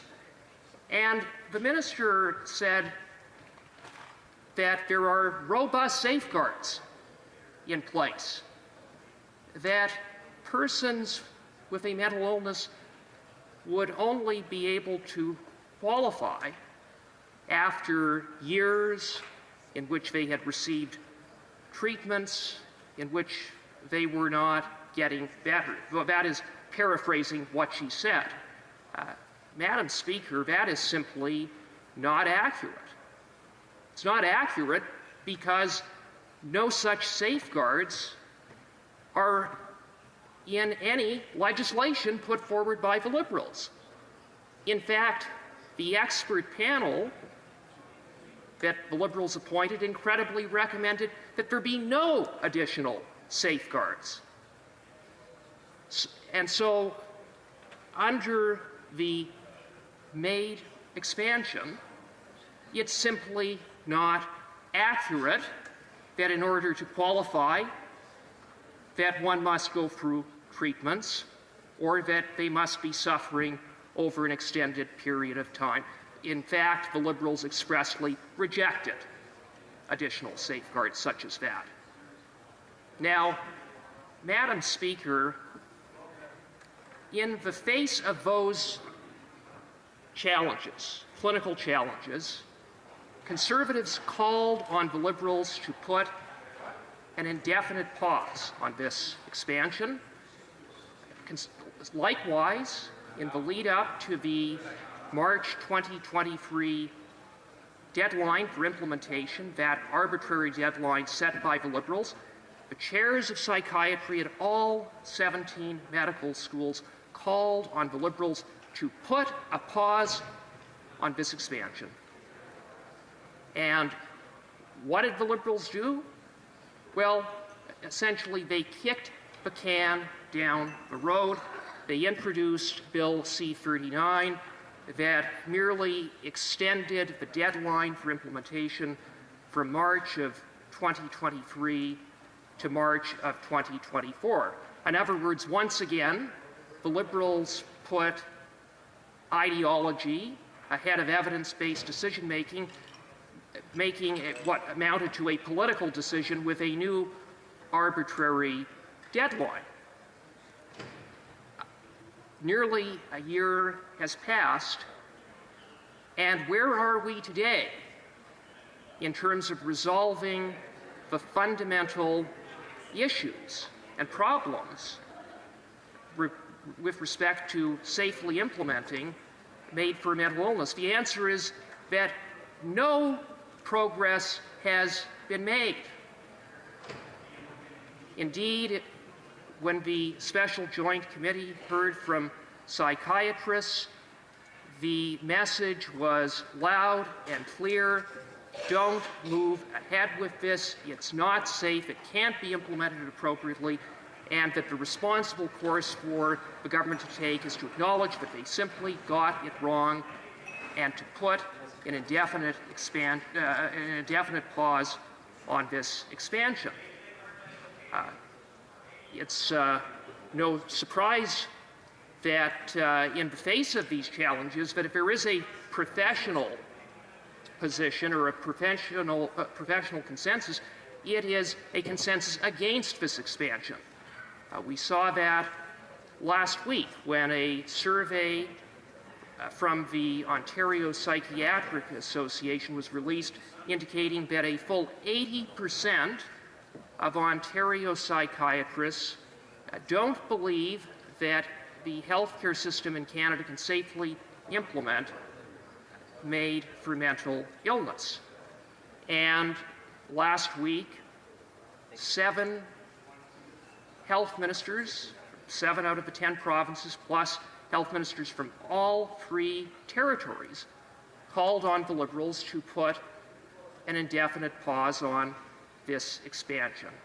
And what did the Liberals do in response? Well, once again, they kicked the can down the road with Bill C-62 now before us, defying experts, defying the provinces and territories, and defying common sense. This bill is basically the same bill we were debating a year ago. Instead of a 1-year pause, it provides a 3-year pause, with there being absolutely no evidence to indicate that fundamental clinical problems, including predicting irremediability and distinguishing between a suicidal request versus a rational request can be resolved. And so what we have is a government that saying, forget the evidence.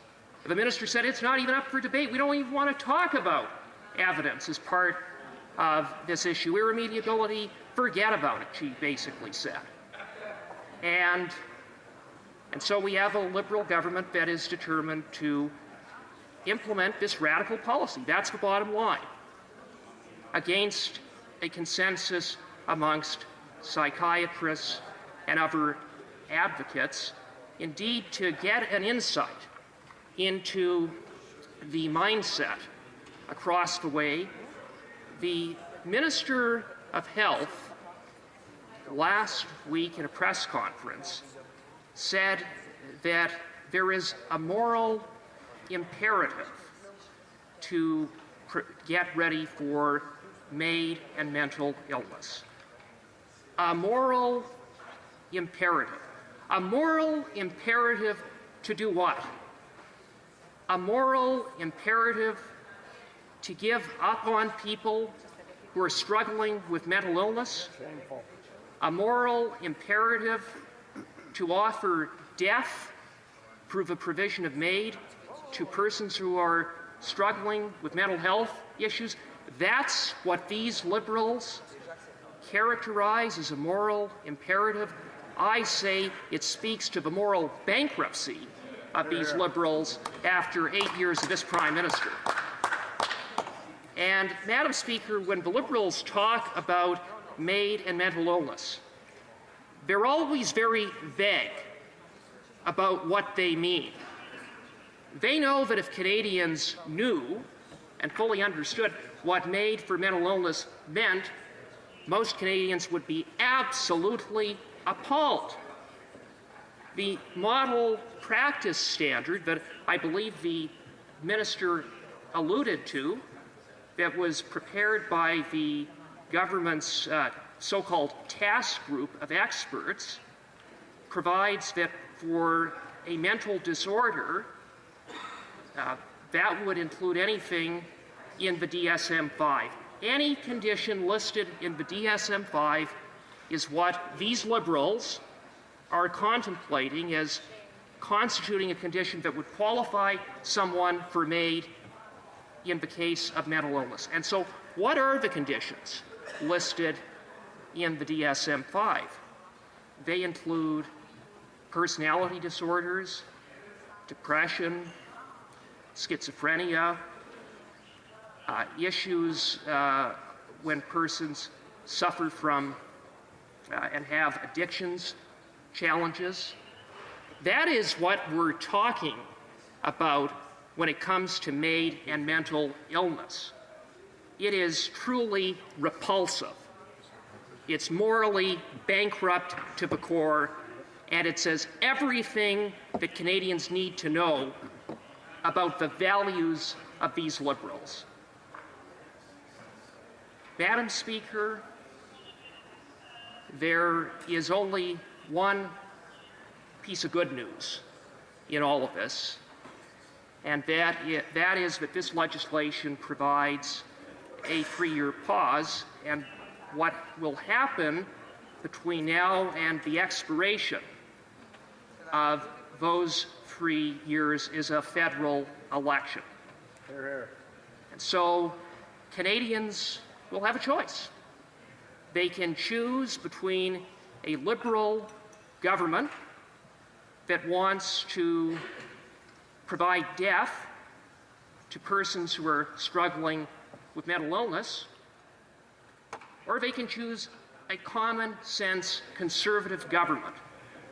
A common-sense conservative government that won't give up on anyone,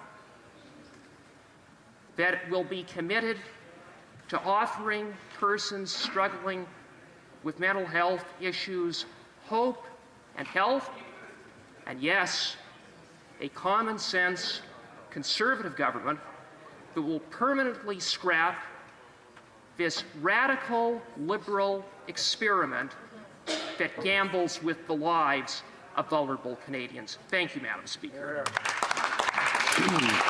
Questions and comments? The Honourable Parliamentary Secretary to the Minister of Health.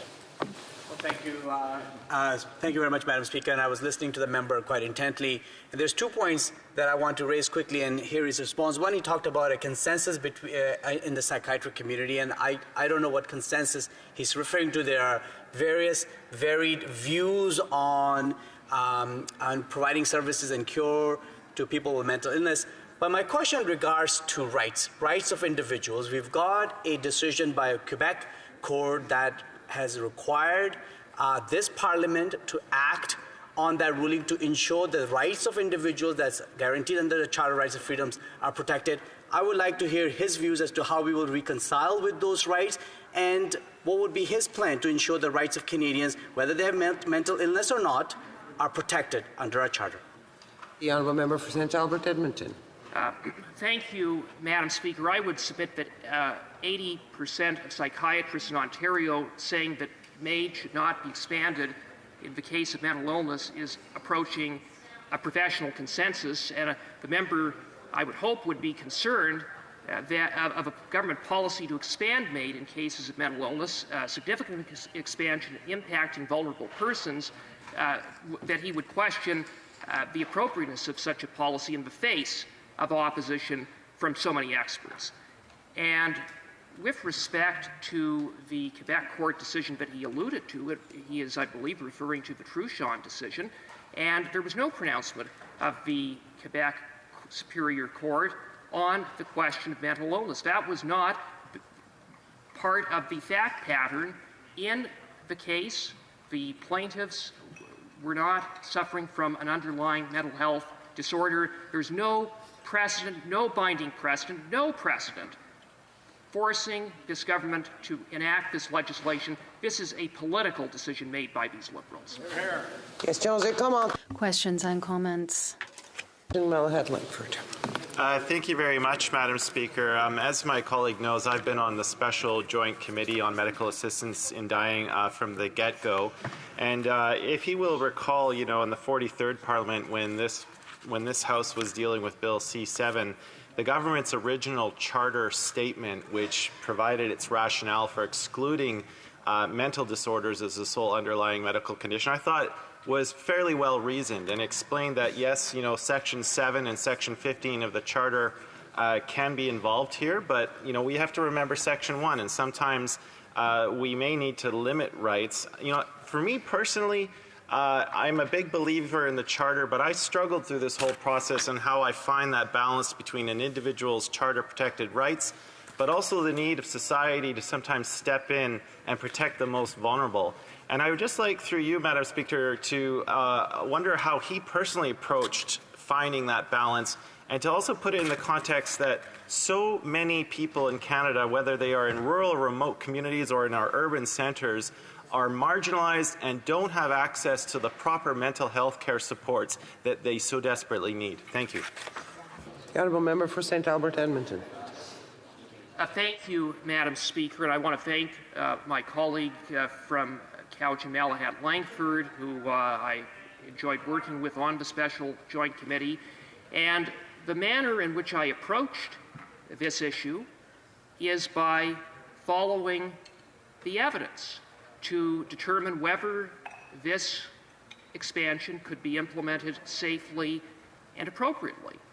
And the overwhelming evidence is that it cannot. And it need not have been this way. We need not be here for a second time on the eve of an implementation date that was arbitrarily set by the Liberals. We could have studied this issue. We could have heard from experts. We could have heard from other groups about this without moving ahead with legislation before undertaking that important consultation. And so, Madam Speaker, let me simply say that this government has gotten it backwards. They've gotten it wrong. And what they should be doing is coming back to this House and putting an indefinite pause on this expansion. Questions and comments. The Honourable Parliamentary Secretary to the Government House. Yes, Madam Speaker, I think the member is not fully online on this in the sense that there is a Quebec court decision, and that decision does put in a deadline that the government does need to respect and respond to. And this whole process, and I remember at the beginning of his arguments, the member was talking and trying to pass the blame. Let me remind the member that it was Stephen Harper, the same government in which he worked for, I must say, Madam Speaker, back in 2015, that chose to do nothing and ignore the issue. And that was based on a Supreme Court decision. And I'm asking the member, would he not recognize that you can't just ignore the issue? That is the track record of the Conservative Party. St. Albert, Edmonton. Well, Madam Speaker, if the member is referring to the Pursuant decision, that was not what the Pursuant decision provided for. That was outside of the scope of the Pursuant decision. And evidenced by that is the fact that when the Liberals responded to Pursuant by introducing Bill C7, mental illness as a sole underlying condition was expressly excluded from the legislation in response to that decision. This is a political decision brought on by the Liberals. The Honourable Member for Montcalm. Madam Speaker, my colleague is always quite eloquent in defending the no camp. Does his position represent his party's? Is that the official position of the Conservative Party? I think that would be important for us to understand the issues and the stakes in this debate, because what I'm hearing him say basically is that irremediability is something that can never be proven, and so people who are suffering intolerably, who are dealing with intolerable suffering because they're victims of a mental illness, they will never, if there's a Conservative government in power, they will never be able to see their suffering alleviated. That's what I'm hearing. Am I also to hear that he proposes to fix or solve this problem of irremediable and intolerable suffering by injecting a whole bunch of money into the healthcare system so that access to healthcare is something that is going to be completely forgotten, a thing of the past, that kind of suffering? Is that what he's telling us? The Honourable Member for St. Albert, Edmonton. Madam Speaker, and I want to thank the member for Montcalm, who is a thoughtful member on this issue.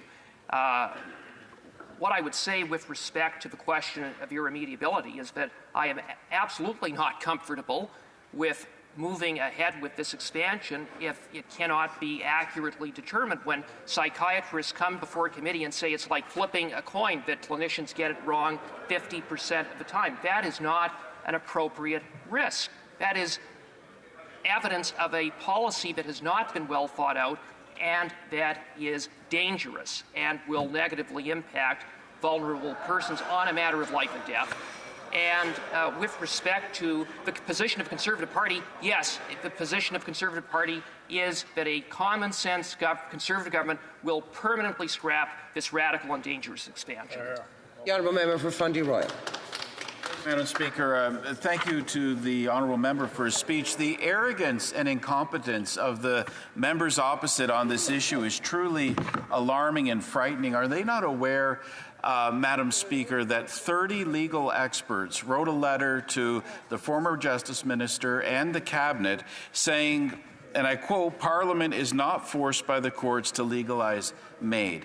So I ask the Honourable Member, what does he make of this argument from the Minister who spoke earlier that somehow, in her words, the debate is over?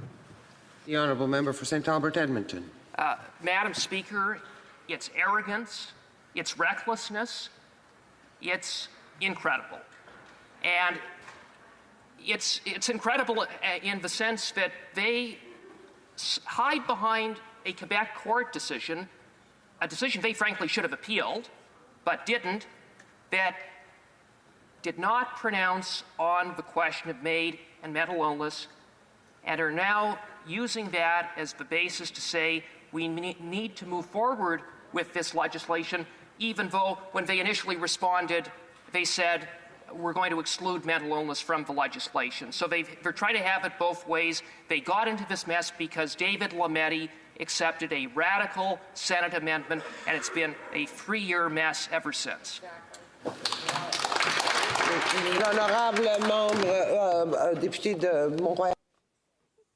The honourable member for Mount Royal is rising on a point of order. Yes, Madam Speaker. President, error in my vote on PMB M86 on the 7th vote today, and I would very much appreciate the House's unanimous consent to allow me to change my vote to no. Those opposed to the honourable member moving the motion will please say nay. Agreed. La Chambre a entendu l'énoncé de la. The House has heard the terms of the motion. All those opposed will please say no. Adopté. Carried. Reprise du débat, l'honorable député de. Resuming debate, the honourable member for Montcalm. Merci. Thank you, Madam Speaker. I never would have expected to find myself involved in a debate on medical assistance in dying, or MAID, here in the House, and to have to go through everything we experienced with C-14, which was a bad piece of legislation. I never would have imagined that the Liberals, with the lack of courage they showed around C-14, which was required by the Carter decision, after Quebec had already passed its own legislation about end-of-life care. So before the Carter decision said that in Quebec you're going to have to amend your legislation because we're covering more than what your legislation covers, more than end-of-life.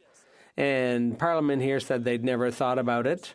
And the court said, well, you're going to have to settle the issue of terminal stages of life, but also the issue of degenerative diseases, which mean that people like Ms. Carter and Ms. Taylor with their illnesses, that they were living in great pain, and you're going to have to do something about it because you are violating their right to life. This is no small right. The Conservatives should pay attention here. The right to life, they're pro-life, and I am too in that sense. You're encroaching or violating their right to life because you're going to shorten their lives, but they would like to be able to live until the point where their pain becomes intolerable. And as a society, Madam Speaker, not as a society, but as a parliament, Madam Speaker, as representatives of the people, our duty is not to decide for the patient in a situation where they have to make such a personal and private decision as their own death.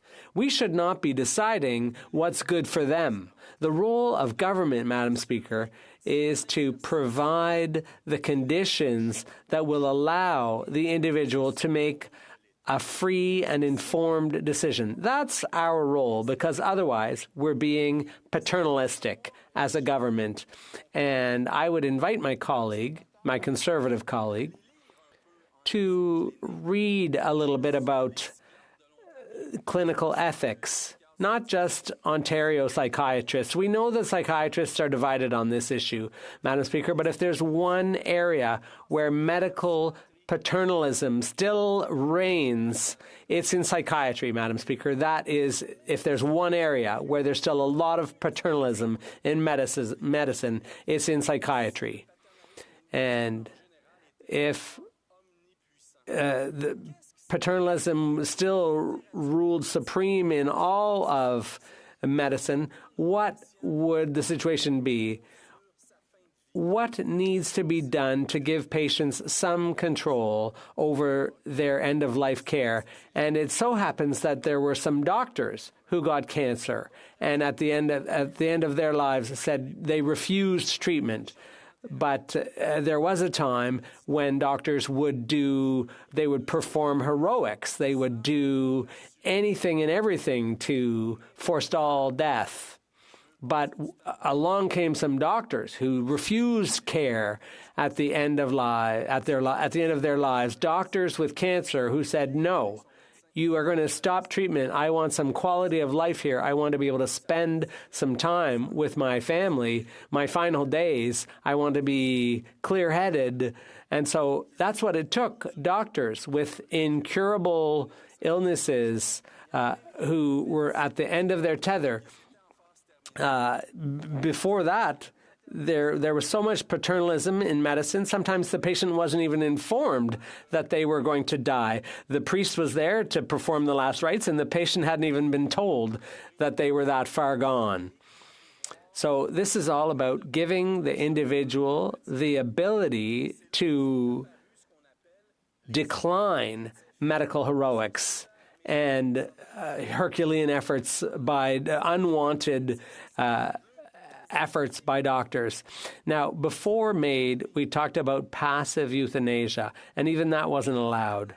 So medical paternalism has been pushed aside, and as a result, now a person is allowed to deny treatment, to have a do not resuscitate order, a DNR, if you will. And so it's been a whole evolution, Madam Speaker. And now we have a bill before us that postpones indefinitely the suffering of people with severe mental illnesses, people for whom no treatment has helped alleviate their suffering. That's pretty darn significant, Madam Speaker. 10, 20, 30 years of suffering after trying multiple therapies, after being stigmatized by the society you live in. The decision-making ability of a person with a serious mental illness, well, that can be established. It can be ascertained. And the court has ruled that it would be discriminatory and stigmatizing toward people who have the capacity to make decisions, to say that because they have a serious mental illness that psychiatry cannot truly help, if they can't be helped to alleviate their suffering, it would be so paternalistic to say, no, we're not going to help these people. Keep suffering. We have... all we're going to offer you is endless palliative care. So, Madam Speaker, I've heard a lot of ridiculous things today. I'm going to try to calm down a little bit. And then C7 came along, and C7 was quite cautious because C7 opened the door, but with a 2-year period, a committee of experts was struck, and who hasn't read that here? And we had two votes on it. You have to read that report, the committee of experts, the panel of experts, because this is a difficult regime to set up, and there was an admission that there was an additional difficulty, and so safeguards were foreseen in the expert report. And the Liberals today, after saying that we're going to work with this panel of experts for 2 years, we're going to strike a joint committee. Well, the problem with a joint committee is that it always gets established at the last minute, too close to the deadline. So when we issued our report last time round, we had to say that before going ahead, we need to evaluate the status of things on the ground. So I think there are some good safeguards and some good practice standards that were drafted by the group that worked on that. That's promising. And the College of Physicians has said, well, I'll talk later about their criteria, their safeguards. It's all interesting work. It's all important. But everybody has said that we're short on time, that we don't have enough time. So how is it that at one point, the Liberals said 1 year will be enough time. Now they're saying, no, it's got to go, we've got to push it back to 2027. And the Conservatives are saying, forget about it altogether. If we take office, we're going to scrap this for good, forever. So there are people who will continue to suffer if that comes to pass. Intolerable pain because psychiatry is unable to alleviate their pain other than by putting them in a vegetative state. And the Conservatives think somehow that's morally acceptable. I don't see what's acceptable about that morally. There are people who have some pretty flexible morals when it comes to their fellow human beings who are suffering. Madam Speaker, when people claim that a depressive person can have access to MAID, that's false. Just because you can apply doesn't mean you're going to get it, because the assessors will do their job. Stephanie Green said, a person who's in a suicidal crisis would not be eligible for MAID. So a person who raises their hand because mental illness is suddenly eligible. So if you raise your hand and say, well, I want MAID, you're not going to get access if you've never been treated. But they could be treated at that point. There's a preventative aspect. So it's false to say that most people who are suicidal have been seen by an expert. That's not true. Most people who commit suicide, it was completely unforeseen. They got no treatment before they killed themselves. So what are the Conservatives going to do with desperate, suffering people who currently nurture the hope that we will hear their pain and find a solution following the rules of medical practice? What are those people supposed to do if the Conservatives get elected? Are they supposed to just continue their suffering and their despair? Is that morally acceptable? Suicide, if that's their only option? Is that acceptable? No. Suicide is a failure of the system. It's a failure of society. I will never accept suicide as the solution. And that is why when we're talking about MAID, we're not talking about the same thing at all. It's not the same thing at all as suicide. So when a person's suicidal, they would be ineligible. When a person's recently been diagnosed, they would not be eligible. If the application is based on structural vulnerabilities, it would not qualify. So if you don't have access to care, that means you won't have access to MAID if there's no access to care. Because you have to exhaust all possible avenues and try every available treatment. A person who refused or declined treatment without justification would be ineligible for MAID. If there's an accessible and effective treatment and you decline that treatment, you will not be eligible for MAID. And if the assessors can't agree that you meet the criteria, then you won't qualify either. The College of Physicians said that we're still in the discussion stages. We're still setting up our safeguards. We need more time before we get there. I think a 1-year period would have been enough, because otherwise we're being hypocritical, we're dropping the ball, and we're leaving people, hanging them out to dry. If the Liberals want to win the next election, they're going to have to work hard, because they're leaving people, their fate, in the hands of people who are here today saying, never on our watch, we're going to scrap this for good.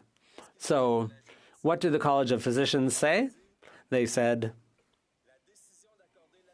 the decision to grant MAID in the case of mental illness should not be based on a single episode, a single care episode. It should be part of a holistic and fair assessment over a certain period of time. There has to be, the problem has to be sequenced or put in order.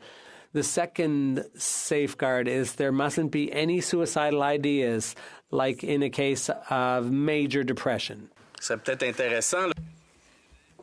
That was an interesting option.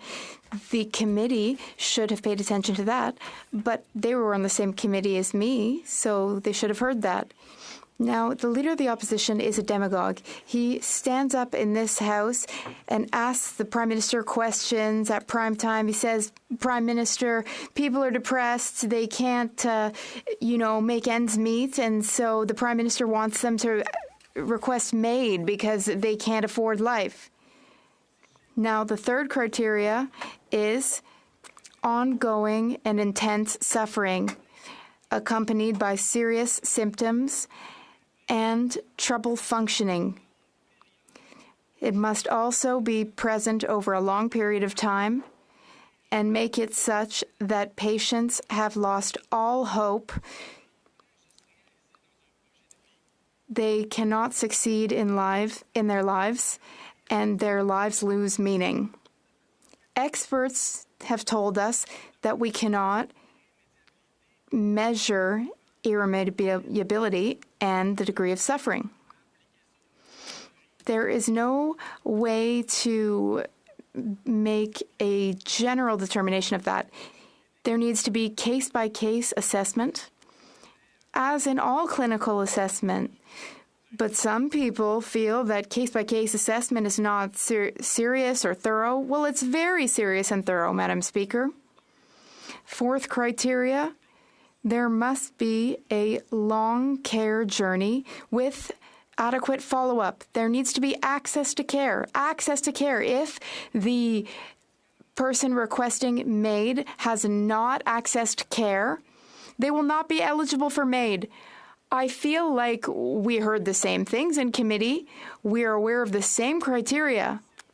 We need to stand by our beliefs, and my belief is that we need to help those who are suffering and it's intolerable. If they are at their wits' end, we need to offer them support.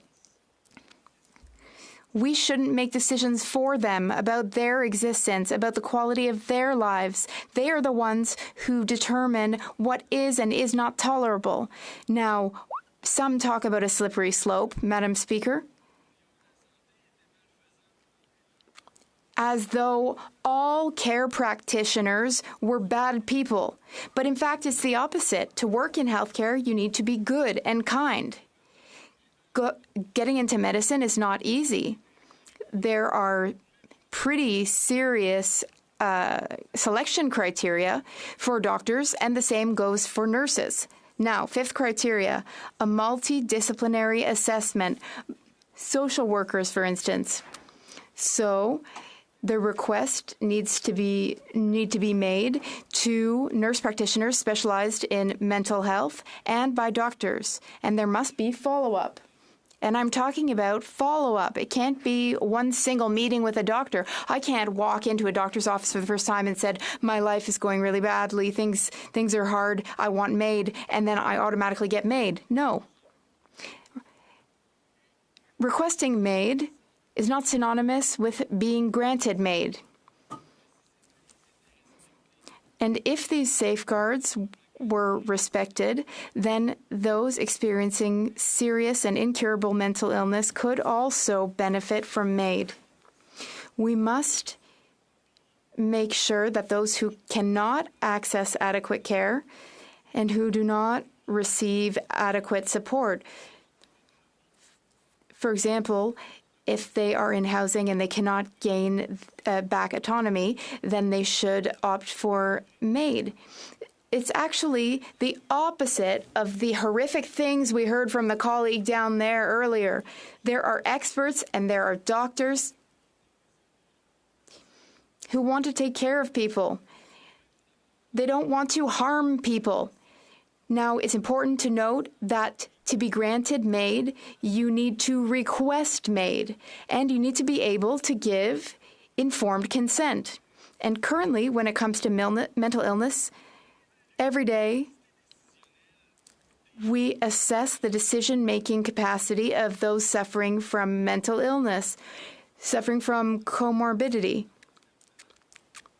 When they have mental illness with a physical illness, and they are in the terminal stages, they are able to give consent.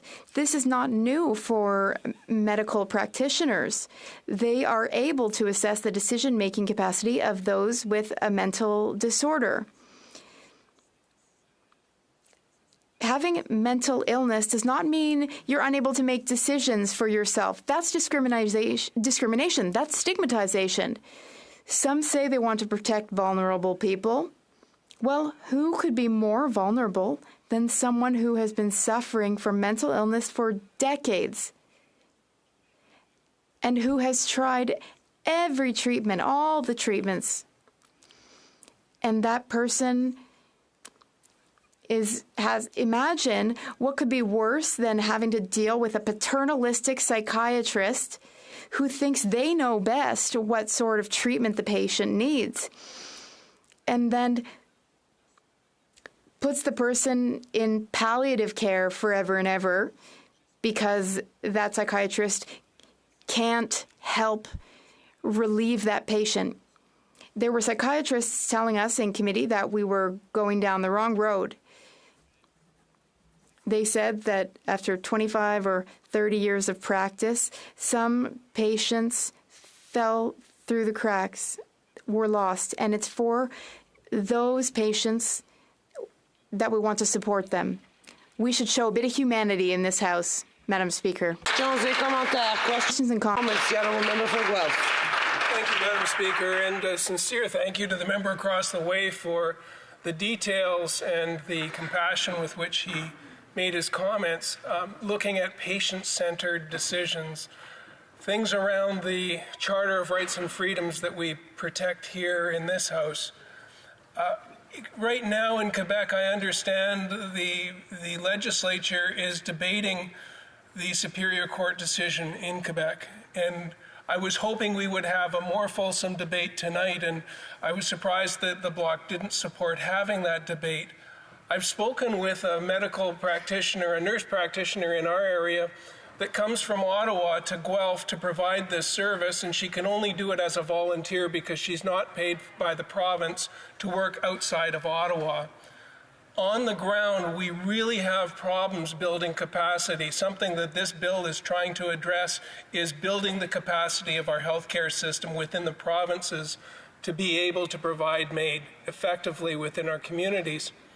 So could the member maybe reflect on the need for us to work with provinces and their healthcare systems to build our capacity, and at the same time to work with the legislatures, both provincially and federally, so that we can get this across the line together, and the amount of time that will take? The Honourable Member for Montcalm. Well, Madam Speaker, that's a good question. I would like to remind my colleague that we had very little time at our disposal in committee to, in fact, assess that, to determine whether the healthcare network was ready. We had just 2 or 3 meetings to decide whether the system was ready, and a very tight deadline, which made no sense. But during those meetings, many people told us that the network was ready. Now, as for us in Quebec, the National Assembly weighed in 2021. C7 passed after that.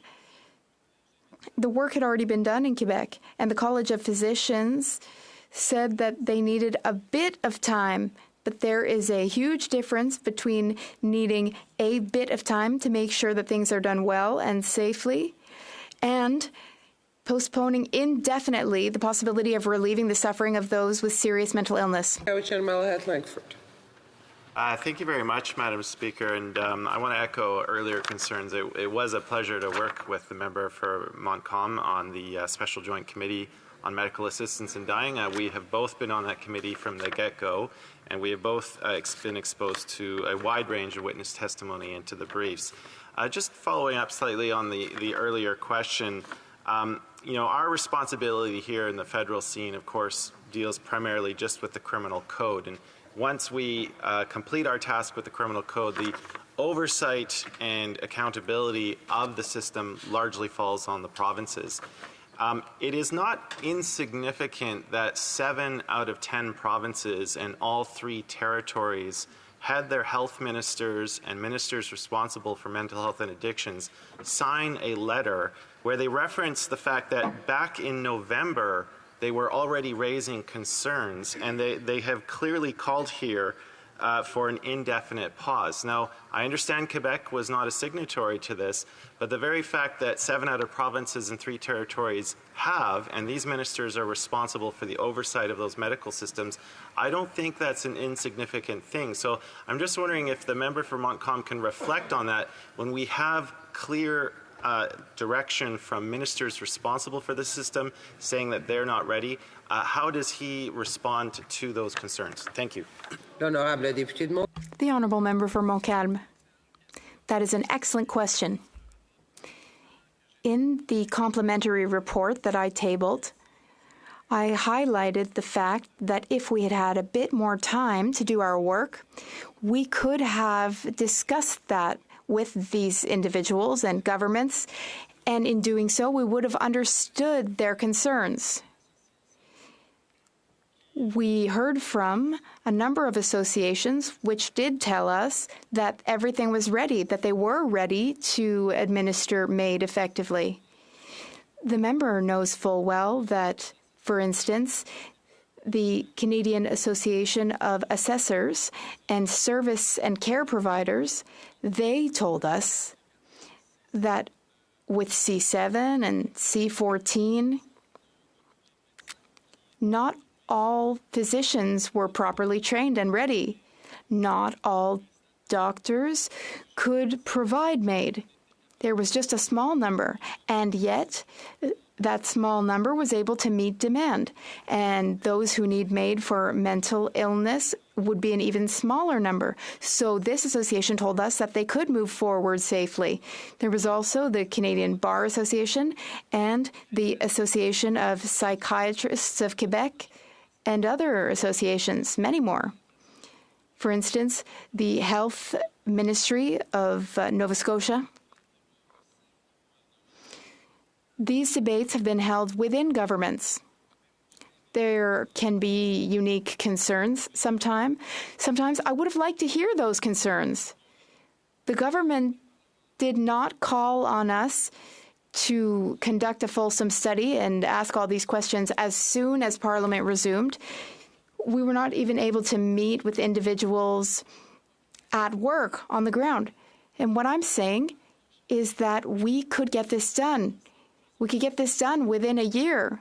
We can work together, meet with stakeholders, see what's happening on the ground.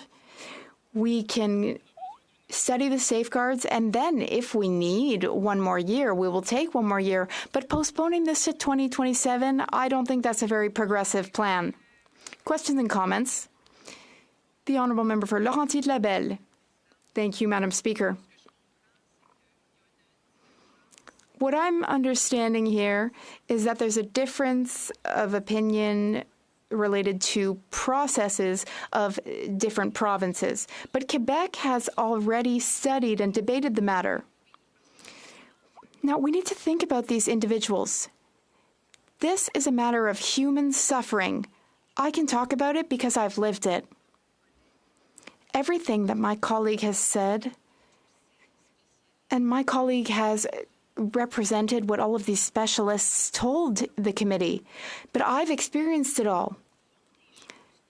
Some people may be afraid to take this step, but you know what? It's urgent that we act. So here's my question for my colleague. What do our colleagues here tonight not understand about the need to make an informed decision about human suffering?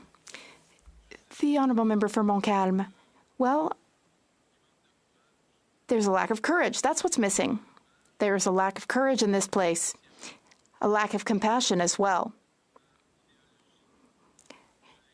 In this place, many act based on ideology. As I said earlier, these individuals can compare their lives at different points, but we cannot compare our lives to the lives of others. We need to be able to hear people suffering, yes. Then we need to be able to act. We need to offer care, of course. That's the main goal, to care for them and to heal. But we are struggling to discern irremediability. But over 30 years, you can determine irremediability. And we can make these determinations on a case-by-case basis. We cannot claim that psychiatry can heal all mental illnesses, can heal all suffering for those experiencing severe mental illness. Claiming so is very intellectually dishonest.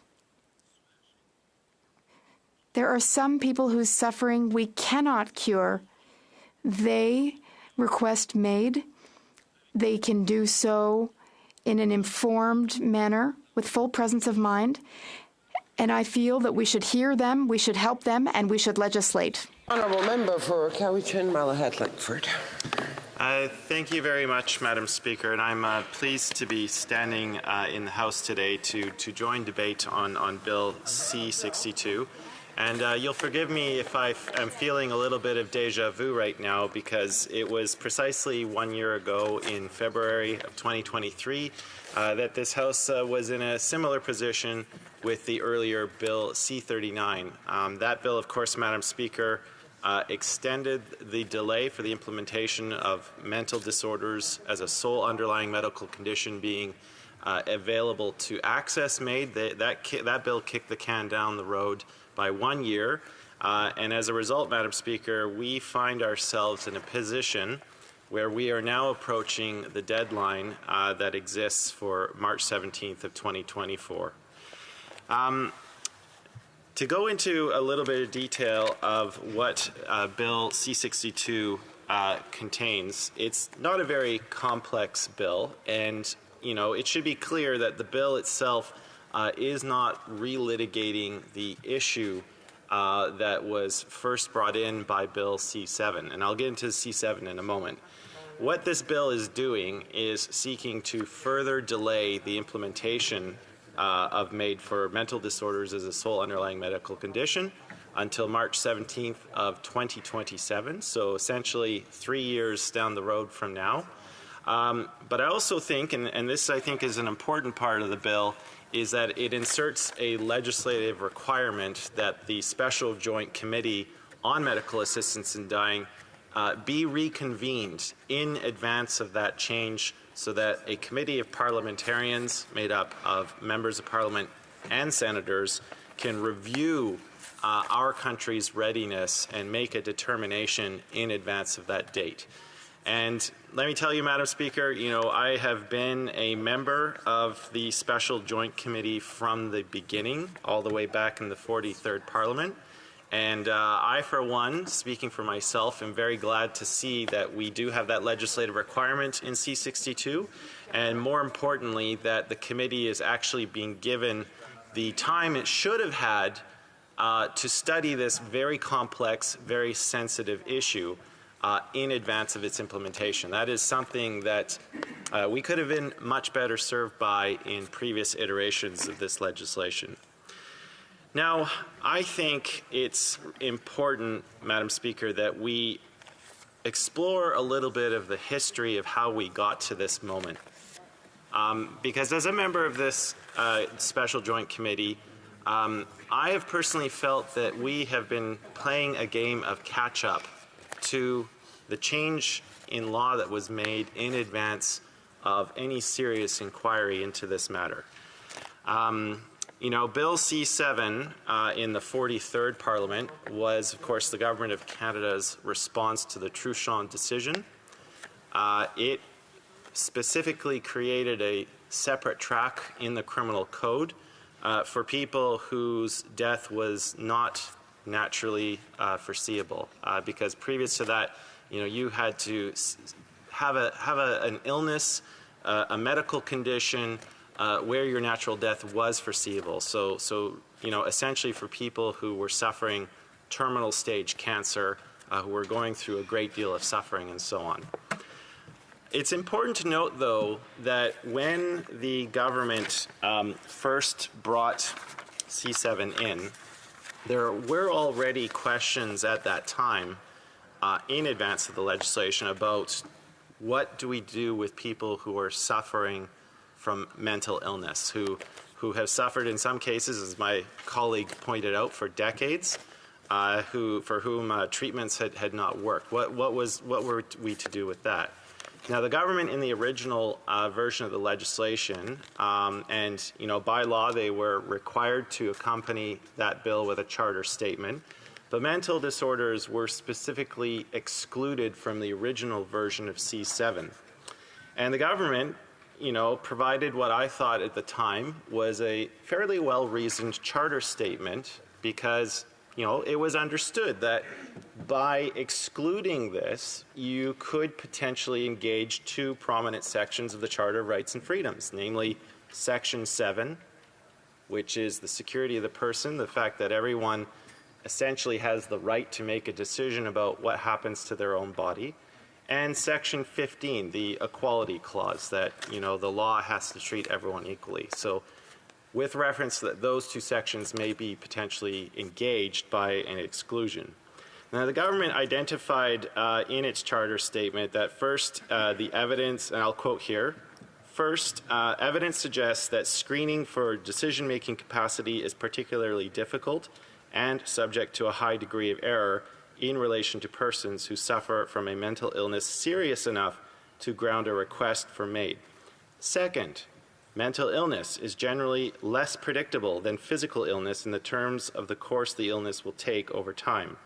Finally, recent experience in the few countries that permit MAID for people whose sole medical condition is a mental illness, namely Belgium, Netherlands, and Luxembourg, has raised concerns. So that's what the government's original position with C7 was. Now, the House passed Bill C7. It went off to the Senate.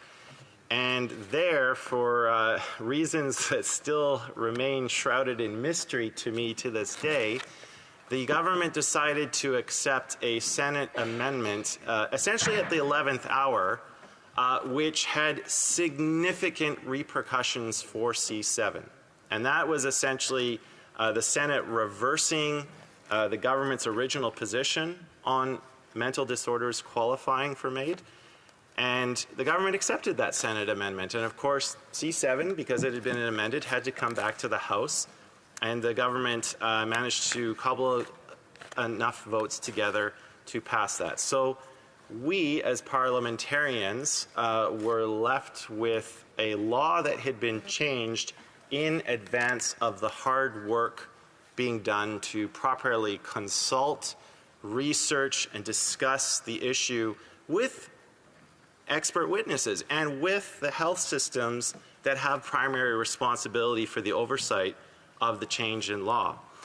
And yes, an expert panel was convened. The Special Joint Committee was convened. Of course, its work was interrupted by the unnecessary calling of an election in the summer of 2021. So some very valuable time was lost there because, of course, we had to reconvene in the now 44th Parliament. And there was a considerable amount of time that was lost due to that. But it's important to realize that everything that has transpired since then has been a result of that Senate amendment being accepted by the government. And again, I feel, and I think my feeling has some validity here, having been a member of the Special Joint Committee, that we have been trying to play catch-up ever since that moment. Now, my time on the Special Joint Committee has been difficult. It's not an easy subject for anyone to sit through because, Madam Speaker, the opinions both of people with lived experience, people who work in a professional capacity, they really are on all sides of the spectrum and everywhere in between. And it can be quite difficult as a parliamentarian to work your way through that to try and understand the complex legal and medical arguments that exist behind this issue. But it is important. And, I would say that for me personally, my work in the committee has really been a struggle to find a balance between two concepts that sometimes seem to be in opposition to each other. I am a firm believer in the Charter of Rights and Freedoms. I think that's a very important document in Canadian history.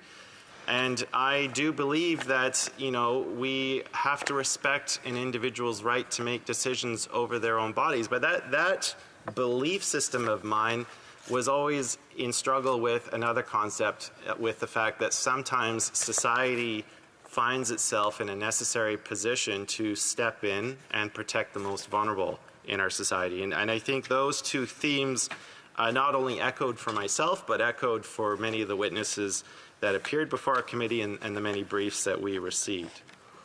I also want to note, Madam Speaker, that, our special joint committee has actually existed twice in this Parliament. We tabled our second report in February.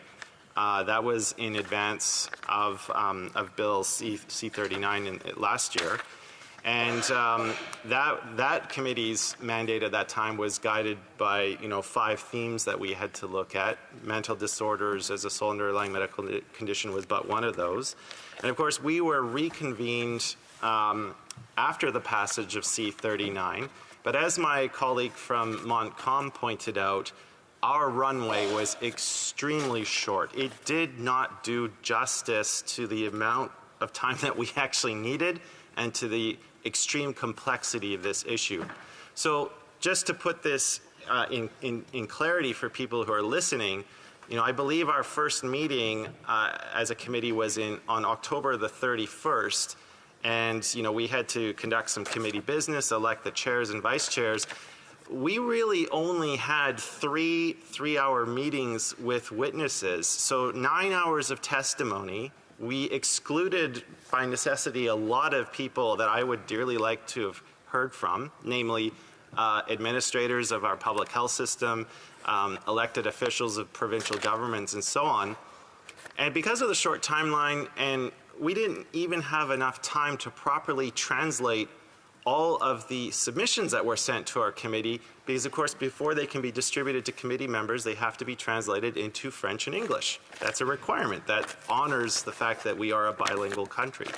So we as committee members did not even have the opportunity to review important submissions. And those submissions came from people who had lived experience, who were dealing with the situation at home, but they also came from many professionals whose practice is involved in this specific area.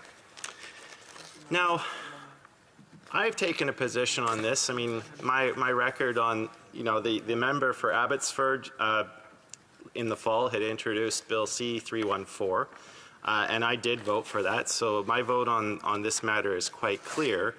But, I have been informed by the fact that at our committee, there has been a significant amount of professional discomfort expressed by people who practice medicine in this area, psychiatrists and psychologists. And sure, some of them may be acting in a paternalistic way, but I don't think that can be applied equally to everyone. I think some, we have to review their opinions. We have to take them in the context in which they are given. And I think we have to afford them a measure of respect, given the fact that these are their lifelong career choices, and in many cases you can measure their experience in the decades. Madam Speaker, I want to take a little bit of time just to read from some of the witnesses' testimony that we received.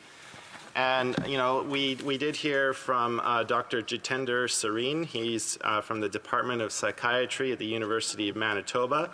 But when he appeared as a witness, he was also there on behalf of psychiatry departments, departmental chairs from the Northern Ontario School of Medicine, from McMaster, from McGill, from Memorial University, from the University of Ottawa, and Queen's University. And, his testimony was that they strongly recommended an extended pause on expanding MAID to include mental disorders because we're simply not ready.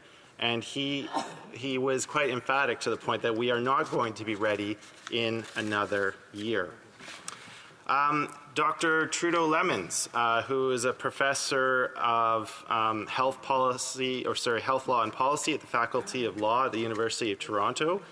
He was there to clarify some of the constitutional arguments, and was really trying to underline the fact that we have to keep the Section 7 and Section 15 rights in balance with Section 1.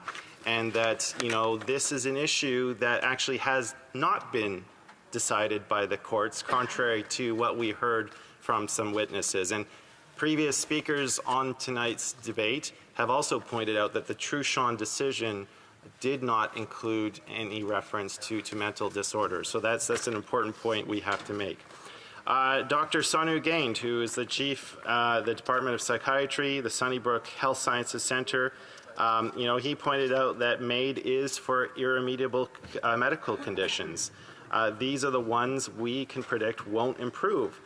Worldwide evidence shows we cannot predict irremediability in cases of mental illness, meaning the primary safeguard underpinning MAID is already being bypassed, with evidence showing such predictions are wrong over half the time. Scientific evidence shows we cannot distinguish suicidality caused by mental illness from motivations leading to psychiatric MAID requests, with overlapping characteristics suggesting there may be no distinction to make. He also commented on the fact that the curriculum used doesn't teach assessors to distinguish between suicidality and psychiatric MAID requests, and so on. We also heard, Madam Speaker, from Dr. Tarek Raji. He's the chair of the Medical Advisory Committee for the Center of Addiction and Mental Health.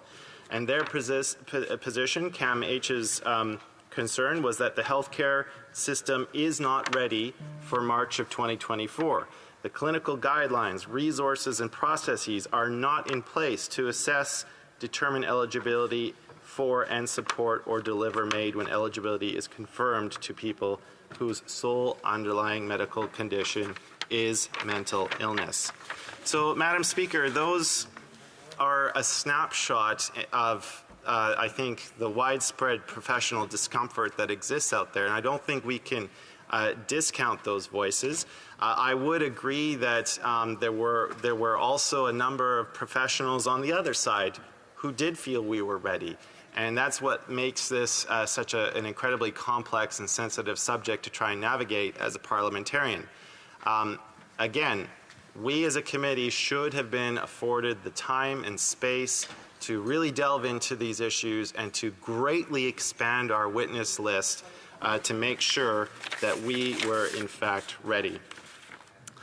Now, when we go, Madam Speaker, to look at our committee's report that was issued quite recently, you'll note that our committee report only had one recommendation in it. And that recommendation did decide that, I recognize that it was a result of the majority of the committee members. There were some dissenting opinions, notably from the senators that were a part of that committee.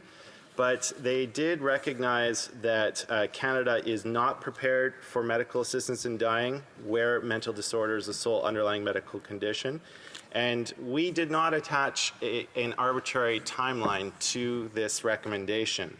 Our specific call is that it should not be made available in Canada until the Minister of Health and the Minister of Justice are satisfied, based on recommendations from their respective departments and in consultation with their provincial and territorial counterparts and with Indigenous peoples, that it can be safely and adequately provided. So I think we keep on getting ourselves into trouble by setting these arbitrary deadlines for ourselves. Setting up an arbitrary timeline is not an adequate replacement for the qualitative work that needs to be done by these departments. And I would much rather that we satisfy the qualitative requirement in this recommendation, where departments, experts, and our provincial and territorial colleagues are in fact saying that they are going to be okay with that. And I know my time is coming to an end, Madam Speaker. I think that recommendation and my reference to the provinces and territories is a great segue to the fact that we also have a letter that was sent to the Minister of Health. It was signed by 7 out of 10 provinces and all 3 territories. The back, if you look at the signatures, it includes all of the ministers of health and ministers responsible for mental health and addictions in those provinces. It includes Adrian Dix and Jennifer Whiteside from my own province of British Columbia. And they quite clearly say that the current March 17th, 2024 deadline does not provide sufficient time to fully and appropriately prepare all provinces and territories across Canada. Goes on, Madam Speaker, to say, therefore, we encourage you and the Federal Justice Minister to indefinitely pause the implementation of the expanded MAID eligibility criteria to enable further collaboration between provinces, territories, and the federal government. So, Madam Speaker, I'll wrap up by saying that this is a very sensitive issue. I do think that we should pass Bill C-62, honor the calls that we are hearing from the professions that are intimately involved in this issue, honor the calls that are coming from the provinces and territories, and we need to step up the plate and make sure that we have a fully ready system in advance of any law being changed. Thank you very much. Questions and comments. The honourable member will have about 3 minutes for questions and comments. The honourable member for Kamloops, Thompson, Caribou. Thank you, Madam Speaker. It's always a pleasure to rise on behalf of the people from Kamloops, Thompson, Caribou. And before I begin my question, I want to recognize the life of Reno Piva, who passed away from our community of Kamloops. He leaves behind his wife of 63 years, Dina, his children, Laura, Dennis, and Mario. I know them all well, and I wish them all the best in this difficult time of condolence. Madam Speaker, with that, I move on to my question for my colleague. So many times this Liberal government was told that we could not have MAID proceed in the manner that it did, and yet this government pressed on. Why does he believe that this government just didn't listen? Thank you. The honourable member for Cowichan and Malahat Langford. Thank you, Madam Speaker, and I'd like to thank my colleague, my fellow British Columbian, for the question. And honestly, I don't know. I was here for Bill C-7. I thought the government's original position with respect to that bill was quite clear. And for some reason, they did a complete 180 when it came to the Senate amending the bill. To this day, I don't think I... Just to give another chance for a question, because we are very limited, l'honorable député de Montcalm. The honourable member for Montcalm. Thank you, Madam Speaker. I appreciate the speech by my colleague, who is always very calm and moderate in his speeches. I appreciate that. Now, the NDP voted against C-14, which respect the Carter decision, and there was an addition where they would work hard to find a solution. Is it true that we might move forward on mental health as an underlying condition, or are we just going to push it off forever? Or could we start working on it tomorrow? I'm certain that we could, in a year, come up with a very interesting result. If we did. A few seconds remaining for the honourable member for Cowichan, Malahat Langford. Yes, Madam Speaker. I mean, I would love to see the committee being given the time and space to adequately explore this issue. I think that's what was lacking from the get-go. I'm not saying a firm no. I just have a problem with the arbitrary deadlines, and I ultimately want my decision to be informed by a fulsome discussion that involves a much wider array of experts and from representatives of the provincial and territorial governments. That's what was lacking in this. We've been playing a game of catch-up ever since, and we're seeing the consequences of that through the deliberations on this bill. It being 6:59, that the House will now proceed to the consideration of private members' business as listed on today's order paper. Orders of... All right, everybody, have a good night, and I'll be back live again tomorrow.